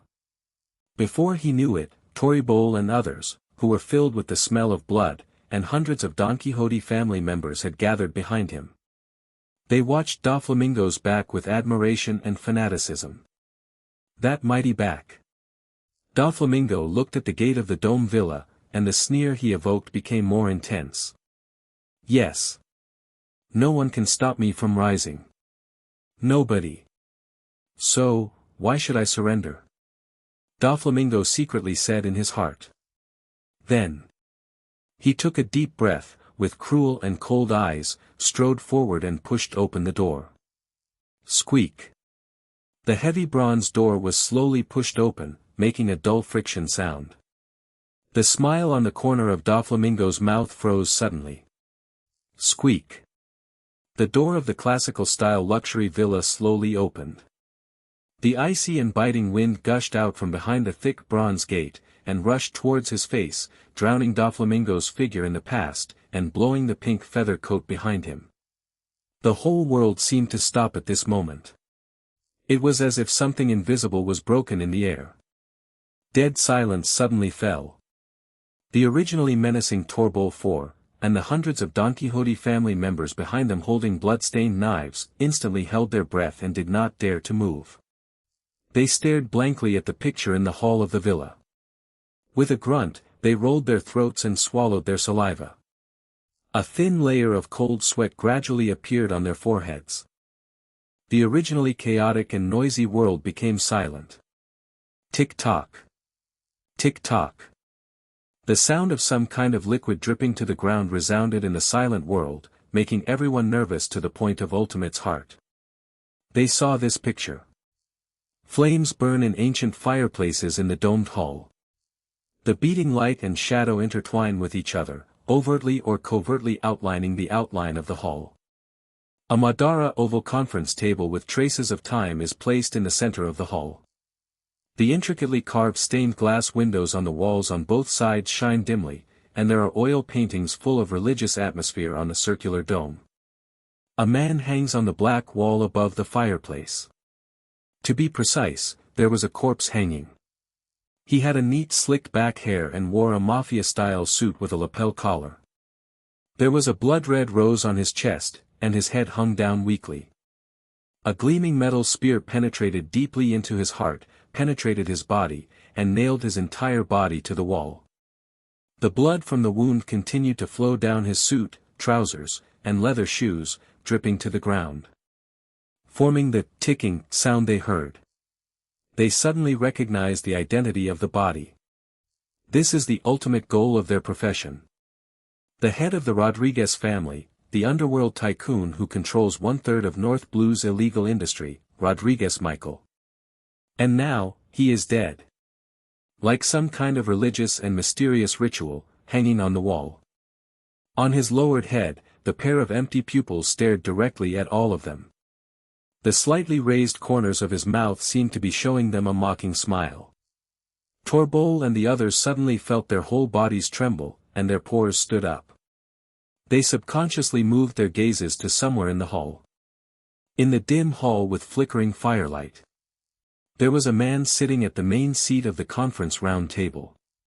The firelight could dispel the darkness, but it could not illuminate the man's face. His face seemed to be forever hidden in shadow. As long as he doesn't take the initiative to expose himself, the world will never discover him. Torbol and the others could barely see the outline of his figure. A crisp black suit, a white shirt, a cool black tie, and black military boots. He sat there with his legs crossed, his fingers holding a cigar gently tapping the conference table, and his sharp and deep eyes looking at them casually in the darkness. He is smiling. Although they couldn't see clearly, this thought came to all of Torbol's minds. It came just in time. Darren spoke slowly, breaking the silence. Light and shadow flowed, and the firelight finally illuminated his face. He was indeed smiling. Well done. He looked at the young figure of the flamingo with praise. Doflamingo was silent. Dead silence. Torbol and others could clearly see that his fists were clenched tightly, trembling, and clenched tightly. They could only see Doflamingo's back, but they could guess that their young master's face looked absolutely ugly at this time. At this time, a whistling sound of a telephone bug suddenly sounded. Blue, blue, blue, blue. Darren took out the military phone bug from his pocket and connected the signal. It's me. A deep voice slowly came from the phone bug. Report to Base Commander Darren, as of 5 minutes ago, all our operations have ended. 17 well-known underworld forces, including the Snooker, Vincent and Rockefeller families, have all been wiped out under the light of justice. As soon as this remark came out, everyone in the Don Quixote family suddenly took a breath. The underground world of North Blue, all suppressed by Marine. Unprecedented fear flooded into their brains instantly, making their faces extremely pale. The North Blue Marine has carried out a bloody cleansing of the underground world, and now the highest officer of the North Blue Marine stands in front of them, plus the body of the head of the Rodriguez family. Everyone shuddered. Could it be, their Don Quixote family, was also the target of the Marine purge? Well, I see, you have done a good job, I am very satisfied. Darren replied to the phone bug. Let's go back to the voyage. I still have a little thing to deal with here, and I will go back soon. Yes, Master Base. The military phone bug lost communication. Putting away the phone bug, Darren smoked a cigar and slowly stood up from the main seat. Following his casual movement, thousands of people in the Don Quixote family took a step back in unison. Only one person did not move. Doflamingo remained where he was, silent. His clenched fists trembled even more. I don't know what kind of violent impulse he is restraining. Darren walked towards him step by step. The complexions of several people in Tory Bowl changed slightly. Just as they were about to make a move, an inadvertent look from Colonel Marine made them feel as if they had fallen into an ice cellar, and they dared not move. With the sound of military boots rubbing against the ground, Darren finally walked in front of Doflamingo. He condescendingly looked down at the blonde kid with gritted teeth and a cloudy expression in front of him, and said with a smile. Here's a gift from you, Dover. His tone is very kind, as if the elder cares for the younger generation he dotes on. From this moment on, the underground world of North Blue is yours. He narrowed his eyes, smiled and held out his hand, quietly waiting for Doflamingo's response. How do you like it? 1 second. 2 seconds. 3 seconds. Everyone in Toribol looked at the motionless back of their young master, their hearts were beating rapidly, and they were sweating profusely. Why surrender to? Why should I surrender? Some moment. Doflamingo's clenched fists suddenly stopped shaking. He let go of his fist. Toribol and the others seemed to hear a silent sigh. Then their eyes widened. They see. Their mighty young master, with a smile slowly appearing on his face, took a step forward. Gently hold that Marine's hand. Bow slightly. Kiss the back of his hand respectfully. Thank you, my godfather. What is the most important thing about raising a wild wolf? To fuel its hatred of celestial dragons, its world government, its thirst for blood? Is it to allow it to kill recklessly and maintain its ferocity? Or give it a clear enough target to train its hunting ability? All of the above, but not quite. To raise a wild wolf, the most important thing is to completely surpass it and torture it constantly, so that this attitude of submission is like a mark deeply engraved in the depths of its brain, becoming a habit and an instinct. Let it always remember who is its true owner. That's the most important thing. Looking at the young celestial dragons who bent down and kissed the back of his hand in front of him, Darren smiled with satisfaction. Very well, you really deserve to be my godson. He fondly stroked Doflamingo's short blonde hair, made him stand beside him, and took his hand step by step out of the blood-stained rotunda. Outside the old villa. Seeing the arrogant and rebellious young master of his family being dragged out by that black-haired marine like a real child, everyone in the menacing Don Quixote family was shocked and froze in place, like a dream. Dover, is this your subordinate? Darren smiled and glanced casually at the 1,000 mafia members present. Doflamingo bowed his head and replied. Yes, Godfather.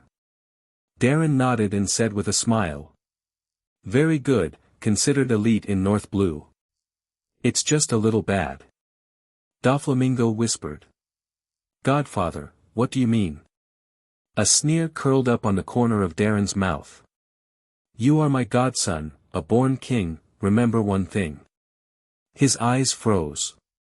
Besides me, anyone who sees you must bow down. As soon as the words fell, a majestic aura burst out from Colonel Marine's body indiscriminately, spreading out in all directions. The world seems to have fallen into dead silence at this moment, and all the colors quickly fade away, leaving only black and white. The wind was mighty, and the wind swept through the clouds. All members of the Don Quixote family headed by Toribol, Diamante, Virgo, and Pica, under the impact of this abyss-like sea, the pupils of their eyes trembled violently. They felt the power in their bodies fade away silently, their minds went blank, their knees bent, and they knelt down on the ground as if exhausted. Ding ding ding ding ding. Countless weapons fell from their hands, falling to the ground like dense raindrops, making continuous crisp sounds. The four of Toribol knelt on one knee, gritted their teeth, and their faces were extremely pale. They looked at the haughty monstrous North Blue Admiral with horror on their faces, and an unbelievable thought came to their hearts at the same time. This kind of strong impact from the soul seems to be facing the shock of thousands of troops and the roar of the sea. The courage of this man has become significantly stronger than last time. The sky and the earth are changing, as if to sweep the entire North Blue. At this moment, there are only two people left standing in the world. Doflamingo, who was standing beside Darren, clenched his teeth tightly, his eyes filled with bloodshot eyes, his expression fluctuated, as if he was suppressing something. The inner conqueror's hockey is ready to move, but it is obviously suppressed. Dover, I'll be waiting for you on the Grand Line. Darren turned his head and squinted at his godson, smiling.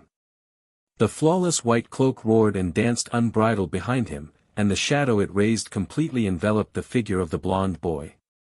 Doflamingo lowered his head, with suppressed ambition and coldness hidden deep in his bloodshot eyes, and said respectfully. Yes, Godfather. See Circle Calendar in September 1492, under the order of the North Blue Marine Supreme Officer, North Blue Admiral Rogers Darren, the North Blue Marine Fleet carried out a bloody suppression and purge of more than 20 well-known mafia families within the North Blue Range.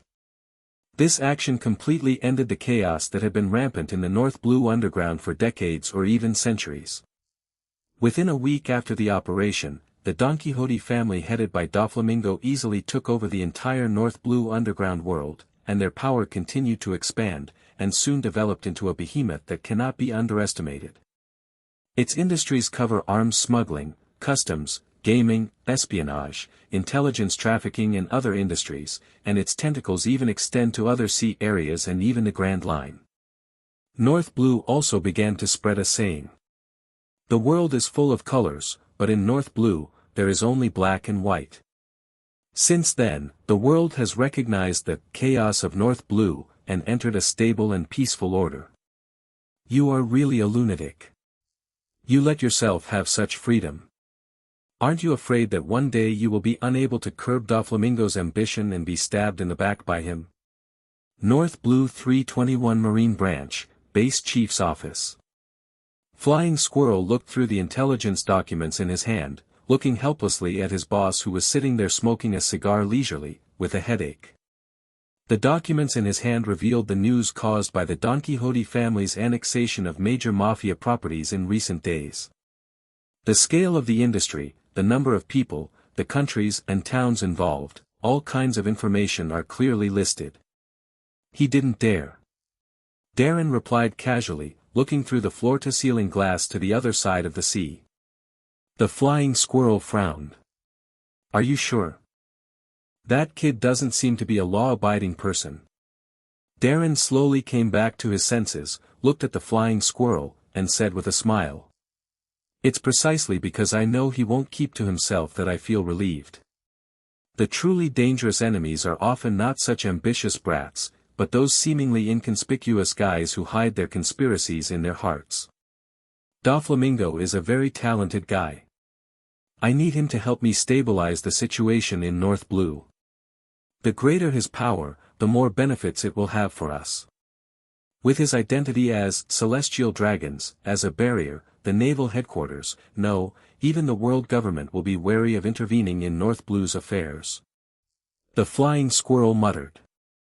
Of course I understand this, but I have seen that guy, and I can tell that the way he looks at you is wrong. What I'm worried about is that after you leave North Blue, will he? Darren waved his hand to interrupt the Flying Squirrel and instead asked a seemingly irrelevant question. Do you know the spirit of a king? It is said that it takes millions of people to give birth to a spirit.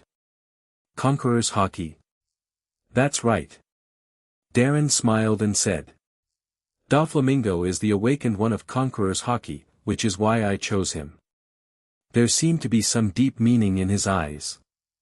Strength in strength, speed in speed, size in power, status, are all secondary. In this ocean, what really determines the final outcome, is courage. As long as my Conqueror's Hockey is stronger than him, he will never dare to rebel against me. Conqueror's Hockey. The Flying Squirrel muttered to himself, but he quickly realized that he stared at the boss smoking with his legs crossed in disbelief. Wait. You awakened Conqueror's Hockey. Darren glanced at him and said with a smile. Yes. Rubeck Island fought against Doflamingo. He ordered the Flying Squirrel to lead the Marine to directly blockade the island, evacuate civilians, and set up a cordon. When I collided with Doflamingo in Conqueror's Hockey, the Flying Squirrel was still busy giving orders, so I didn't know it. When did this happen? The Flying Squirrel gasped, his face full of bewilderment. He had heard of the rarity of Conqueror's Hockey. In the sea area of North Blue, even Sakazuki, the previous North Blue Admiral and known as the Monster, failed to awaken successfully. Perhaps in the Grand Line or New World, many strong men have awakened Conqueror's Hockey, but those are basically the famous strong men among pirates. Such as the great pirate Whitebeard, and the mysterious Roger. However, in Marine, there are very few people who can awaken Conqueror's Hockey. Marine, as a violent law enforcement agency under the world government, focuses on hierarchical discipline and obedience. There is simply not enough space and soil for free will to grow, let alone the world's aristocratic celestial dragons. Under such conditions, it is no less difficult for a Marine to awaken the king's bravery. As far as Flying Squirrel knows, the only ones who have awakened Conqueror's Hockey in Marine are the current Marine Marshal Kong, Admiral of Headquarters Buddha Sengoku, and the strongest Marine Vice Admiral Garp who has the title of Hero. But now Darren actually told himself that he had successfully awakened the Conqueror's Hockey. Does this mean that, this guy's talent is stronger than the so-called monsters Sakazuki and Poliusolino? If he didn't know Darren's character, the Flying Squirrel would have thought he was fooling himself.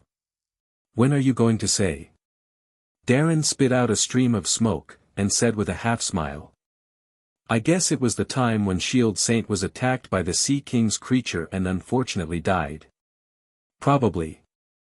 Well, if you also want to awaken Conqueror's Hockey, I have a good method. A bad premonition welled up in the Flying Squirrel's heart, but he still bite the bullet and asked. What? Darren tossed a coin. The coin suddenly melted in mid-air and twisted into a gleaming dagger. The sharp point of the knife is vertical to the ground and points straight to the sky. Kill a celestial dragons. He said lightly. Flying squirrel. The corners of his mouth twitched uncontrollably, and several black lines appeared on his forehead. Are you serious? Darren shrugged. Who knows, this is just my guess, but I estimate that there is a high probability that it will be useful. This method may not be very effective for pirates, after all, they are lawless guys. But for Marine, it will definitely have an extremely severe impact on their personal will. The so-called conqueror's hockey, according to my personal experience and understanding, in the final analysis is the external manifestation of personal will and courage. Generally speaking, it will be awakened in an extreme state. This extreme state does not refer to physical danger. After all, we, as Marines, take great risks whenever we go out on missions. The so-called extreme state refers to the spiritual. As Marines, from the day we put on our military uniforms, we have been trained and taught to obey orders and maintain peace and justice in the world, but in fact everyone knows it well, that is just a lie. We may be defending justice, but we know deep down that our tasks and actions are more about maintaining the rule of the world government. And the top of the world government is the celestial dragons who sit high on the clouds and call themselves gods. Darren's voice gradually sank, his deep eyes flickered with an inexplicable light, and he said with a smile. For a Marine, what's more exciting than killing the God who is above us and gives us orders? How about it, do you want to try the feeling of killing gods? Watching the ugly faces of celestial dragons wailing in front of you, witnessing them kneeling in front of you begging for mercy, let the noble and great descendants of the Creator have nothing to lose. Posture and dignity. Aren't you curious about that feeling?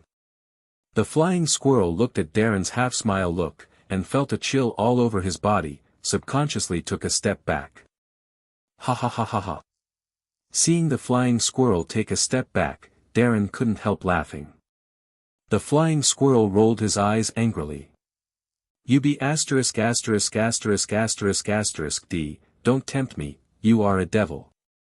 No wonder that kid Doflamingo is eaten to death by you. Sometimes I start to wonder if your devil fruit has the ability to confuse people. What I have to admit is that the flying squirrel actually found that he was fascinated by Darren's proposal for a moment just now. However, as soon as this thought came to him, a chill appeared all over his body, and the pores on his back stood erect. The dagger in mid-air returned to the shape of a coin again, and the lines, numbers, and patterns on it were exactly the same as before, without any change, extremely delicate. Darren caught the coin that fell in mid-air, gently placed it on the desk, and said with a smile. That kind of ability may exist, but in the final analysis, the so-called human heart is actually very simple. As long as a person is a person, whether it is a high-ranking person or a humble commoner, there are weaknesses and desires.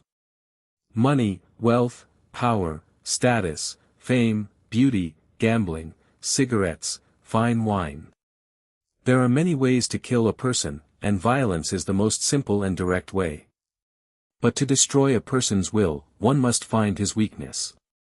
The desire to destroy is the weakness that most people have.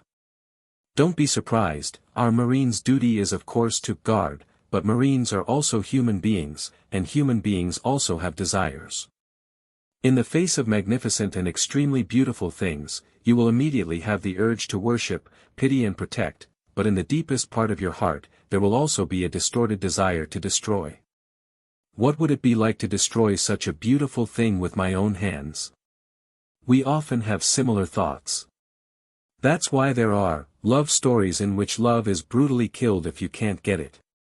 And what is the most sacred, most beautiful, most noble, and greatest thing in this world? Naturally the world government, the celestial dragons. Perhaps one day, when people in this world look at the behemoth that has ruled the world for 800 years, there will be a slight change in their fearful eyes. How wonderful will that picture be?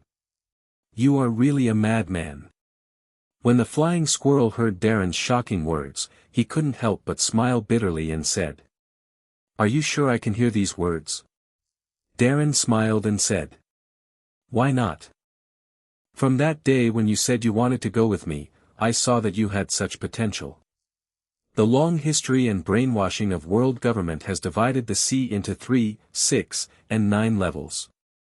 The celestial dragons are aloof and control everything. However, with the changes of the times and the rise of heroes, this inherent concept will inevitably undergo great changes." He slowly leaned back on the chair, picked up the wine glass and took a sip with an elegant posture. "Of course, this is just a guess on my part.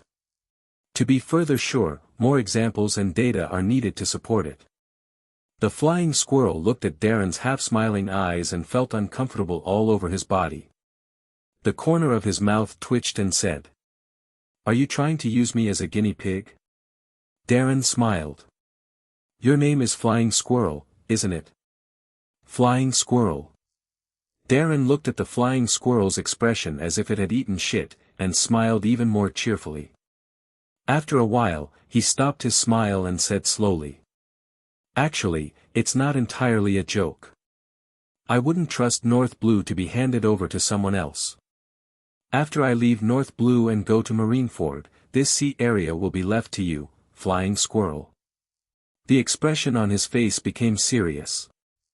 Although that guy Doflamingo seems to have become more obedient after being beaten, he is still an ambitious guy after all. Germa's card can continue to be used, and then you can specifically provoke conflicts between the two families.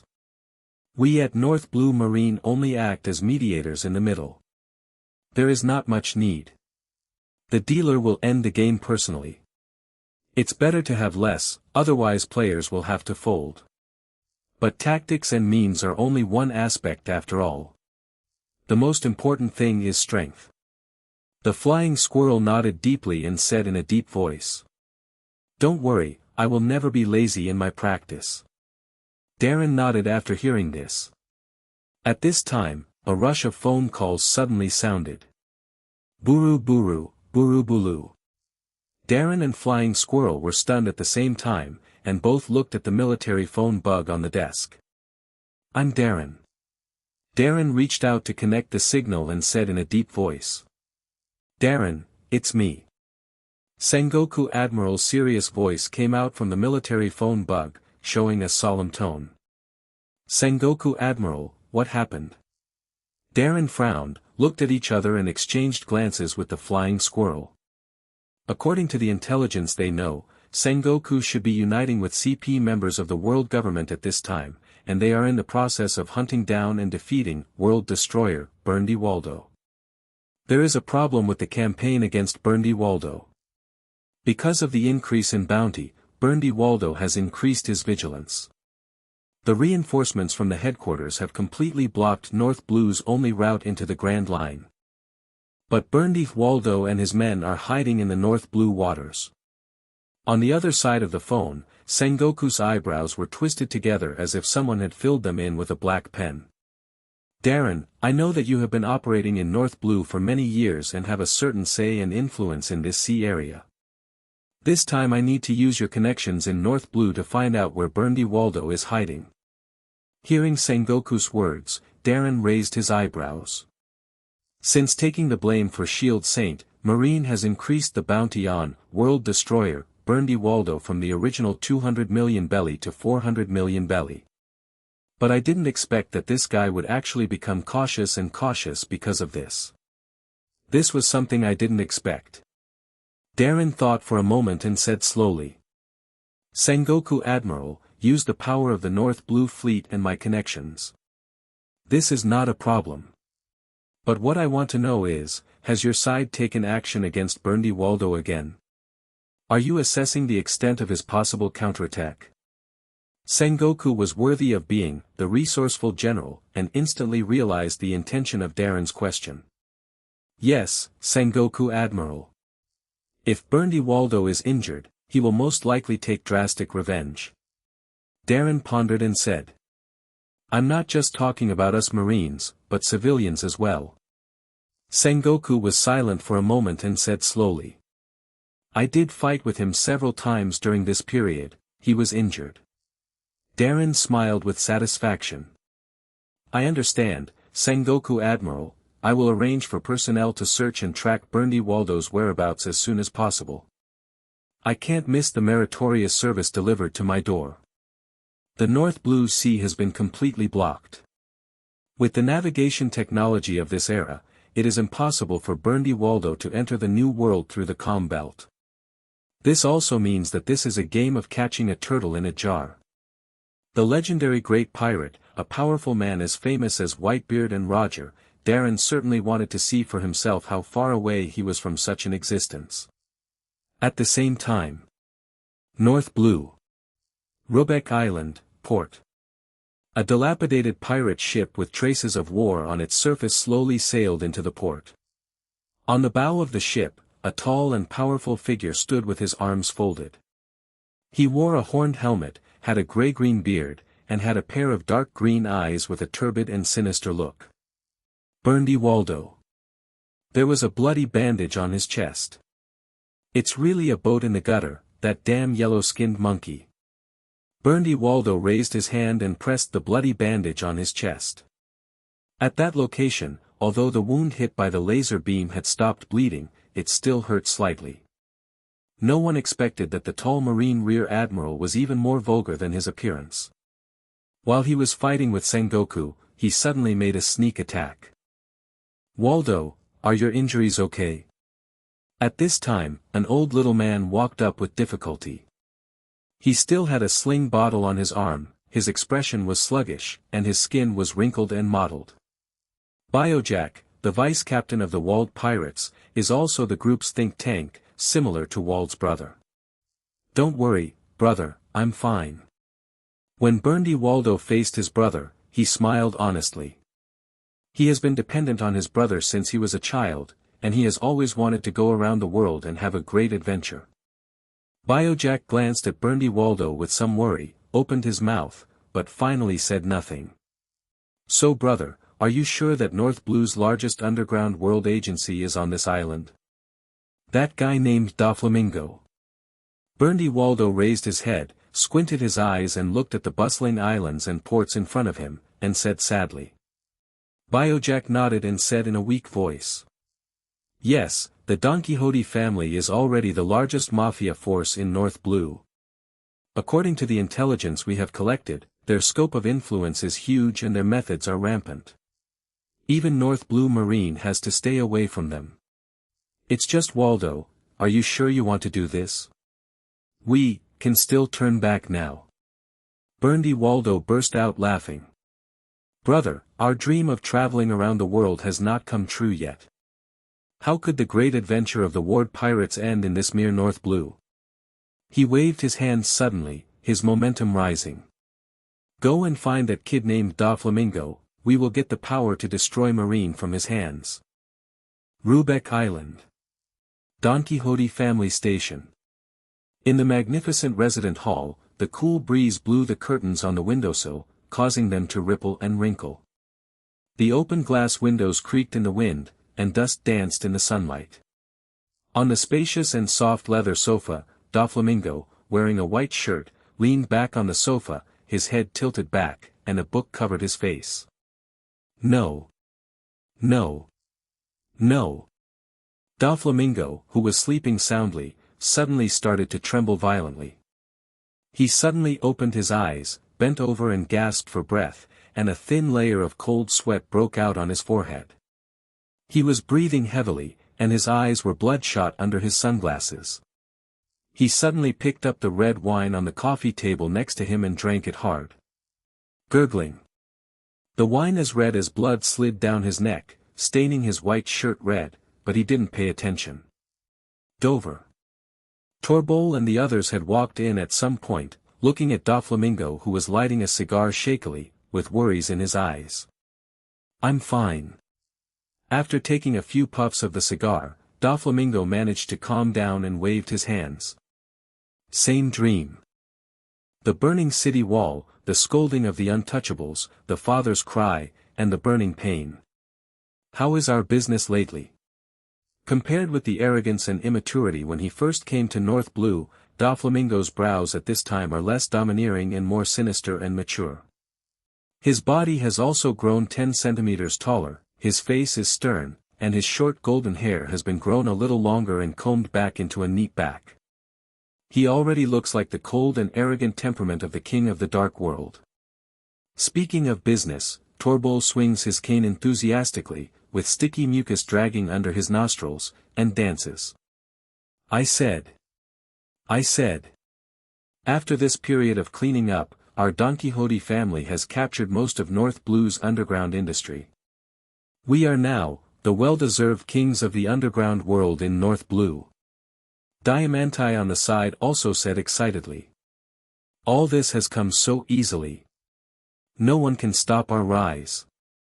If we continue to develop at this rate, our industry and business will be able to reach the Grand Line in less than a year. Pica laughed shrilly. Those arrogant and domineering kings and nobles in North Blue are like lapdogs begging for mercy from us, Dover, you should see their faces, ha ha ha ha ha. You will definitely enjoy that scene. Listening to the smiles on the faces of several core cadres whom he regarded as family members and their confidence in the future, Doflamingo's inner haze also dissipated a lot. He licked his chapped lips and said with an evil smile. North Blue is just the first step for us to conquer this sea. When we have enough primitive accumulation, we will leave this place. I have a feeling that a new era is coming soon. As he spoke, Doflamingo clenched his fists, and a strange cold light flashed under his cold sunglasses. A looming majestic momentum emanated from his body, causing the pink feather coat he wore to automatically move without wind. When Torbol and others saw this scene, they looked at Doflamingo with undisguised admiration and enthusiasm. Originally, they were worried that when their young master surrendered to that marine, Doflamingo would lose his kingly aura. But now it seems that the great young master has not been depressed by this. His momentum has even become stronger than before. But young master, is the tax collected by North Blue Marine too much? Virgo, who had been silent at this time, suddenly said in a muffled voice. We raise so many people in North Blue and run such a huge industry, but in the end more than 50% of the profits have to be handed over to North Blue Marine. Before he could finish speaking, Doflamingo glanced at him coldly and interrupted. We can't make some money. Without Marine's protection, our business wouldn't be going so smoothly. The smoke from the cigar hung over his face, making him look extremely gloomy. Wait a minute, that guy Darren can't stay in North Blue forever. A rebellious sneer gradually rose from the corner of Doflamingo's mouth. He thought he could control me to death, but there are always times when people are negligent. Hearing his young master's words, Toripol and the others showed treacherous smiles in unison. This is their wise and holy young master. It is absolutely impossible to surrender to others. But at this moment, mutations happen. Boom! The family meeting hall suddenly seemed to be hit by a meteorite falling from the sky. With a huge roar, the solid walls suddenly shattered and collapsed. Dragon-like dust and rocks were set off in the storm, and the roaring air waves directly lifted Toribol and the others into the ruins, spitting blood. Thief, ha ha ha ha ha. Where's that brat Doflamingo? Get out and meet Lousy. An unruly, hoarse laugh sounded, and the ashen-faced Toripol and the others looked at the burly figure wearing a horned helmet walking out of the smoke and dust in disbelief, and their pupils trembled violently. Who are you? How dare you break into the Don Quixote family's residence? You are courting death. Several roars sounded at the same time, and everyone in Toribol jumped up angrily towards the figure, using their own attack methods. But in the next second, they couldn't even see the man's movements clearly. They just felt a blur in front of their eyes, as if they had been hit by a high-speed train, and their bodies flew upside down like a cannonball. Rumbling. Blocks of thick, solid walls were knocked down by them, collapsed, and created a huge cloud of smoke and dust. Whoosh! At this time, an incomparably sharp explosion suddenly blasted the air waves. Laugh! The extremely sharp silk thread sprayed out from Doflamingo's hand, easily cut through the rock and the ground, and slashed hard towards that burly figure. It was Doflamingo's shot. However, an incredible scene appeared. There was only a clang sound, like gold and iron colliding. The razor-sharp silk thread was cut on the man's chest, and a long burst of bright sparks burst out. Doflamingo's pupils shrank, and he clearly saw that the upper body of the man was covered with a layer of black and shiny invisible armor, reflecting a faint cold light. Armament hockey. He didn't have time to exclaim, the guy had already disappeared from his sight. Boom! A dull sound came out, and a heavy fist hit Doflamingo's abdomen firmly, causing his body to bend. His eyeballs protruded from their sockets instantly, and his mouth opened. A large hand grabbed his blonde hair and tore his head back. A rough, cruel face came into view. "You're Doflamingo, aren't you?" Bernie Waldo looked down at the blonde kid with bleeding mouth in front of him, and said with a sneer. "I heard that the entire arms smuggling in North Blue is your business. So what?" A head of blonde hair was about to be torn off from the scalp, but the severe pain aroused Doflamingo's viciousness, and his bloodshot eyes burst out fierce and fierce. The 5 fingers of the right hand were bent like sharp claws, and Doflamingo raised his hand from bottom to top, and the silk thread, as sharp as a sword, cut the ground with a chee sound, and swept towards Bernie Waldo's crotch. Unexpectedly, the corner of Bernie Waldo's mouth raised a sneering sneer, and he did not avoid it. When his body sank, he raised his legs and bent his knees, and the calf wrapped in pitch-black armament hockey bumped into the transparent silk thread in the air. Laugh. A large area of sparks bloomed brilliantly, and Bernie Waldo did not hesitate in his movements. The whole person rushed forward like an arrow from a bow, and his huge, shiny black fist hit Doflamingo's throat forcefully. Wow! Doflamingo's throat seemed to be hit hard, a pool of stuffy blood spit out from his wide-open mouth, and 2 broken teeth spun and flew up. Damn guy! Lousy is Doflamingo. Throat wounded, Doflamingo's frenzied growls were hoarse as if burned by fire. But his eyes were full of ferocity, he roared rebelliously, and his eyes shot out fierceness and anger for no reason. The veins on the bent fingers popped up, and he flicked them hard. The 5 forked threads of the leaf rake shot up at such a close distance, piercing through Bernie Waldo's throat. Dropping ruffian string. The kid's reaction was great. Bernie Waldo's eyes were fixed, and a subtle red light flashed in the depths of his pupils. Almost instinctively, he tilted his head slightly, and the transparent thread that could pierce through steel brushed past his cheek, leaving a shallow bloodstain on his cheek and neck. Seeing this scene, Doflamingo was obviously stunned for a moment. When he reacted in the next moment, the burly figure in front of him had disappeared. "You kid is a bit interesting, you are indeed qualified to be the king of North Blue's underground world." Rough and wild laughter rang in the ears, and the sound of cracking the air was infinitely approaching. Boom! Crackling.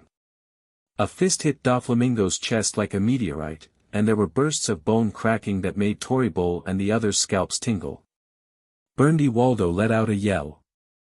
Boom! Accompanied by armament hockey's second eruption, the violent and desperate impact force crazily vented on the body of the blonde boy, and large groups of fuzzy blood exploded continuously on his body surface, turning the white shirt was stained blood red. The ground within a radius of 100 meters below the feet suddenly cracked and dismembered. Accompanied by a deafening roar, the entire Don Quixote family residence collapsed under the impact of this punch. In the billowing dust, Doflamingo let out a muffled snort, his tightly constricted pupils trembling constantly, his legs went limp, and he fell limply to his knees on the ground. He covered his abdomen with both hands, panting like a fish lacking oxygen. The unprecedented haze covered his eyes. The crushing gap. This guy's strength is so strong that it makes people despair. Okay, it's almost time to play. Bernie Waldo casually glanced at the ruins of the surrounding resident hall, and casually picked up a bottle of wine that was rarely intact from the broken coffee table next to it. He pulled out the cork, raised his head and took 2 gulps, wiped his lips roughly, and grinned. Little devil, you should have heard of Lousy's name. This time I came to you to discuss a business with you. Business? Is that how you talk about business? Doflamingo took a long time to catch his breath, raised his head with difficulty, his face was pale. He raised his hand to wipe the blood on the corner of his mouth, stared at the imposing big pirate in front of him, and said coldly. Thieves, ha ha ha ha. Otherwise? Lousy is a pirate. Not you yellow-haired brats who like to play house. Burndy Waldo laughed wantonly. Could it be possible for me to pay a polite visit, and then shake hands and chat? Little brat. Lousy is not talking nonsense, since the Don Quixote family you lead controls the entire underground arms smuggling business in North Blue, I will speak directly. He rubbed the wound on his chest that was tied with a bloody bandage, and a cruel grin slowly appeared on his face. I need ammunition, a large amount of ammunition, and a cannon of unprecedented scale. A huge heavy artillery. Doflamingo's pupils shrank when he heard this. Relevant information about the wild guy in front of him quickly emerged in his mind. World Destroyer, Burndy Waldo, the latest bounty of 400 million Bailey, the legendary big pirate, Momo fruit ability user. His devil fruit ability can multiply the size and speed of foreign objects by dozens or even hundreds of times.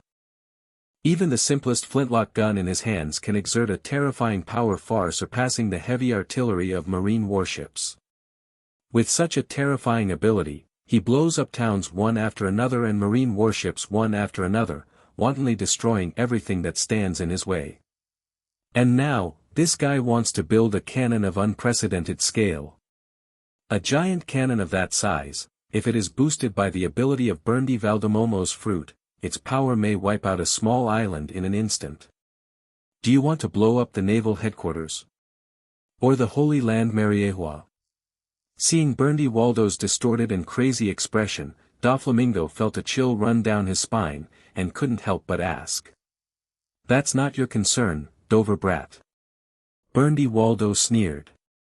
You just need to help Lousy create it. I advise you not to ask too much about other things. Doflamingo raised his eyebrows and was about to speak. Boom! Burndy Waldo directly lifted his boots and stomped heavily on his head, crushing his entire face into the ground. The ground suddenly shattered, forming dense cracks. Doflamingo's eyes were bloodshot immediately, and he gritted his teeth. Do you understand, Dover brat? Burndy Waldo sneered, stepped on the foot of Doflamingo's head and exerted force continuously, smashing the ground to pieces. Of course, I still know the rules of doing business. You can't lose money in business.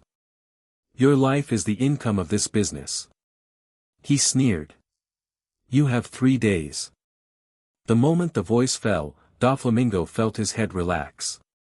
He suddenly looked up. The figure of Burndy Waldo has disappeared without a trace, and only the ruined family residence remains in sight. And the blood seeping from his forehead, staining his eyes red. Damn! Doflamingo was stunned for a while, then suddenly let out a beast-like growl. His hands were clasped firmly into the ground, his expression violent and distorted.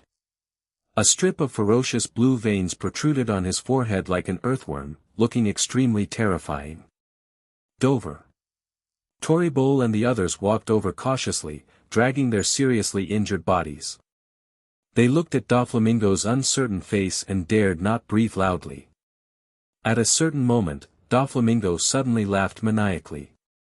He laughed maniacally, convulsed from laughing, and burst into tears from laughing. Interesting. Interesting. Really interesting. Doflamingo slowly took out a phone bug from his arms, the dark glasses reflected a sinister light. It was a military phone bug. He thought he would never dial this phone bug in his life. But he was wrong. Blue, blue, blue, blue. The call of the phone bug sounded so ear-piercing in the dead silence of the ruins. Sunlight casts down from the dilapidated dome, and dust swirls around the blonde-haired celestial dragon's boy. "Brew! It's me." A deep voice came out. Doflamingo knelt there, silent for a long time. "Godfather, Berndy Valdo has come to me." He lowered his head and said. "Godfather, Berndy Valdo has come to me." Darren listened to the voice coming from the military phone bug with some astonishment, and his cigar-smoking expression gradually became weird. "I just received an order from Sengoku to track down Berndy Waldo's whereabouts, and within 2 minutes, that guy, actively, found his godson." The flying squirrel sitting opposite the desk also listened to Doflamingo's words with a dazed expression, the corners of his mouth twitching. He was almost scalded by a cigar before he reacted suddenly. Darren and the flying squirrel couldn't help but glanced at each other, feeling for a moment that it didn't take much effort. What does he want? Darren exhaled a puff of smoke slowly, and his brain began to work quickly. He needs munitions, large quantities of munitions. Doflamingo gritted his teeth and said. That guy is crazy.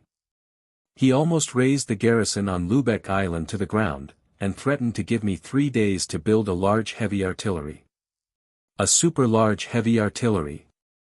Hearing this sentence, Darren's eyes froze, and a sharp light flashed in the depths of his pupils. It looks like that guy was really pushed by old man Sengoku. He frowned and muttered to himself, and then said. Is he hurt? On the other side of the military phone bug, Doflamingo stood up with his bloody hand supporting his body, and said in a hoarse voice. That's right. He pondered for a moment, gritted his teeth. Godfather, what should I do? If Berndy Valdo got a supersized heavy cannon, with his devil fruit ability. Then give it to him. Darren interrupted him suddenly with a smile. Give him everything he wants, munitions, weapons, heavy artillery, the more the better, as long as he can swallow it, all will be supplied to him. Doflamingo was stunned when he heard this. Before he could ask, Darren spoke again. Let's deal with this matter like this, Dover. I am very happy that you can contact me and inform me about this matter. There was a cold smile on the corner of his mouth. You don't need to intervene in Berndy Waldo's affairs. He wants arms, you provide him with arms. As for the loss of the Lubeck Island station, I will make him pay the price. Dover. You have to remember that when people live in this world, sudden insults often occur, and they must be endured. Don't let hatred blind your eyes. But I can assure you. The chief officer of North Blue stood up slowly with a sneer, reached out and took off the cloak of justice on the coat rack, and put it on behind him. Berndy Waldo, there's no way you're leaving North Blue alive.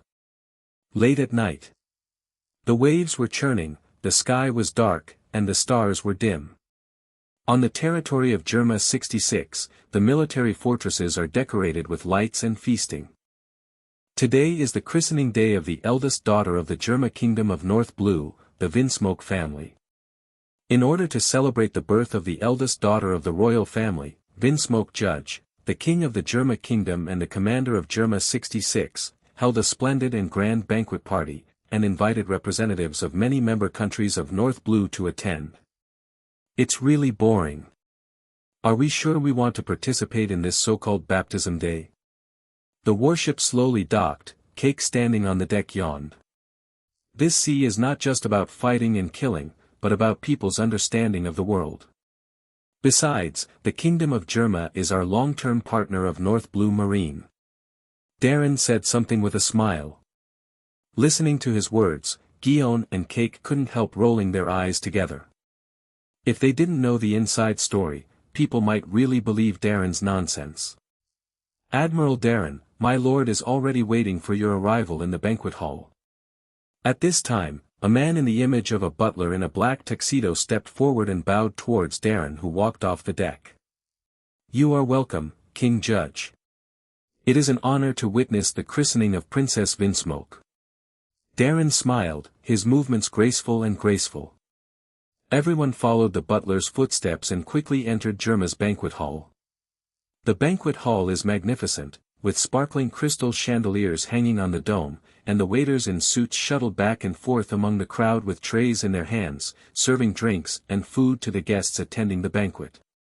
Jia Ji noticed that among the guests present were quite a few well-known figures from North Blue. Owners of chambers of commerce in fine attire, nobles in gold and silver, representatives of the royal family, dignitaries and ministers from North Blue countries. If you listen carefully, you can faintly hear their whispers. They discussed the workings of government, the profit and loss of commerce, the trade routes, the buying and selling of land, titles of nobility, the 8 trigrams of high society, and the vicissitudes of power. These are all prominent figures in the North Blue Sea area. All kinds of resources, channels, favors and transactions were finalized in such a seemingly random banquet. Their words and deeds are enough to determine the situation and pulse of the entire North Blue. But as Darren and his group walked into the banquet hall, everyone who was having a drink stopped their conversations and actions immediately, and couldn't help turning their eyes to the black-haired Marine who was walking in the front. The bustling banquet hall suddenly fell silent, so quiet that it was a little frightening. The deep silence weighed heavily on Jiaji's shoulders, making him swallow a mouthful of saliva. Unlike the other guests who were wearing dresses and robes, Darren was wearing a crisp black suit as usual, with a black tie tied casually, and a large white cape behind him. With deep-set eyes, a high nose bridge, and a neatly cut back hair, the whole person exudes a wild and elegant temperament, which makes people unable to look away. Behind him, followed by 20 fierce and stern Marine elites, walked into the banquet hall majestically, giving the impression that they were not coming to attend the christening ceremony, but a tiger patrolling its own territory. The man looked at him with respect and fear, but the woman looked at him with undisguised salivation and passion. "TCH, you know how to be handsome, you just came to witness the ceremony, okay?" Jiaji muttered sourly. But what even he had to admit was that Darren was really dazzling at this moment. Men want to be him, women want to be his shape. Ha ha ha ha ha, welcome Admiral Darren to Germa. At this time, a loud and hearty laugh suddenly sounded, breaking the silence in the banquet hall. Vinsmoke Judge, dressed in royal style, walked out of the crowd laughing and held out his hand to Darren. "It's my daughter's honor that Admiral Darren can attend the christening ceremony." Darren smiled and took his hand. "How could I miss such an important occasion?" Click click click. Accompanied by the smiles and handshakes of the 2 people with the highest level and specifications in this banquet, the journalists present immediately raised their cameras and took pictures one after another under the frequent flashes. For the nobles, dignitaries, guests and wealthy businessmen from the North Blue countries present, they naturally knew very well that they were not the protagonists of this baptism ceremony. Germa naturally needless to say. This military power with all its citizens has terrifying military combat capabilities, is full of aggression, and has a majestic ambition to dominate North Blue. I don't know how many countries in North Blue. And nobles can't sleep at night. In fact, if it weren't for the previous mediation by North Blue Marine, it is estimated that Vinsmoke Judge has dragged more than half of North Blue into endless wars. As for the North Blue Marine chief named Rogers Darren, the guests attending the ceremony were more in awe. Everyone knew that this young man under the age of 20 was the real speaker of North Blue. The North Blue fleet under his command is invincible, and his own personal strength is even more unfathomable, covering the sky in the sea area of North Blue. "Admiral Darren, I heard that the situation in North Blue has changed a lot recently." Vinsmoke Judge took a glass of wine from the waiter and handed it to Darren, asking seemingly casually. Darren took the wine, took a sip, and said with a half-smile. "Oh. I don't know what aspect the King Judge is referring to." Vinsmoke Judge frowned. As a scientist, he is not good at so-called political games, and even less interested. What he is good at is crushing opponents with powerful science and military technology, and crushing all enemy countries with a hopelessly powerful army. For no reason at Darren's political rhetoric. Admiral Darren should know what I mean. Vinsmoke Judge took a deep breath and forcibly suppressed the displeasure in his heart. The entire underground world of North Blue was turned upside down by your army, and in less than half a month, a kid named Doflamingo led his family members into the underground forces of North Blue. What I'm curious about is whether the rumors from the outside world are true. Doflamingo, does he maintain a cooperative relationship with you? You know, the rise of Don Quixote family has affected the expansion of Germa 66. Darren shook the red wine glass lightly, and the blood-red liquid rippled continuously along the glass wall. King Judge, you should be very clear about my attitude towards the so-called underground world. He smiled and said. Under the premise of peace, as long as things are done according to the rules, I will turn a blind eye. Doflamingo is a little young, but he has quality and I appreciate that. As for Germa's expansion. He touched Vinsmoke Judge's glass. If I remember correctly, the North Blue Marine Fleet is now Germa's biggest business partner, isn't it? In the original plot, the rise of the Don Quixote family in North Blue hindered Germa 66's dominance plan. As a last resort, Vinsmoke Judge can only export the war to the outside world, exporting the war in the whole world in the form of mercenaries, in order to achieve the goal of expansion. Hearing Colonel Marine's words, Vinsmoke Judge fell silent. After a few seconds, a smile slowly appeared on his face. Indeed, the stability and peace of North Blue is the most important thing. At this time, the housekeeper rang the bell lightly, interrupting everyone's greetings. Now invite the eldest daughter of the Vinsmoke family, the christening ceremony has officially begun. Everyone stopped what they were doing and turned to look. I saw a gentle-looking woman with a somewhat pale complexion pushing a baby carriage, escorted by several Germa guards, slowly walking in from outside the hall. She was wearing a long white royal dress, without complicated jewelry and decorations. She was slightly powdered, with a delicate temperament and a slender figure. Princess Sora of the Vinsmoke royal family. This is Sanji's mother. She does seem to be a very gentle person. A thought flashed through Darren's mind. Admiral Darren, first time meeting, hello. Princess Sola pushed the baby carriage and walked towards Darren, gracefully giving a noble courtesy. Darren gently held her hand, bowed slightly, gave a hand kiss with knightly etiquette, and smiled. I've heard that Princess Sola is charming, but what I saw today is indeed so. He looked at the pink baby girl in the stroller, and said with a smile. This is Reiju, the eldest daughter of the Vinsmoke family, right? Congratulations to both of you.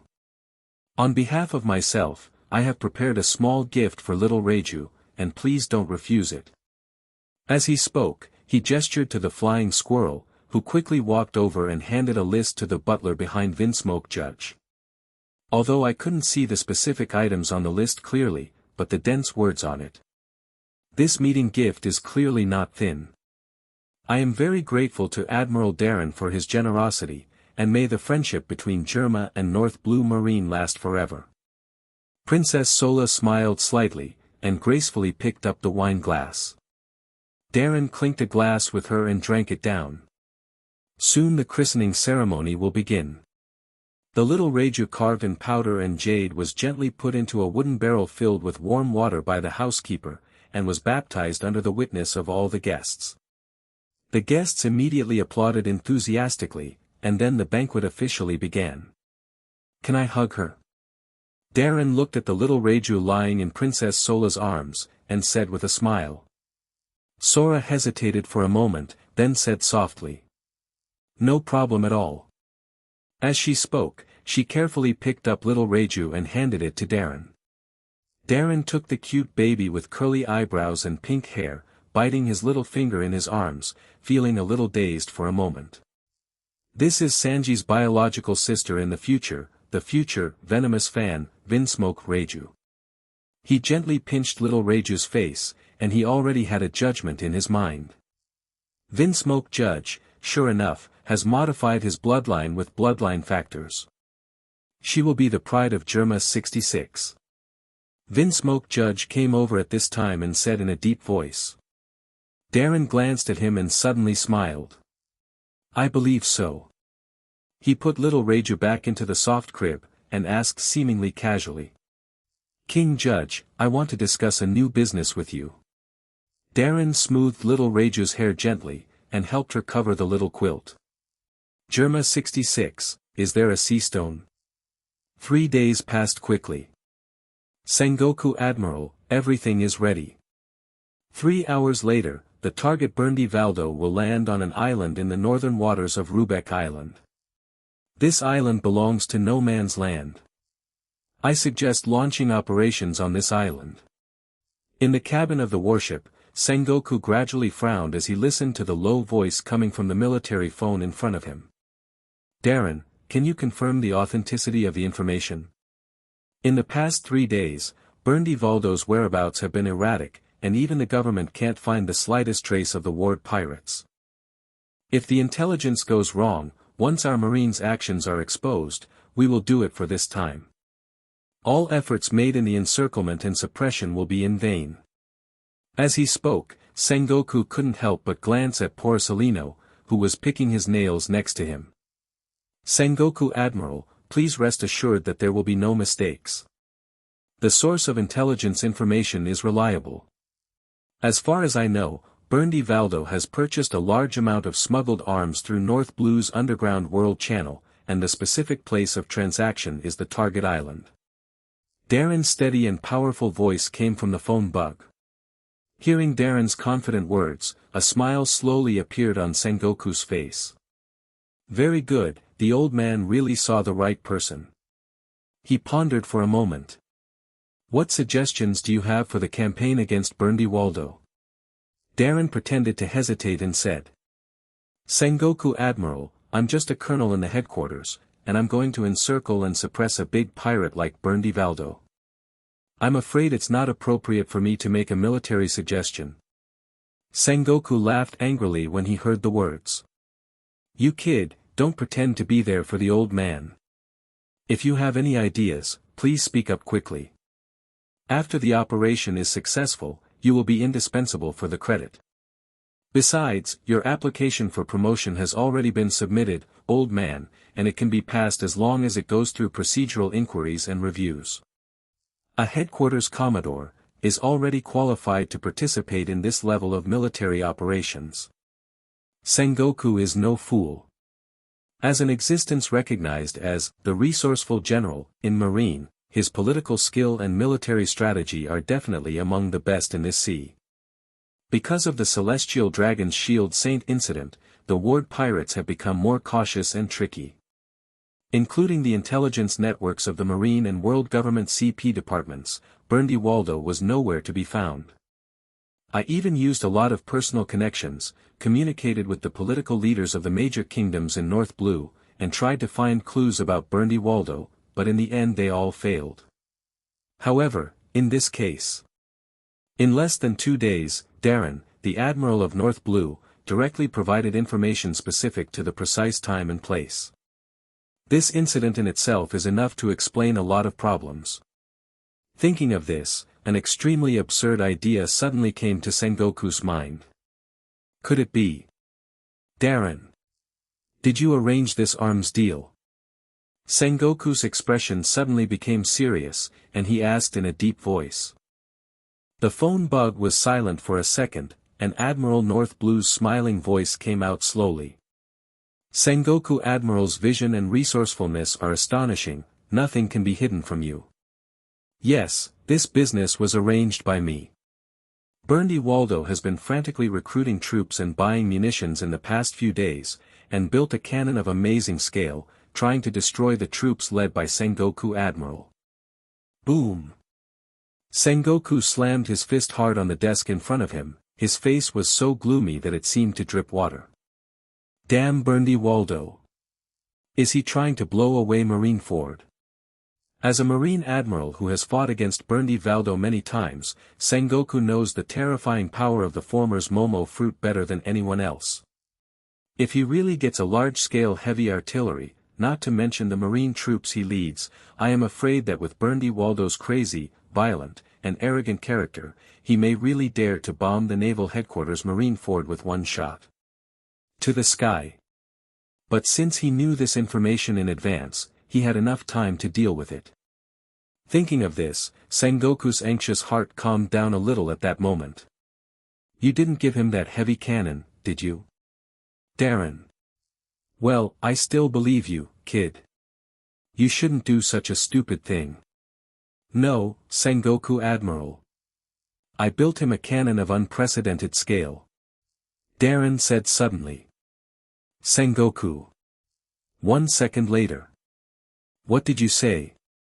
Sengoku collapsed from his seat, and his violent roar almost shook the cabin lid off. The sound was so loud that Porcellino couldn't help but pick his ears. Are you crazy? Sengoku gritted his teeth and looked at the calm look of Darren simulated by the phone bug, with 2 lines of smoke coming out of his nostrils. Sengoku Admiral, don't worry, I have a reason for doing this. Darren's salty voice came out. Berndy Waldo looks crazy, but he's actually an extremely difficult guy to deal with. Although he has the ambition to destroy the world, he is definitely not a reckless fool. If there is not enough interest, I am afraid it will be difficult to lure him out and kill him in one fell swoop. If he didn't have this heavy artillery in his hand, he would not rush to fight our marine, especially when he was already injured.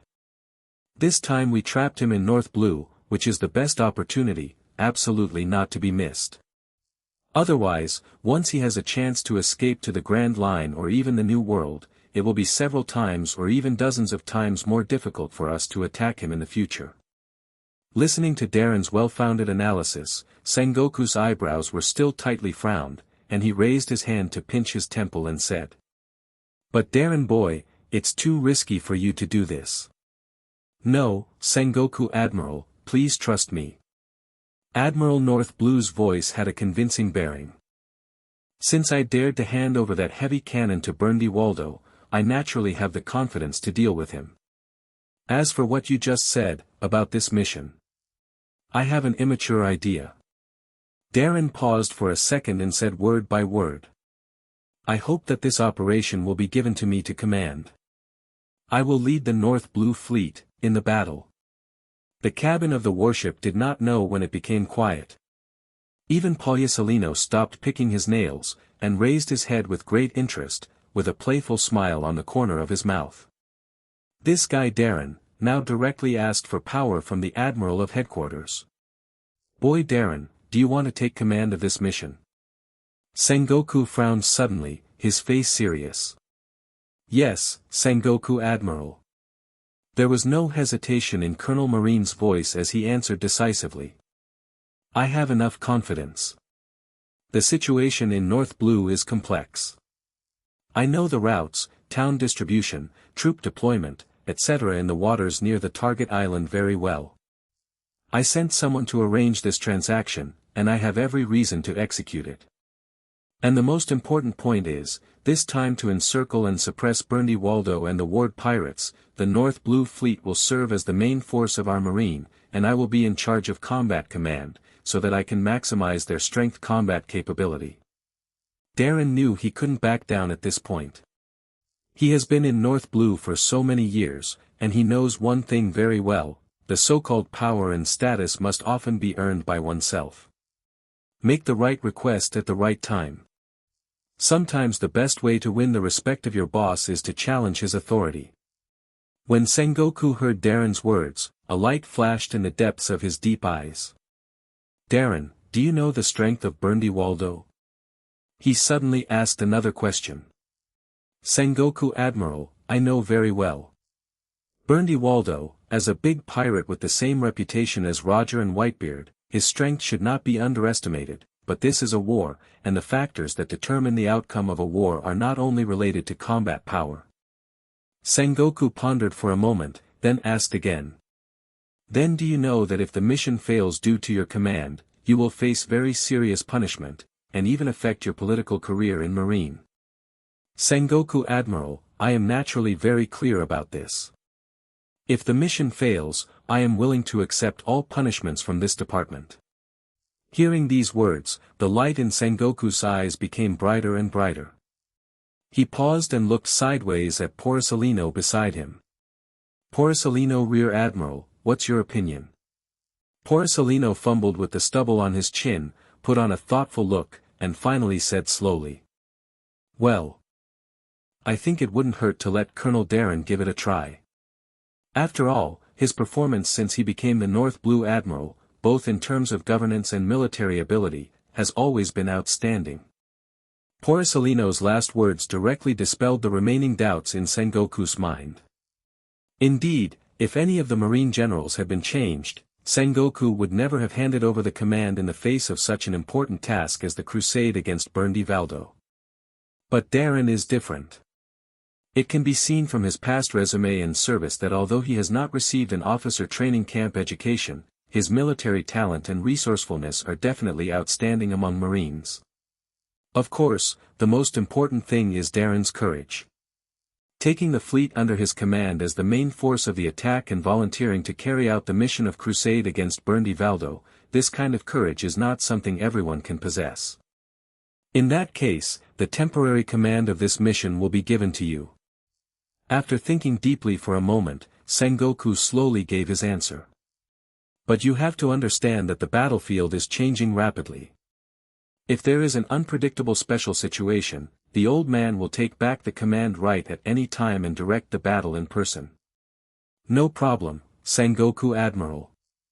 On the other side of the phone bug, Darren was standing on the prow of a warship holding the phone bug in his hand. Behind him, the wide cloak of justice was flying and dancing freely with the strong wind. His half-closed eyes showed a hint of a smile.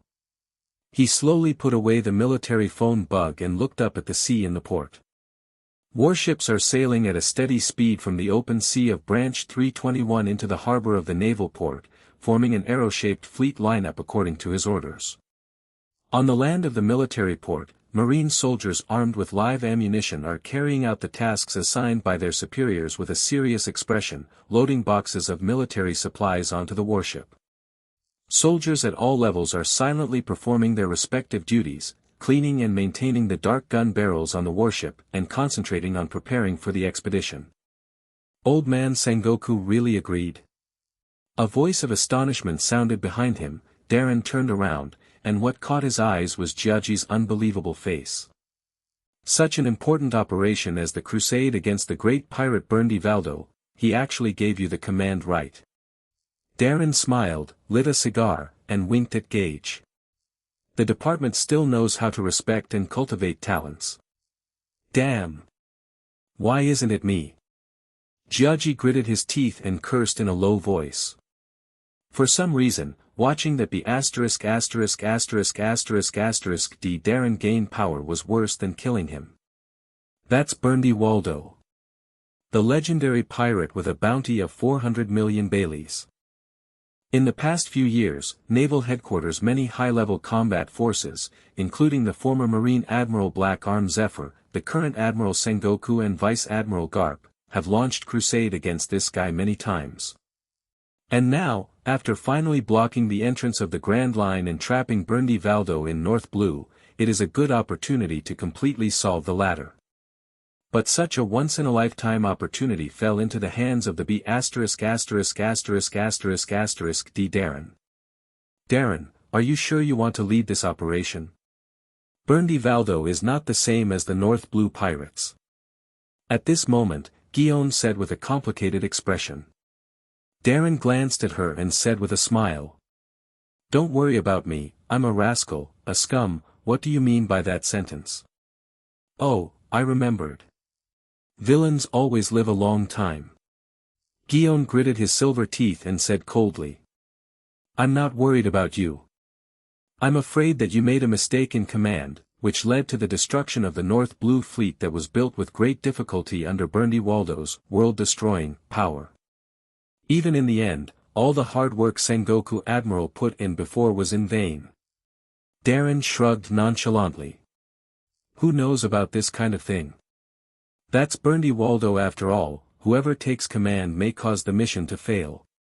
Of course, if you are sure, Guillaume, I can give you the command. How about it? Guillaume pursed his lips and fell silent for a while. The North Blue Fleet will not obey her orders. Most importantly, facing the Ward pirates led by Burndi Valdo, she did not have any confidence. The power of Momo fruit is strong enough to make anyone despair. That is simply not a problem that can be solved by military command, formation of troops, and strategic guidelines. Thinking of this, she couldn't help but take a deep look at Darren's profile. The latter was looking at the sea in the distance, with a calm smile on his lips. Could it be? This guy really has a way to deal with Burndy Waldo? Guillaume couldn't help but feel curious. Darren is not in the mood to pay attention to Cake and Guillaume's inner pettiness.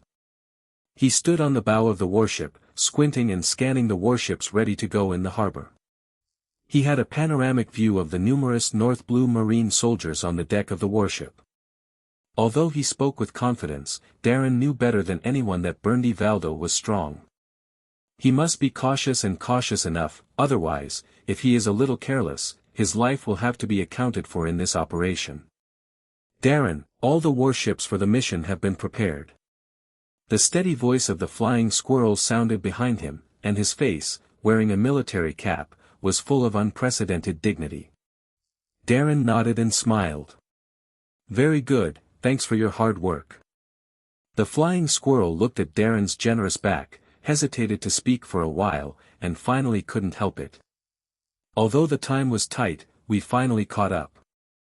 The 10 medium-sized warships on the mission this time have all been upgraded by Germa 66. The keels of the warships use a lot of light metal materials. But Darren, I still can't figure out why you spend so much money to remodel the warship. You know, the funds needed to transform a warship are enough to build a brand new warship of the same size. The cost of building a warship is extremely staggering. Although the warships used by the North Blue Fleet belong to the medium-sized class, far inferior to the medium to large warships used by naval headquarters, let alone the Buster Call-class warships, each one costs more than 50 million Baileys. Normally, under the same budget, the more warships the better, of course, so that a fleet battle group can be formed to achieve the suppression effect of firepower. Darren smiled. The number of warships is not good enough, and you will know why I did this later. He paused, then asked. How's it going in Dover? The flying squirrel muttered. The information from the Don Quixote family, the time and place of the transaction have not changed. At least for the time being, the Ward pirates have not changed much, and the transaction will proceed normally. Darren clenched his fist and asked again. What about the weaponry on the warship? The flying squirrel replied in a deep voice. Each warship is loaded with 10 heavy artillery pieces, and additionally equipped with small ballistic missiles provided by Germa on the hull. As for the equipment of the personnel, in addition to the standard sabers and long guns, the elite of the North Blue Fleet it is also equipped with Germa technologies such as stun guns, portable artillery, and flamethrowers. Darren laughed with satisfaction. Very well, since that's the case, let's go.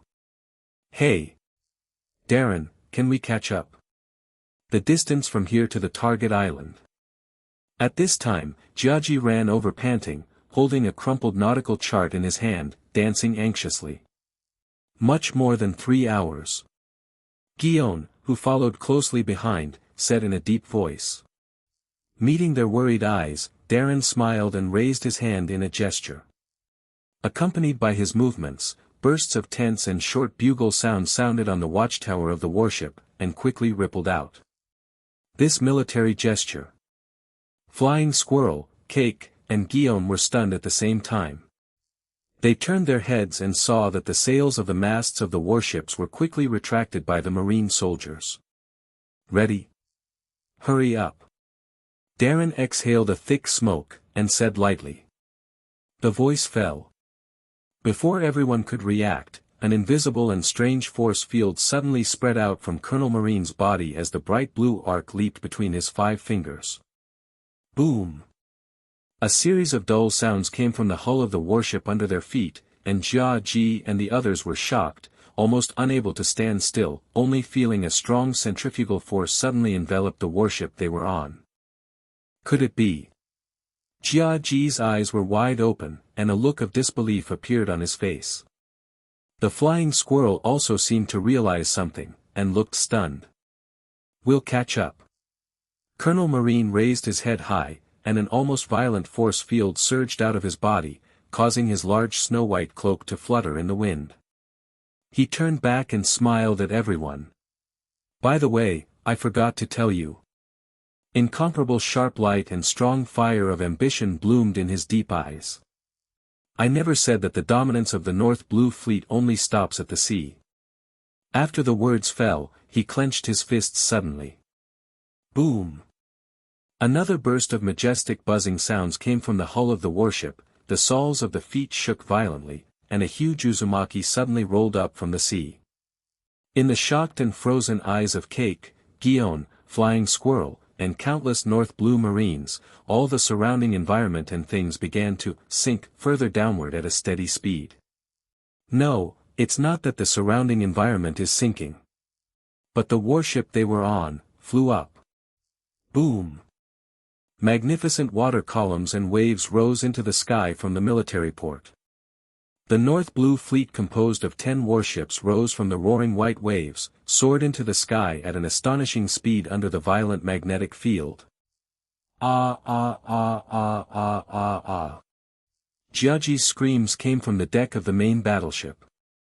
Because the warship kept accelerating, the strong wind tore his face out of shape. He kept an exaggerated expression of shock and his mind went blank. It's flying. The North Blue Fleet built by Darren is different from the conventional maritime army. Guillaume clung to the railing with both hands and looked at the oncoming thick sea of clouds. A blush of excitement gradually appeared on his face that was slightly pale due to shock. A marine fleet that can fly, the significance of this in terms of military strategy is simply immeasurable. Unparalleled maneuverability, unpredictable stealth, the ability to completely break away from the shackles of the sea, and the aggressiveness to launch surprise attacks from the sky. She could already imagine Sengoku Admiral's surprised and stunned expression when he saw the North Blue Fleet appear with his own eyes. The flying squirrel on the side showed a helpless smile. He finally understood. This is what Darren is for. His devil fruit ability. Through the ability of magnetic fruit, warships with metal-modified keels can levitate under the influence of magnetic fields like cannonballs and even fly at high altitudes. Everyone. While all the Marines looked curiously and excitedly at the clouds in the sky that were quickly fading behind them, Darren slowly spoke. His voice instantly captured everyone's attention. Their North Blue Admiral was seen standing on the bow of the ship like a tall and straight war gun, facing the wind. The corner of his mouth was slowly rising into a rebellious and awe-inspiring smile. There is only one purpose for this trip. Conquer the legendary pirate. Berndy Waldo. There was silence in the sky. Then. Kill. The shouts were like the roar of thunder, as if moving mountains and filling seas, resounding through the sky. On the military port. Thousands of Marine soldiers who were responsible for staying behind in the 321st branch looked at the group of warships flying into the sky and submerging into the clouds with shocked and enthusiastic eyes. Facing the rain of sea water falling all over the sky, they all raised their hands and saluted. Each of them knew deeply that no matter what the outcome of today's battle, the sharpness of the North Blue Fleet's fangs would completely scare the entire world. The sky was gray and very gloomy. The swirling snow covered the world in front of me with a thick layer of icing sugar, and everything that came into view was pale. 5 pirate ships flying the pirate skull flag are cruising the offshore waters of the island, and the decks of the pirate ships are densely packed with hideous pirates. Boss Waldo. After this transaction is over, will our ammunition and weapons be replenished? Ha ha ha ha ha. Of course. How dare that brat named Doflamingo disobey the boss? I heard that the Don Quixote family controls the arms smuggling channels of the entire North Blue underground world. Presumably the arms they provide this time should be top-quality goods. Hey ha ha ha ha. What marine, what world government, will be annihilated under the firepower of our ward pirates? The members of the ward pirates looked at Berndy Waldo standing at the bow of the ship with their arms folded, their eyes filled with indescribable fanaticism and admiration for that generous and tall figure. This is their captain. The legendary pirate known as World Destroyer. Along with Whitebeard and Roger, the men who make the world government and naval headquarters fear. Ha ha ha ha ha. That's inevitable. Lousy is Burndy Waldo, everything that stands in my way will be destroyed by me. Burndy Waldo laughed loudly, and said to his brother Biojack sitting on his shoulder. Are you right, brother? The Biojack with the bottle hanging on his face looked sickly, looking at the domineering and unscrupulous younger brother in front of him. A faint worry flashed in the depths of his eyes, but he squeezed out a smile on his face and said. Yes, brother. Burndy Waldo laughed heartily again, and a thin layer of snow piled up on the metal horn helmet. Standing on the bow of the ship, he narrowed his eyes and glanced at the ambitious faces of his subordinates on the deck, and the smile on the corner of his mouth became more rampant and unruly. Although I don't know the reason why Marine and World Government raised their bounties from 200 million berries to 400 million berries, but I have to say that Sengoku's actions really helped me a lot. In this sea, although the increase in bounty means that Marine's crusade has become stronger, it is also a kind of gain to reputation. The higher the bounty, the more prominent your reputation will be, and the more pirates will come to follow you.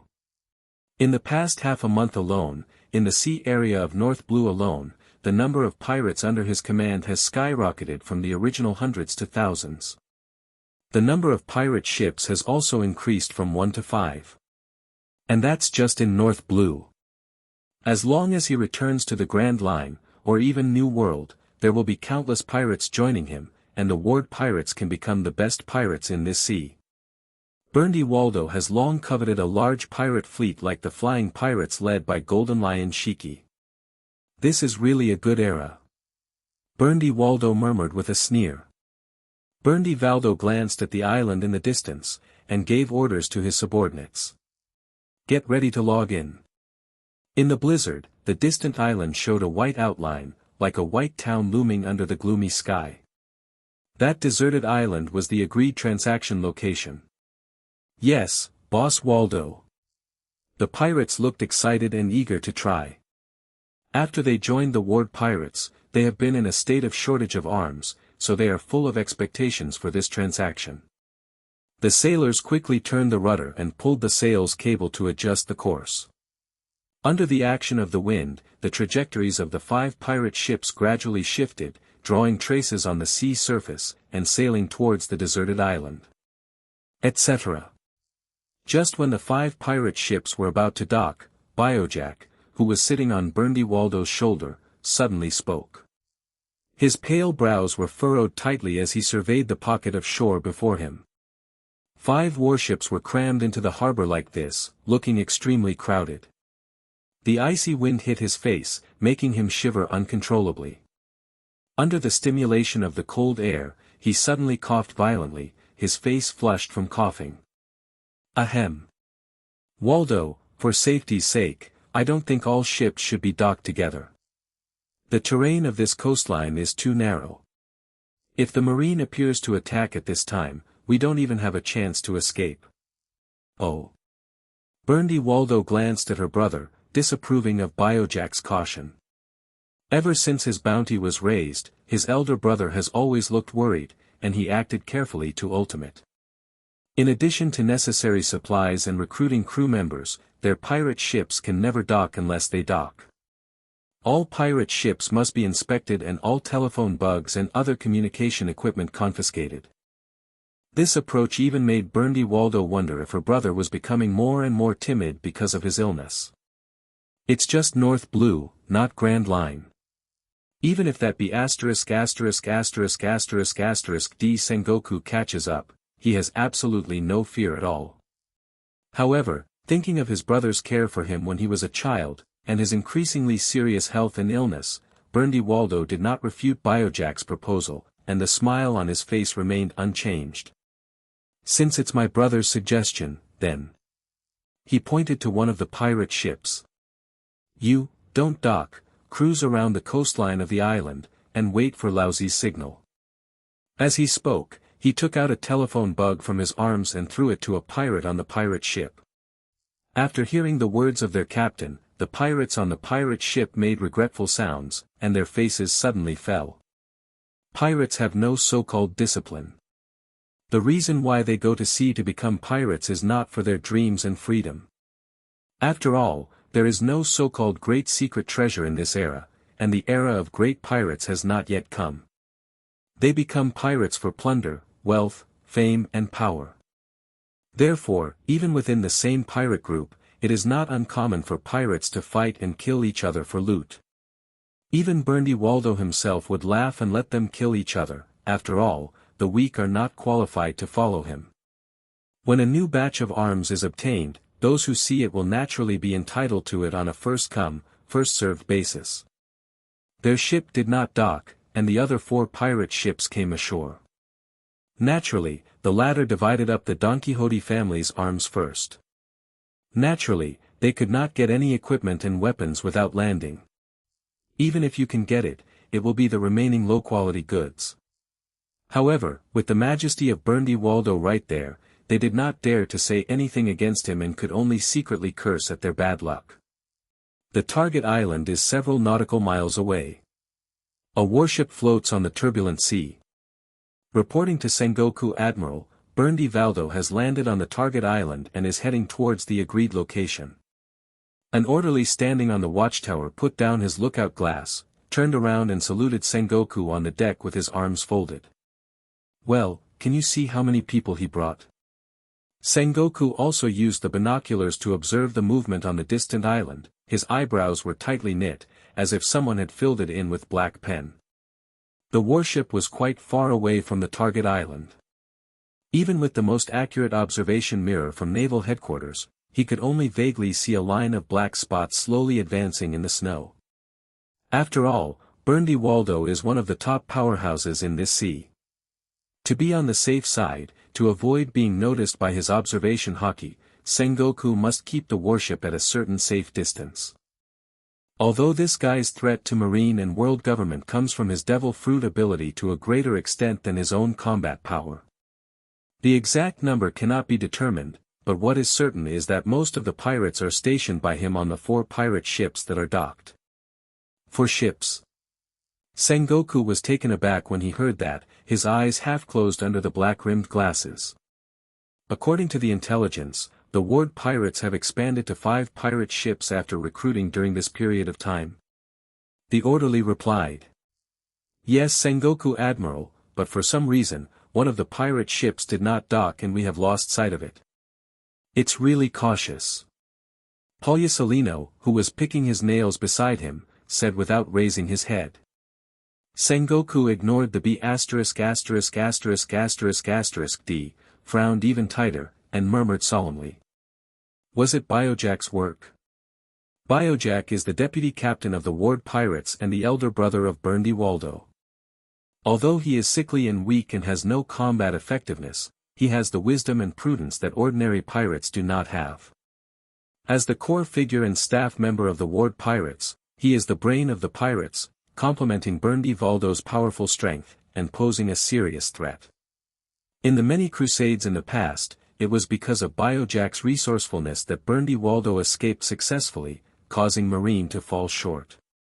Sengoku Admiral, it has been determined that the target has landed on the island. When shall we act? A soldier walked over quickly and asked in a low voice. Sengoku glanced at Polyasolino, who was sitting there leisurely, pondered for a moment, and said in a deep voice. "Wait a little longer." He took out a military phone bug from his pocket, and his eyes fell on the sleeping phone bug. Waiting for Colonel Darren's signal. Deserted island. The wind and snow drifted down from the gloomy sky, and Berndy Waldo led hundreds of pirates trudging forward in the icy snow with 1 foot deep and 1 foot shallow. His breath condensed into hoarfrost in the icy air, and Biojack, who was sitting on Berndy Waldo's shoulders, subconsciously tightened his sheepskin coat. The road was dead silent, and there seemed to be an endless land and snow-capped mountains in front of my eyes.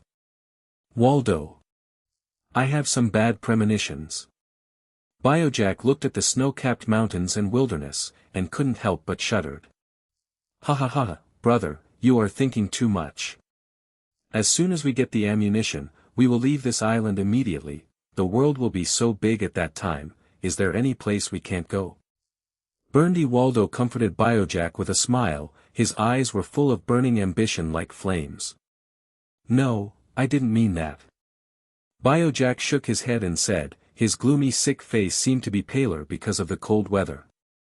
We've taken too long a step, and we've been killing and fighting since we went to sea. The bounty for unknown reasons has skyrocketed, that guy Sengoku is biting us tightly. More and more people are attracted to join our ward pirates, and the number of our subordinates has far exceeded the range that the cadres can control. He paused for a moment, looking at Burndy Waldo with indescribably complicated eyes. You've changed, Balder. You are becoming more and more bold and unscrupulous. Human life is like an ant in your eyes. You frantically destroy everything that stands in your way. If this continues, sooner or later we will have unpredictable consequences. Burndy Waldo stopped suddenly. The members of the pirate group behind them also subconsciously stopped, looking at their captain with some doubts. Withered snow fell from the sky, falling on Burndy Waldo's helmet, shoulders, and body like dots, and the smile on his face had disappeared. Brother, what exactly do you want to say? Burndy Waldo's voice dropped. Have you forgotten our dream? Traveling around the world, isn't that your original dream? No, Balder, I haven't forgotten. Biojack shook his head, his dark eyes full of blankness. Even now, I still want to travel the world, to see different styles and scenery with my own eyes on the vast and endless sea, and to find the freedom of life. It's you who really forgot about this dream. When was the last time we were on an island we've never been to, laughing and laughing without restraint? You don't remember either. What you enjoy now is not traveling, not adventure, what you enjoy, is killing and destruction. As your strength becomes stronger and stronger, especially after you get that devil fruit, you change, you seem to be a completely different person. Your desire to destroy and destroy is getting stronger and stronger, and your ambition is getting bigger and bigger. You want to destroy everything that stands in your way. The official ships of the world government, the fleet of the marine, and even innocent civilians and towns are all overwhelmed by your anger. Devour. They forced me to do this. Burndy Waldo suddenly shouted angrily, directly interrupting his brother's words. There were blue veins on his forehead, his expression was ferocious, and his fists were tightly clenched. If I don't do this, how can we support our dreams? Traveling around the world is not a slogan. We need money, and we need powerful power. Only by constantly destroying, plundering, and destroying, can those who want to kill us fear and fear. I have such a powerful power as the Momo fruit, why can't I be the overlord of the sea?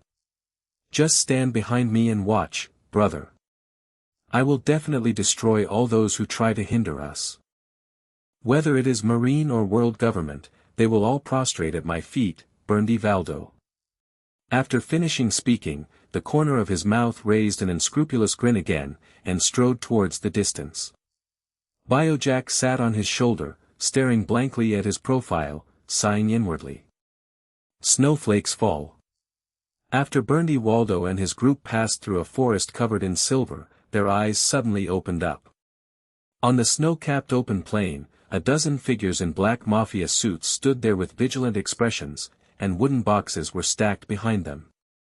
Burndy Waldo's mouth curled into a mocking grin. Where's that kid Doflamingo? What's the matter, isn't he afraid to come over to hand over such an important business in person? The so-called king of the North Blue underground world. Heck! It's just a rat hiding in a stinky ditch. How ridiculous! The members of the Don Quixote family were ashen-faced, facing Burndy Waldo's ridicule, they dared not speak out. Lord Doflamingo has important things to do and can't spare the time.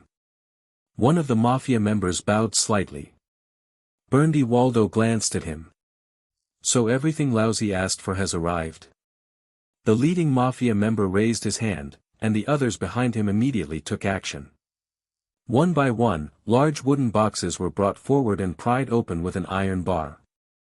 The munitions enough to equip 3,000 people are all of the best standard. Berndy Waldo sneered and waved. The already red-faced members of the Ward Pirates immediately rushed forward and took out weapons from the straw-filled wooden boxes. Ha ha ha ha. Boss Waldo. It's indeed the best. This kind of equipment, even the armies of some countries that join the world government have different equipment. The pirates played with the guns in their hands excitedly, and couldn't put it down. Berndy Waldo smiled with satisfaction, and asked again. What about the most important thing?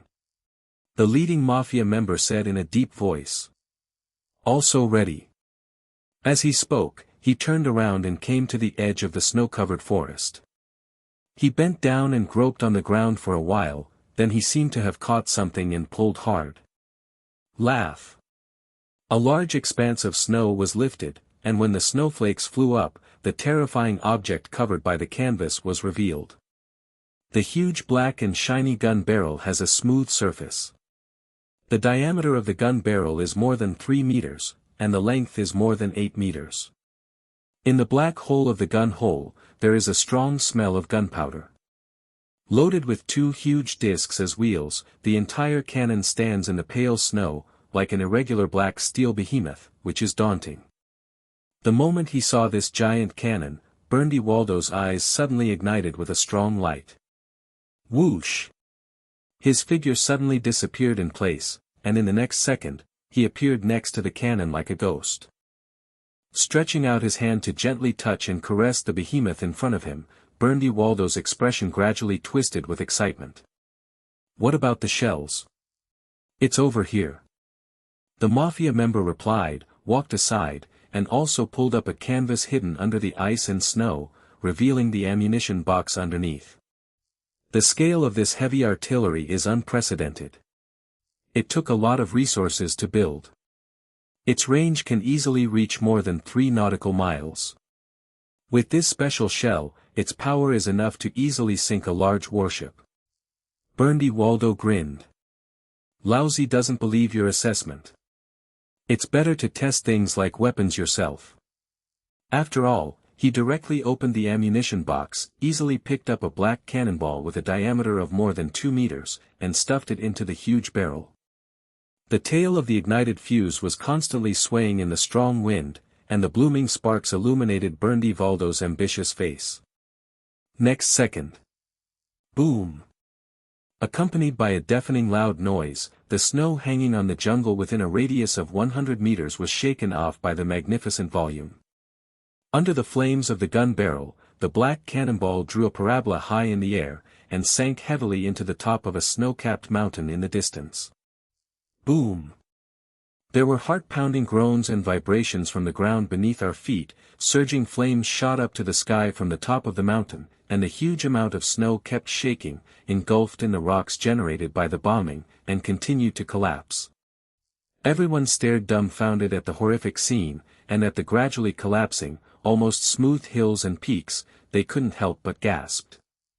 Ha ha ha ha ha ha. That's right. That's what it feels like. The swaying flames reflected the sky red, and the billowing black smoke rose, illuminating Berndy Waldo's face in bright or dark colors, laughing wildly. Biojack also looked at the terrifying power of this bombardment with a face full of shock, and his mind went blank.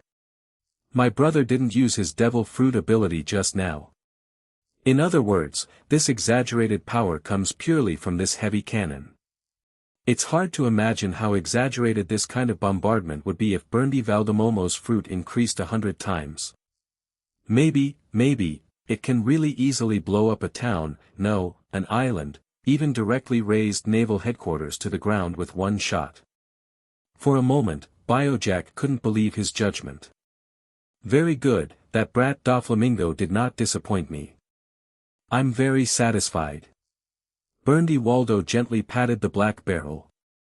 The reputation of the Don Quixote family in the underground world is well known in North Blue. The mafia member bowed slightly. Well, but now we have only tested this heavy cannon, and other munitions have not been tested yet. Berndy Waldo's mouth suddenly curled up. The mafia member was taken aback suddenly. Bang bang bang. Intensive and short gunshots suddenly exploded. The mafia members suddenly widened their eyes. On the snow not far away, all his partners had fallen to the ground, their bodies covered with bullet craters, and blood oozed from under the corpses, staining the snow red. The members of the ward pirates grinned cruelly, with white smoke emitting from the muzzles of the brand new weapons in their hands. How dare you! Boom! The mafia member's head tilted to the left, and a bright red flower of blood exploded on his forehead. His body fell heavily to the ground, his gradually blurred pupils fixedly stared at Berndy Waldo, and blood gushed from his mouth. Master Doflamingo, no, Master Darren, will not let go of you. Berndy Waldo slowly withdrew the flintlock gun that was emitting white smoke, walked up to the mafia members with a grin, and looked down at the latter condescendingly. I know that kid Doflamingo, but who is Darren? He sneered strangely, and suddenly frowned. Buzz buzz. There was a sharp buzzing sound, and it approached crazily from a very far distance behind at a frightening speed. That was the movement caused by some kind of object rapidly cutting the air. Berndy Waldo's eyes froze, and a strange red light flashed in the depths of his pupils. He turned around abruptly without looking at it, and pushed out his rough palm heavily. Boom! The bursting wind made the snow roar, and Berndy Waldo's body moved back 1 meter, plowing a dent in the ground, and the gray cloak behind him fluttered endlessly. A streamlined metal skateboard was firmly held in mid-air by him, and its tail swayed endlessly due to the strong propulsion. He narrowed his eyes. It's me. A deep voice suddenly sounded behind him. Berndy Waldo turned around slowly, and a tall and straight figure came into view. The black broken hair was slightly disturbed in the ice and snow, and the straight suit was propped up, showing a wild and violent temperament. Behind him was a wide snow-white cloak, dancing in the strong wind. Marine. Berndy Waldo narrowed his eyes, his face turned cold. With force in his hand, the streamlined skateboard made of metal was twisted by him immediately, like a twist. At the same time, he gently lowered the biojack from his shoulders. The latter walked towards the distance with a limp on crutches. Swish! Seeing this scene, hundreds of pirates not far away were stunned for a moment, then raised their brand new weapons with a smirk, aiming their empty muzzles at the figure of Colonel Marine. Darren. I think I've heard the name before. Berndy Waldo squinted at the young black-haired Marine in front of him, and suddenly a mocking sneer appeared on the corner of his mouth. Well, I seem to remember. A big man, who is well known in North Blue. It is said that even North Blue's major world government franchise countries have to give him some face. The highest officer of North Blue Marine, Rogers Darren. If I'm not wrong, it should be you, brat. Darren didn't answer. He glanced at the mafia member lying on the ground. The pupils of the latter had been completely dilated, as if he had no life. Business is not what you do, he said suddenly. What did you say? Berndy Waldo was stunned, one eye widened in doubt and the other eye narrowed. North Blue has North Blue rules, business has business rules, and I don't like being held at gunpoint. Colonel Marine looked at the dead body of the young mafia member expressionlessly, and his voice was calm. The moment the voice fell. Kaka kaka. Not far away, the pupils of hundreds of pirates shrank, and the guns in their hands flew out like hot hands under the influence of an invisible force. As fast as ultimate, all kinds of long guns and short cannons quickly turned their muzzles in mid-air, aimed at their original masters, and under the horrified eyes of the pirates, directly pulled the trigger. Bang bang bang. There was a lot of gunfire, and the sound of bullets piercing flesh and blood was endless. Countless bomb craters exploded on the ground covered with ice and snow, and patches of bright red blood blossomed continuously on the twitching bodies of the pirates, exploding the blood mist. Berndy Waldo's pupils shrank. The gunfire ends. Accompanied by hundreds of inhuman, bloody pirate corpses falling heavily on the ground, the entire white land has been completely stained red with blood. Hundreds of guns hovered in mid-air, with blue smoke rising from their muzzles. Then turned slowly. Black muzzle. Chi aimed at Burndy Waldo. Well, it's fair now. Darren looked up slowly. The ability to control metal. Burndy Waldo narrowed his eyes, and a contemptuous smile suddenly appeared on the corner of his mouth. The Marine kid who doesn't know the heights of the sky and the earth, thinks that if he gets the devil fruit, he is my opponent. Before he finished speaking, the damaged and twisted metal skateboard on the ground suddenly moved like a living thing, and the silver-white liquid metal quickly entangled, twisted, and coiled around Burndy Waldo's feet, twisting into twist shape. Burndy Waldo's face changed slightly. Darren hooked his fingers lightly. There seemed to be a faint blue arc flashing away in the void. The muzzles of hundreds of spears spewed out hot tongues of flame again frantically. The dense bullets turned into a frenzy of metal storms, covering Burndy Waldo's figure overwhelmingly. Is that useful? Burndy Waldo sneered, and a layer of black invisible armor like metallic luster quickly stained the surface of his body. Jingle! The sound of gold and iron colliding rang out one after another. Countless bullets hit Burndy Waldo's body, but they all bounced off without leaving a trace, as if they had been shot at a steel plate, splashing out craters one after another on the snow. Facing the rain of firepower, Burndy Waldo had a stern and rebellious face, and said with a grin, "Marine kid, you don't understand the real horror of this sea. North Blue is just a small place, and you who haven't even stepped into the Grand Line, are just a frog in a well who doesn't know the heights of the world." After saying that, he yelled violently, and the feet wrapped around armament hockey suddenly exerted force. The ground under his feet seemed to groan under his explosive power, making a crackling sound. The metal that entangled and bound his feet was stretched, deformed, and twisted by Burndy Waldo's struggle. Darren watched Burndy Waldo's movements. The indifferent dark color did not change at all. "No, it's because you don't understand the true horror of North Blue." He suddenly smiled. Burndy Waldo was taken aback. Looking at the smile on the corner of Colonel Marine's mouth, it seemed that some uneasy premonition came to his heart. He subconsciously opened up his observation hockey perception with all his strength, and then his face changed drastically. I saw Darren waved his hand crisply, with such force that there was a faint sound of wind and thunder. Swish! The flying snow in the sky seemed to be suddenly emptied by some invisible and strange force, pouring upside down. Burndy Waldo looked up subconsciously. Biojack, who was hiding under a big tree in the distance, also looked up. The blood on his face faded little by little, turning pale. "What's this?" "A boat." "2 ships." "3 ships." One after another, the warships, like ice-breaking ships, pierced through the clouds like a bamboo. There are 10 Marine warships lined up neatly, hovering majestically in the sky.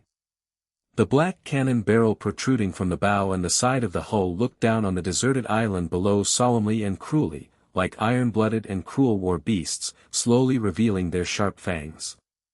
"Times are different, Burndy Waldo," Colonel Marine said lightly. In the tightly constricted pupils of Burndy Waldo. Under Biojack's horrified gaze. Darren raised his hand, fingers spread, in a military gesture. "Make a fist hard." Rumble. A deafening roar came from far away in the sky. Orange-red flames poured crazily in the black gun barrel, and the cannonballs all over the sky turned into a destructive death net, falling from the sky. The target is the 4 pirate ships of the Ward pirates docked in the harbor. Next second, there were continuous explosions on the harbor, and the pirate ships docked in the narrow harbor exploded like a string of cannons. The crimson flames rose successively from the earth, the coastline and the sea, turning into howling wings and licking the belly of the sky. The shock wave generated by the explosion spread out round and round, kicking up mud, the wreckage of the pirate ship, and sea waves. The pitiful wailing of the pirates came faintly from the sea of flames. Black smoke billowed into the sky and lingered. The flying flames made the dark sky red, almost blood red. Colonel Marine turned his back to the blazing flames in the distance, and his dancing snow-white cloak was illuminated into blood. Admiral Rogers Darren of North Blue spread his arms wantonly, and pillars of fire erupted from the sea of flames behind him. He looked disdainfully at the legendary big pirate in front of him, and smiled defiantly. "Welcome to North Blue. Welcome to my place. Sengoku Admiral. What is that?" Someone suddenly appeared on the island. "He is fighting the ward pirates." In an instant, except for Berndi Valdo, hundreds of pirates on the island have been killed.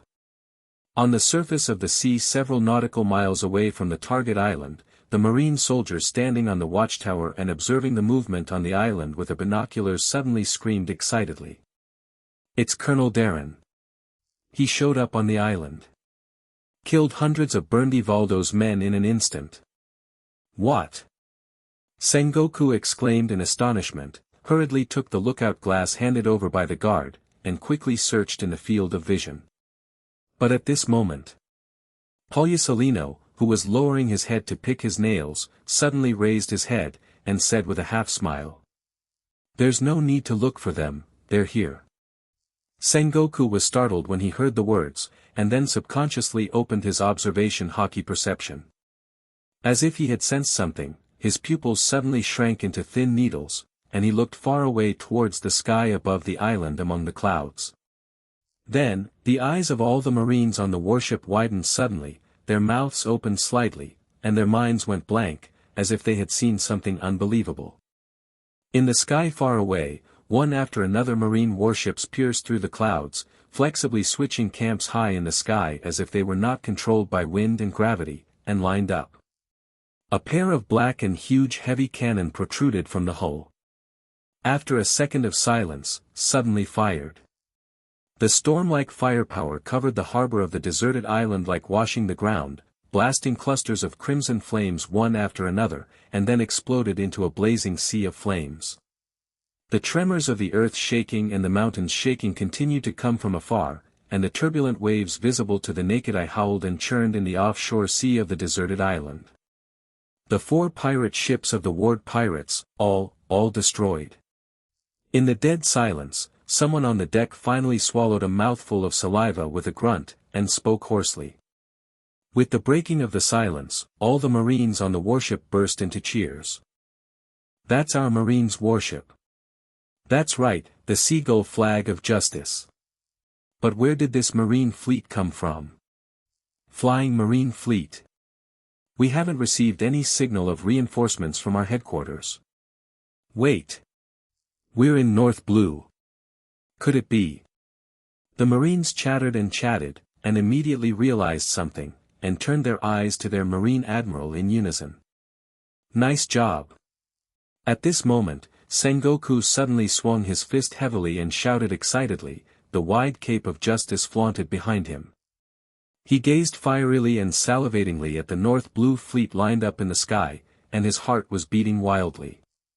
A marine fleet that can fly freely in the sky. Darren, this brat, actually hides it so deeply.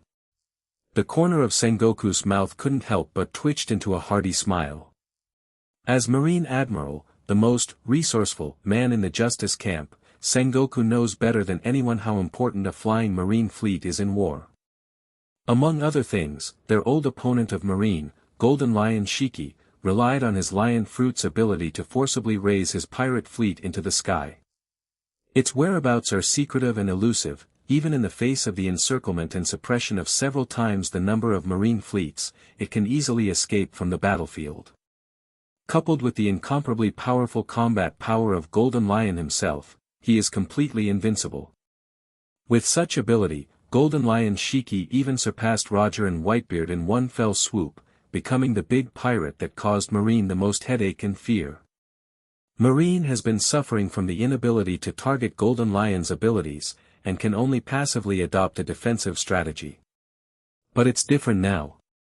If you can use Darren's abilities, maybe Marine can also create an invincible, flying fleet. At that time, the fleet of justice will be able to freely enter and exit the new world unimpeded, reach every corner of the world, ignore the interference and constraints of currents and routes, and use the fastest speed and the most flexible strategy, to crusade against evil. Thinking of this, Sengoku's heart became extremely hot and his heart was surging. They even subconsciously ignored the fact that the North Blue Fleet was equipped with far more powerful firepower than conventional ones. Sengoku Admiral, shouldn't we take action? Polyasalino spoke with a smile. Sengoku was stunned and suddenly realized that this was the signal to attack. Attack with all forces. Advance at full speed. He raised his hand to make a gesture, his expression solemn. The moment the words fell, the Marines on the warship immediately took action, raised the sails, and turned the warship's power engine to maximum. And... Polyasalino. What are you doing? Hurry and get support. Sengoku suddenly turned his head and roared angrily at Polyasalino, who was still slowly adjusting his suit. If anything happens to Darren, you are the only one I can ask. 4 pirate ships were sunk instantly, and Berndy Waldo was now in a desperate situation with nowhere to escape. What kind of counterattack will the beast forced into a corner unleash? Darren is the only one on the desert island at this moment. Polyasalino raised his hands in a gesture of surrender and muttered. Yes, yes, if I hadn't reminded you, you would have been so excited that you forgot to attack. After all, his figure dispersed into countless golden photons, whizzing and shooting towards the distant island. Watching the golden light go away quickly, Sengoku was so anxious that his head was covered with cold sweat, his fists were clenched into fists, the force was so deep that veins appeared on the back of his hands. In any case, nothing should happen to Darren. Marine brat, you are courting death. The sound of furious shouting exploded into waves. Berndy Waldo's eyes were violently red, and there were dense bloodshots around his pupils. Looking at the coastline of the deserted island that is, blossoming everywhere, how could he not have imagined that he has already fallen into the encirclement of Marine? The 4 pirate ships, including the thousands of subordinates on board, were wiped out in an instant, submerged under the ground-cleaning terrorist firepower of the North Blue Fleet. The Marine kid in front of him is nothing more than a Marine colonel. It is impossible to keep himself. That also means, that B****************** D Sengoku is definitely around. But his back road was cut off. No. Berndy Waldo suddenly remembered something, and a ferocious smile appeared on the corner of his mouth again. Darren kid, do you think Lousy's retreat is cut off by you? He took out a phone bug from his pocket. Ha ha ha ha ha. You didn't expect that. Lousy still has a boat. As he spoke, he dialed the phone bug signal. 1 second, 2 seconds, 3 seconds, no response. Berndy Waldo froze. It seems that your phone bug signal is not very good. Colonel Marine said with a half-smile. The signal of the phone bug is blocked. Under the shadow of the trees not far away, Biojack looked at the sleeping phone bug in Berndy Waldo's hands, and his heart was filled with huge waves. Waldo. That Marine brat's ability is not just manipulating metal. He is manipulating magnetic fields. The signal of the phone bug was directly blocked by him. Biojack gritted his teeth, not caring about the cold air irritating his throat, and roared hoarsely. After saying this, he immediately bent down and coughed violently, even coughing up bloody phlegm. But his eyes were full of indescribable fear. If I didn't guess wrong, all this is a game that has been arranged long ago. The arms and weapons provided by Doflamingo, the place and time of the transaction, the shielded magnetic field, the 4 pirate ships were directly sunk, cutting off all escape routes. Then what they are going to meet next is the encirclement and suppression of Marine's high-level combat power. When Biojack thought of this, panic occupied his heart, he gasped heavily, his body fell to the ground with a plop due to lack of oxygen, trembling all over. Damn Marine brats! Berndy Waldo roared, his red eyes looked at Darren with uncontrollable anger and killing intent. At this time, he also understood. You're the one to be damned, Burndy Waldo. Darren raised his hand, and the metal wrapped around Burndy Waldo's feet activated, again, stretched into sharp spikes, and suddenly pierced the latter's body. Kang kang kang. The metal spikes intertwined with each other hit Burndy Waldo's body, covering armament hockey, splashing bright sparks. How many times have I said such a trick will not work for me? Burndy Waldo let out a yell. Momo 10 times faster. Boom. The ground under his feet suddenly exploded into waves, cracking inch by inch. The violent explosive power and armament hockey's second explosion let him break free from the shackles of metal. Boom. Burndy Waldo stepped on the ground with one foot, and countless gravels splashed up immediately, floating in the air. He opened his rough hand, slammed the gravel out, and shot towards Darren. Momo 10 times shotgun. The speed of the crushed stone soared 10 times in an instant in the trajectory of the lasing, and the penetration power seemed to have reached the level of a shotgun. The corners of Darren's mouth curled up. Jingle. Scatter-like gravel continuously hit Colonel Marine's body surface, and then bounced off one after another. Burndy Waldo's pupils shrank. The physical strength of this Marine kid is a bit weird. But before he came back to his senses, the sound of intensive cannon fire came from far away in the sky.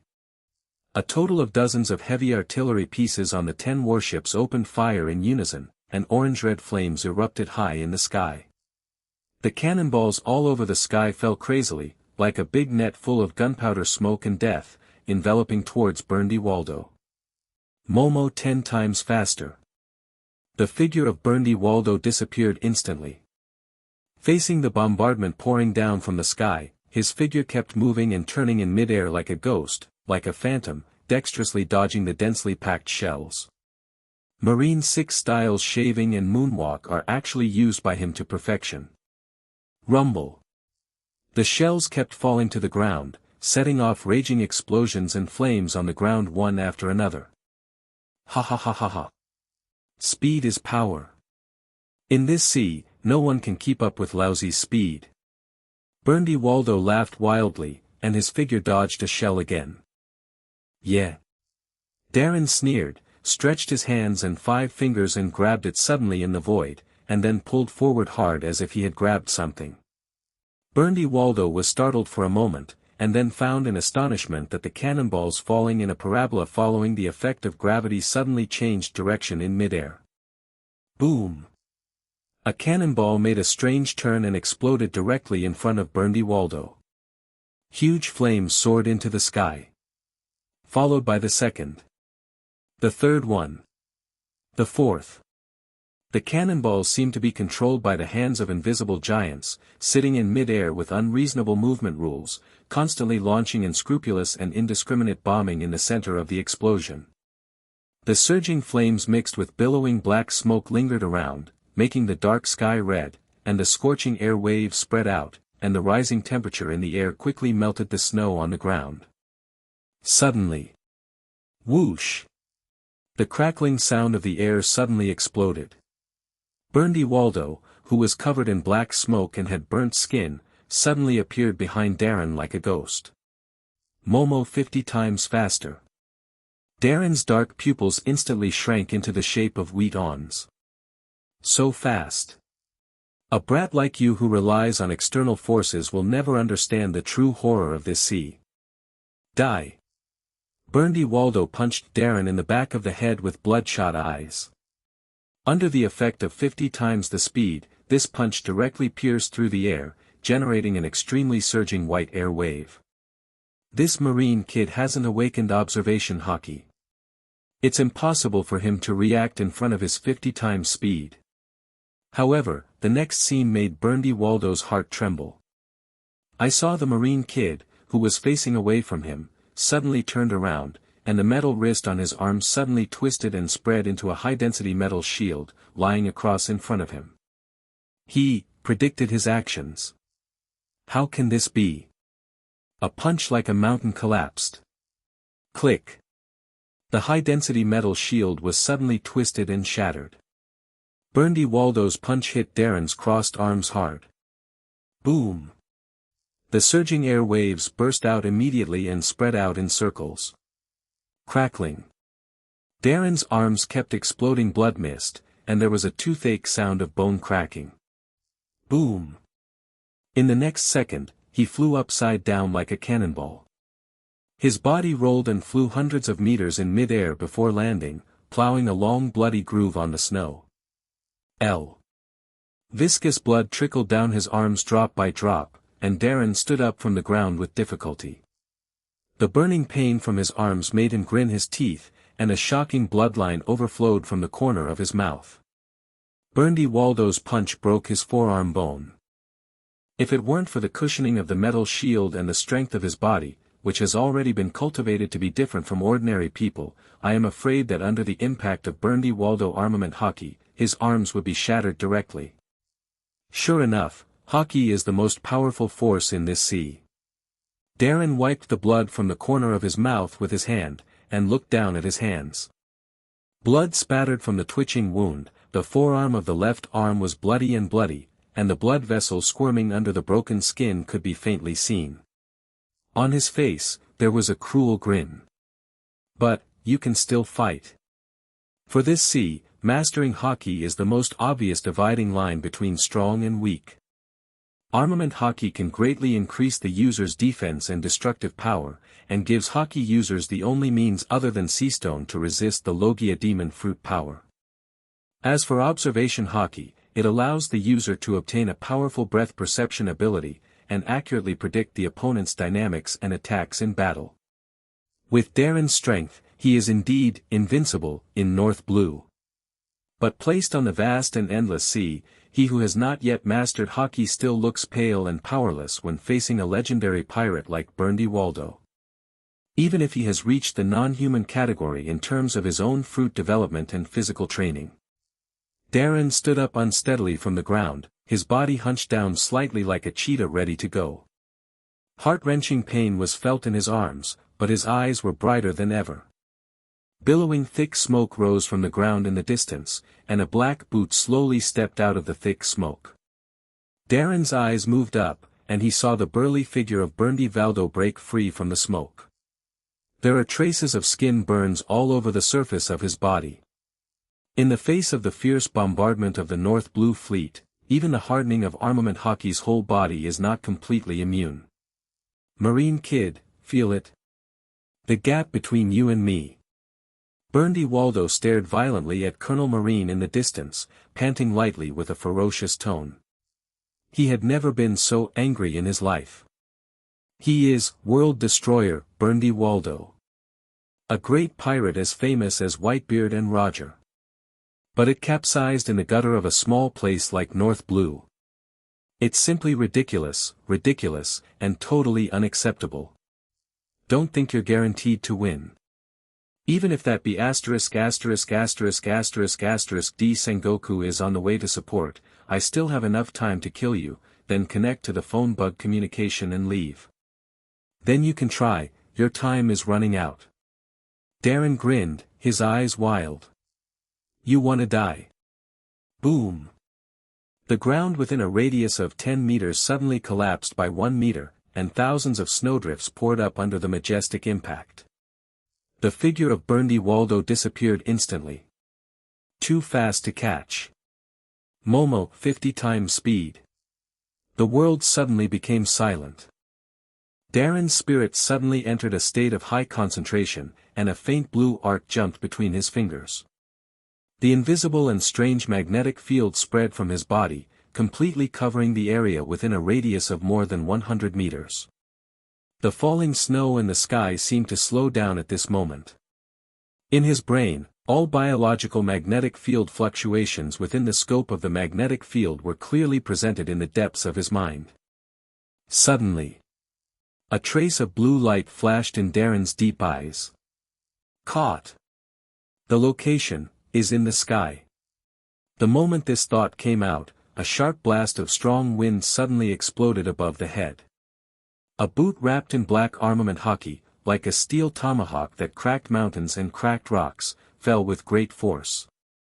Darren's figure moved sideways, and the boot grazed the tip of his hair and sank heavily into the ground. Boom! A deafening roar suddenly sounded, and dust mixed with snow roared like a dragon. A huge crack, hundreds of meters long, spread from the point where the boots landed into the distant jungle. The trees on both sides of the crack continued to collapse towards the center and were swallowed up. Rocks flew up and Burndy Waldo's pupils shrank. This marine brat predicted his actions again. That time just now was not luck. Just as he was stunned, Colonel Marine's figure was quickly approaching. The distance between the two people who are similar in height is infinitely closer in an instant. Darren pressed Burndy Waldo's face with one hand and raised a sinister smile on his lips. "Let me see your defense."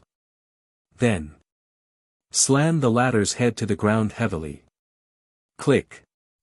Boom. A huge crater with a diameter of tens of meters suddenly formed, filled with dense cracks. The violent wind and waves kept tearing the white cloak behind Colonel Marine's back, making the blood-stained figure look extremely tough. "Is that useful?" Burndy Waldo, whose body was embedded deeply into the pit, looked at Darren with a sarcastic look on his face, as if his body was covered with extremely hard armament hockey armor. He grabbed Darren's arm with one hand and swung it to his side like a whip. Boom! Darren's whole body hit the ground, and the ground roared. Salty blood gushed out from between his lips and teeth, but the smile on his face became even crazier. With a neat turn, a horizontal kick was aimed towards the neck of Burndy Waldo, who was standing up. Boom! The air wave spread, and Burndy Waldo's body shook. A heavy blow to his neck made his vision blurry.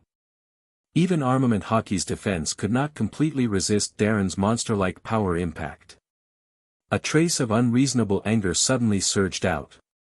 Burndy Waldo took a step forward and punched Darren in the stomach. Boom! The moment the fist hit, Darren's whip leg kicked him on the bridge of the nose. The two of them went back and forth, and every time they exchanged blows, a burst of blood mist would explode on Colonel Marine's body. The collision of fists, the friction of physical combat, and the snow swirling around the two people who were fighting fiercely. The fighting style was extremely brutal. "You crazy person!" Burndy Waldo suddenly roared sharply, looking at the bloody marine brat, feeling an extremely uneasy feeling in his heart. Obviously he hasn't mastered hockey yet, but with his weird perception ability and strong physique, he managed to hold up under his fierce attack. Ha ha ha ha. Come on. Keep going. Blood flew everywhere. Darren's body was pushed back several meters by Burndy Waldo's punch, and his face was already stained with bloodline. But he was laughing. Extremely enjoyable. Facing the overwhelming strength of Burndy Waldo, he felt that this was his peak moment ever. This exciting feeling of walking between life and death, with constant dangers. The feeling of punching to the flesh. The salty smell of body trauma and blood rolling in the mouth and nostrils. All of these, like a charming lover, teased Darren's innate fighting impulse and nerves, and aroused the deepest rage in his heart that he enjoyed fighting. That, real, strong, clear feeling of being alive. Challenged the limit. There was an extremely strong impulse in his heart. He wants to know. Without mastering hockey, how far can I fight with a big pirate like Burndy Waldo? Even if you hold on for one more minute, no, even for 1 second, you are breaking through your own limits. Yes, push the limits. Because at this moment, Darren suddenly felt that his strength, speed, and physique, which had been stagnant for a long time, were clearly rising at a speed that had never been seen before. Physique, 62.251, plus 0.08, plus 0.05, plus 0.06. Strength, 59.311, plus 0.05, plus 0.04, plus 0.03. Velocity, 61.623, plus 0.04, plus 0.06, plus 0.03. The most obvious one is speed. After breaking through the 60-point mark, his speed and instant burst had undergone qualitative changes, and he was even able to move short distances at high speed from time to time. If you imagine, if it continues like this, in less than a few minutes, Darren will be able to learn the shave of Marine 6 styles from the gain of attribute, and the fight with Berndy Waldo from the latter. Thinking in this way, Darren simulated and copied Berndy Waldo's power-generating technique again in his mind. With the increase in magnetic field perception, every time the latter performs shaving, the contraction of muscles, changes in movements, and movement of breath are clearly presented in front of Darren's eyes. Die. Marine brat. Don't think about delaying time. Berndy Waldo was furious, and the figure appeared above Darren's head with a whoosh, and Tarzan's overwhelming kick fell fiercely towards Colonel Marine's head. The threatening wind blows towards the face, and the air bursts into sharp explosions under the kick of Berndy Waldo. Darren's eyes widened suddenly. Whoosh! The snow on the ground suddenly rolled up and flew. An unbelievable astonishment flashed in the depths of Berndy Waldo's pupils. Boom! When 1 foot fell, the smoke and snow roared like a dragon, and the earth let out an overwhelmed whine. That Marine kid disappeared in place. In Berndy Waldo's heart, there was a stormy sea. Shave. That Marine kid, used Marine 6 styles shaved. This. How can it be? Berndy Waldo exclaimed in disbelief. After the previous fights, he was very clear about the level of combat power of this so-called North Blue Admiral named Darren. Non-human powerful physique, superhuman nerve response and perception, and that weird ability to control magnetic fields. Although this strength is enough to be proud of, it is still far from enough in front of him, a big pirate. If it wasn't for his exaggerated physical strength, he would have died in his hands long ago. But now, in less than 2 minutes, he actually stealed the shaving of one of the Marine 6 styles from himself. No. Berndy Waldo shook her head sullenly. He looked at the black-haired Marine who appeared again with a flickering figure more than 10 meters away, panting and bleeding, and an uncontrollable killing intent surged deep in his eyes. Not just shaving, but in my own observation and observation hockey perception, the speed, strength and reaction of this Marine kid are all visibly improving with the naked eye. Berndy Waldo gritted his teeth and clenched his fists tighter. This lifeless Marine brat is actually using himself to assist him in his cultivation. Who do you think you are facing?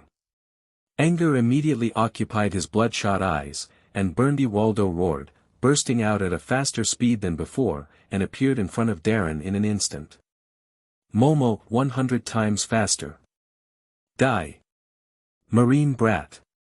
The fist entangled with armament hockey showed the ultimate hardness of pitch black, and the terrifying explosive power contained in this fist even caused ripples visible to the naked eye to ripple in the surrounding void. Darren's pupils shrank. Too fast. This speed is even 10 times faster than that of Marine 6 styles. This punch was ferocious, strict, fierce, and terrifying.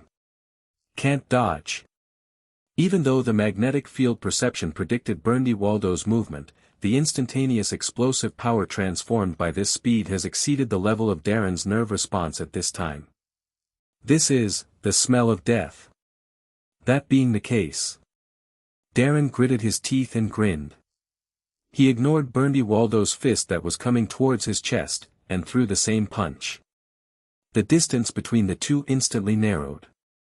Like two roaring tigers rushing towards each other at the same time, their fists act as sharp fangs, ready to tear apart the prey in front of them. Boom! Boom! The fists of the two hit each other at the same time. Crackling. Darren's chest cavity suddenly sank, making a scalp-numbing bone-cracking sound. The severe pain made him gasp, and then spat out a mouthful of blood. His face turned pale. And his punch hit Berndy Waldo's cheek impartially, leaving a bruise on the corner of the opponent's mouth, and a shallow bloodline overflowed from the corner of his mouth. Boom! The second explosion of armament hockey then exploded, and Darren's figure was like a projectile shot backwards, flying heavily across hundreds of meters, directly sinking into a snow-covered snow mountain in the distance. A dull roar came from the mountain, and the huge amount of snow, like cascading waterfalls, kept rolling and falling from the mountain, setting off pale waves hundreds of meters high. After spending so much energy, I almost lost my life, just for a drop of blood. Berndy Waldo walked towards the collapsed mountain step by step, raised his hand to wipe the corner of his mouth, looked down at the bloodline on his thumb, and said with a sneer. On the rock face of the mountain, Darren lay in a shockingly huge pit, with blood gushing from his mouth and nose. For me, that's enough.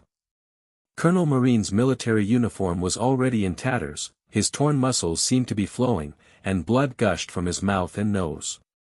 But his eyes were full of high-spirited and unruly fighting spirit, and there was an indescribable joy and fierceness in his expression. The legendary great pirate, world destroyer, Berndy Waldo, was injured by a kid who didn't master hockey. Ha ha ha ha. Darren laughed heartily, showing blood-stained teeth. When Berndy Waldo heard Darren's ridicule, instead of being furious, he was silent for a moment. I have to admit, Darren kid, a lunatic like you. This is the first time I've seen it in this sea. He looked at the young Marine who was covered in bruises, and for the first time there was seriousness and acknowledgement in his expression. In time, you will definitely be able to stand at the peak of this sea. But unfortunately, Berndy Waldo's figure shot out from the spot like a cannonball, shooting towards Darren. Today you will die in my hands. The fist wrapped around hockey was rapidly enlarged in front of his eyes, but Darren's expression was calm and his smile remained unchanged. This is not necessarily the case. The fastest speed on this sea is on our marine side. Suddenly, a golden beam of light traveled through the void at an unimaginably terrifying speed. Countless photons gathered in front of him into a foot wearing a white leather shoe, firmly blocking Berndy Waldo's punch. Boom! The majestic air waves suddenly spread, rolling up a wide cloak of justice. It was horrible, you almost killed our Colonel Darren. Brilliant light particles continuously condensed from that foot, legs, waist, neck, and finally to a face wearing exaggerated toed sunglasses. Pauliusolino looked back at Darren with a smile. If you die here, Sengoku Admiral will trouble me. Darren shrugged and smiled. I thought you would be late at the speed of light too. Pauliusolino Rear Admiral. I thought you would be late at the speed of light too. Pauliusolino Rear Admiral. Darren stretched out his hand tremblingly, trying to hold on to a gap in the rock wall to support his body but failed. Big drops of blood fell on the white snow, dotting the dazzling plum blossoms. He felt that his broken ribs and lungs were filled with the hot smell of blood. The massive blood loss made his brain go into chaos. Pain like a mountain roar and a tsunami surged from every muscle and bone in his body, coming in waves. But the smile remained on his pale face and his tone was teasing. If you don't come back, I will have to file a complaint with the headquarters. Pauliusolino scratched his head pretending to be annoyed and raised his hands in a gesture of surrender. There's really no way around this. He turned his head and looked at Berndy Waldo, who had a gloomy face in front of him, and smiled slowly. We meet again, Berndy Waldo. It seems that you have recovered well from your injuries. You are really in shape like a monster. Yellow-skinned brat, you're looking for death. Berndy Waldo's eyes suddenly burst out with fire, and his figure disappeared in a flash. In an instant, he appeared next to Pauliusolino, and the fist wrapped around hockey was like a mountain, crushing him with the strong wind. Momo 100 times faster. Bang! A golden lightsaber suddenly condensed and blocked Berndy Waldo's fist. The surging wind and waves generated by the collision continued to spread out, blowing the snow within 100 meters around like a tornado. A long string of sparks splashed out between the collision and friction between Tian Tsong-yun's sword and his fist, shaking off, illuminating Pauliusolino's face wearing sunglasses. It's really fast. Fart. Berndy Waldo gritted his teeth, and his figure flashed again on the right side of Porcelino. He lowered his waist with one foot on the ground and whipped Porcelino's head with a powerful whip leg. Porcelino raised his hand to block it, and a dull sound came out. The next second, his figure turned into a golden beam of light and shot toward the mountain in the distance.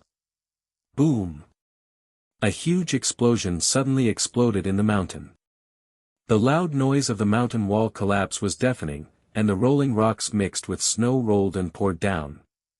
The blow was effective. Berndy Waldo no longer hesitated, exuding serious killing intent, and attacked Darren. Only by killing this marine kid will the phone bug communication barrier disappear, and he will be able to contact the cruising pirate ship and escape. But the next moment. Madara, the dots of photons gathered behind him again. It really hurts, but have you ever been kicked at the speed of light? Dazzling golden light rose from the back of Berndy Waldo's head, and a foot wearing a white leather shoe kicked through the air with a hot beam of light and hit the latter's head. Berndy Waldo looked at Colonel Marine, who was so close, almost biting his teeth, and reluctantly used shaving to distance himself. Bayou. The kick at the speed of light missed, and the golden beam penetrated the air, shot into the distance and disappeared into the jungle. After a brief silence. Boom! Magnificent explosions and orange-red flames shot into the sky, and the fireball instantly engulfed large tracts of trees. Porcelino's figure came together again, his expression still filled with a teasing and funny smile. But Darren noticed that his right hand was shaking slightly. It can be seen that although Porcelino in this time period is powerful, he is far from reaching the bottomless level of combat power in the original plot. Even he didn't feel comfortable blocking Berndy Waldo's attack that entangled armament hockey. "Are you okay, Porcelino Rear Admiral?" Darren said with a half-smile.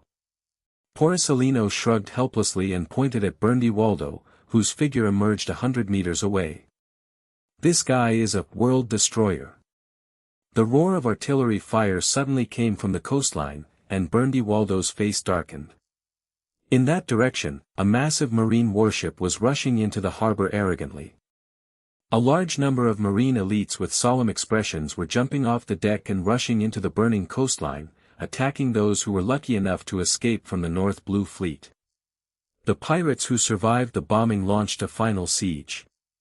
At the same time, a majestic figure also rose from the bow of the warship, with a wide cloak flying behind him, stepping on moonwalk and shooting towards the location of the three of them at an alarming speed. Admiral of Headquarters, World Government's highest combat power, Buddha's Sengoku. Berndy Waldo's heart immediately sank to the bottom. The escape route was completely cut off, he was already injured, and with Sengoku, his old rival, and the yellow-skinned monkey, there was no chance of a comeback. "I'm sorry, Berndy Waldo, you're under arrest." Porcelino shook the Taiyankanjian sword in his hand and said with a smile. "That's not necessarily the case." Berndy Waldo suddenly smiled ferociously, and there was unprecedented madness in his eyes. Porcelino was stunned. Sengoku, who was rushing from afar, seemed to realize something, his pupils shrank, his face changed drastically and he roared. "Stop him quickly." Before he could finish his words, Berndy Waldo had already appeared at the edge of the jungle in the distance with his amazing speed. "Ha ha ha ha ha. What's the use of more people coming?" Under Sengoku's eyes, Berndy Waldo raised the staggering cannon with a roar. The nearly 10-meter-long black barrel is like the slowly opening mouth of a war beast, emitting a strong smell of gunpowder smoke. "Let's all be destroyed under my ability. I will destroy everything that gets in Laozi's way." Laozi is. Berndy Waldo suddenly raised his head, his eyes were blood red, and he laughed ferociously. "World Destroyer." As soon as the words fell, the terrifying, hot, and everything-devouring red light quickly brewed and condensed in the huge caliber gun barrel. Seeing this scene, Sengoku's scalp tingled, and he felt a biting chill coming from the soles of his feet, running up his spine and reaching his forehead. He had clearly observed Berndy Waldo's test cannon just now through the lookout glass. The astonishing destructive power, if coupled with the hundredfold increase of momo fruit. It can definitely level the entire island in an instant. Momo 100 times. Berndy Waldo's pupils trembled, and blood gushed out. In the corner of his eyes, he suddenly caught a glimpse of the bruised marine brat who suddenly gave a sneer and clenched his fingers into fists. Then, the barrel with an astonishing caliber suddenly twisted into twists. No. Boom. The flames, which were thousands of meters high, turned into mushroom clouds that covered the sky and soared into the sky. The world entered a brief dead silence. Dazzling white light occupied everything in an instant, and then overwhelming shock waves spread out from the center of the explosion in all directions. Countless trees were uprooted under the impact of this mighty blast, and the huge great fireball covering the sky and the sun exuded astonishingly high temperatures, forming a terrifying red flame tornado under the freezing temperature, enveloping the entire city. All gravel, trees, snow, etc. were all burned. A full second later, the roar that almost shattered the eardrums came from afar. All the Marines on the coastline searched for cover almost without hesitation, fell to the ground, looked at the huge fireball with unprecedented fear in their eyes, and their faces were pale. The North Blue fleet in the sky shook violently and bumped under the impact of the air waves, and even the surface and deck of the hull were torn to the point that tiny cracks appeared. Cake, Guion and the others clung to the railings and other fixed objects, their faces full of shock. Sengoku crossed his arms to block the scorching wind, his expression froze in astonishment. He finally understood. Why did that brat Darren dare to put such a huge cannon in the hands of Berndy Waldo? Rumbling. At this moment, the entire island shook violently as if a magnitude 10 earthquake had occurred. The waves as high as tens of meters roared on the sea like a dragon. So, is this part of your plan too? The tall figure of Polyasolino stood in front of Darren, raised his hands parallel to the ground, and assumed a defensive posture. Through the release of armament hockey, he helped Darren resist the aftermath of the explosion that was constantly crushing. Darren's blood-stained black hair was blown into a mess, and the blood at the corner of his mouth had dried. He licked his chapped lips, grinned and said, "He wants a heavy gun, and I'll give him a heavy gun." Darren paused as he spoke, the smile on his mouth turning into a sly fox. "Of course, the gifts I gave him are not just these." "Oh." Polyasolino was taken aback for a moment, and then a strange smile appeared on that funny face. The wind annihilated, the flames disappeared. Billowing black smoke lingered in the sky, as if tearing the falling snow from the sky. Everyone suppressed all the emotions about the aftermath of the disaster and looked towards the center of the explosion. The land of the deserted island has completely changed its appearance. Desolate, charred, Madara crumbling, full of potholes, the land is burning with embers of flames. All the snow, boulders, jungles and vegetation within a radius of 1,000 meters were destroyed by the big explosion and were completely burned to powder. At the center of the explosion, the exaggeratedly shaped heavy gun was emitting thick gunpowder smoke. The twisted barrel was blasted into a huge hole, and the molten metal turned into black-red molten iron flowing on the ground. All the Marines gasped and looked horrified. Because they saw a person. Berndy Waldo, no, that was not so much a person as it was a bloody figure. Molten flesh dripped down like liquid, and blackened and rotten wounds covered almost every inch of his skin. The injuries on his neck and chest were the most terrifying. Under the burned and festered flesh, the lines of muscles were clearly visible, and the exposed throat and trachea were squirming slightly under the white fascia. The position of the chest cavity, the skin on the chest is no longer intact, and the surface layer of flesh and blood is missing. You can see the beating of the heart and lungs through the dense and distinct rib gaps. Such horrific and bloody scenes make people's scalp numb. Damn, damn. Berndy Waldo raised his head with difficulty, blood dripping from his body uncontrollably. His horned helmet was gone, revealing a bloody, skeletal face with mucus-covered eyeballs protruding from their sockets in the absence of eyelids.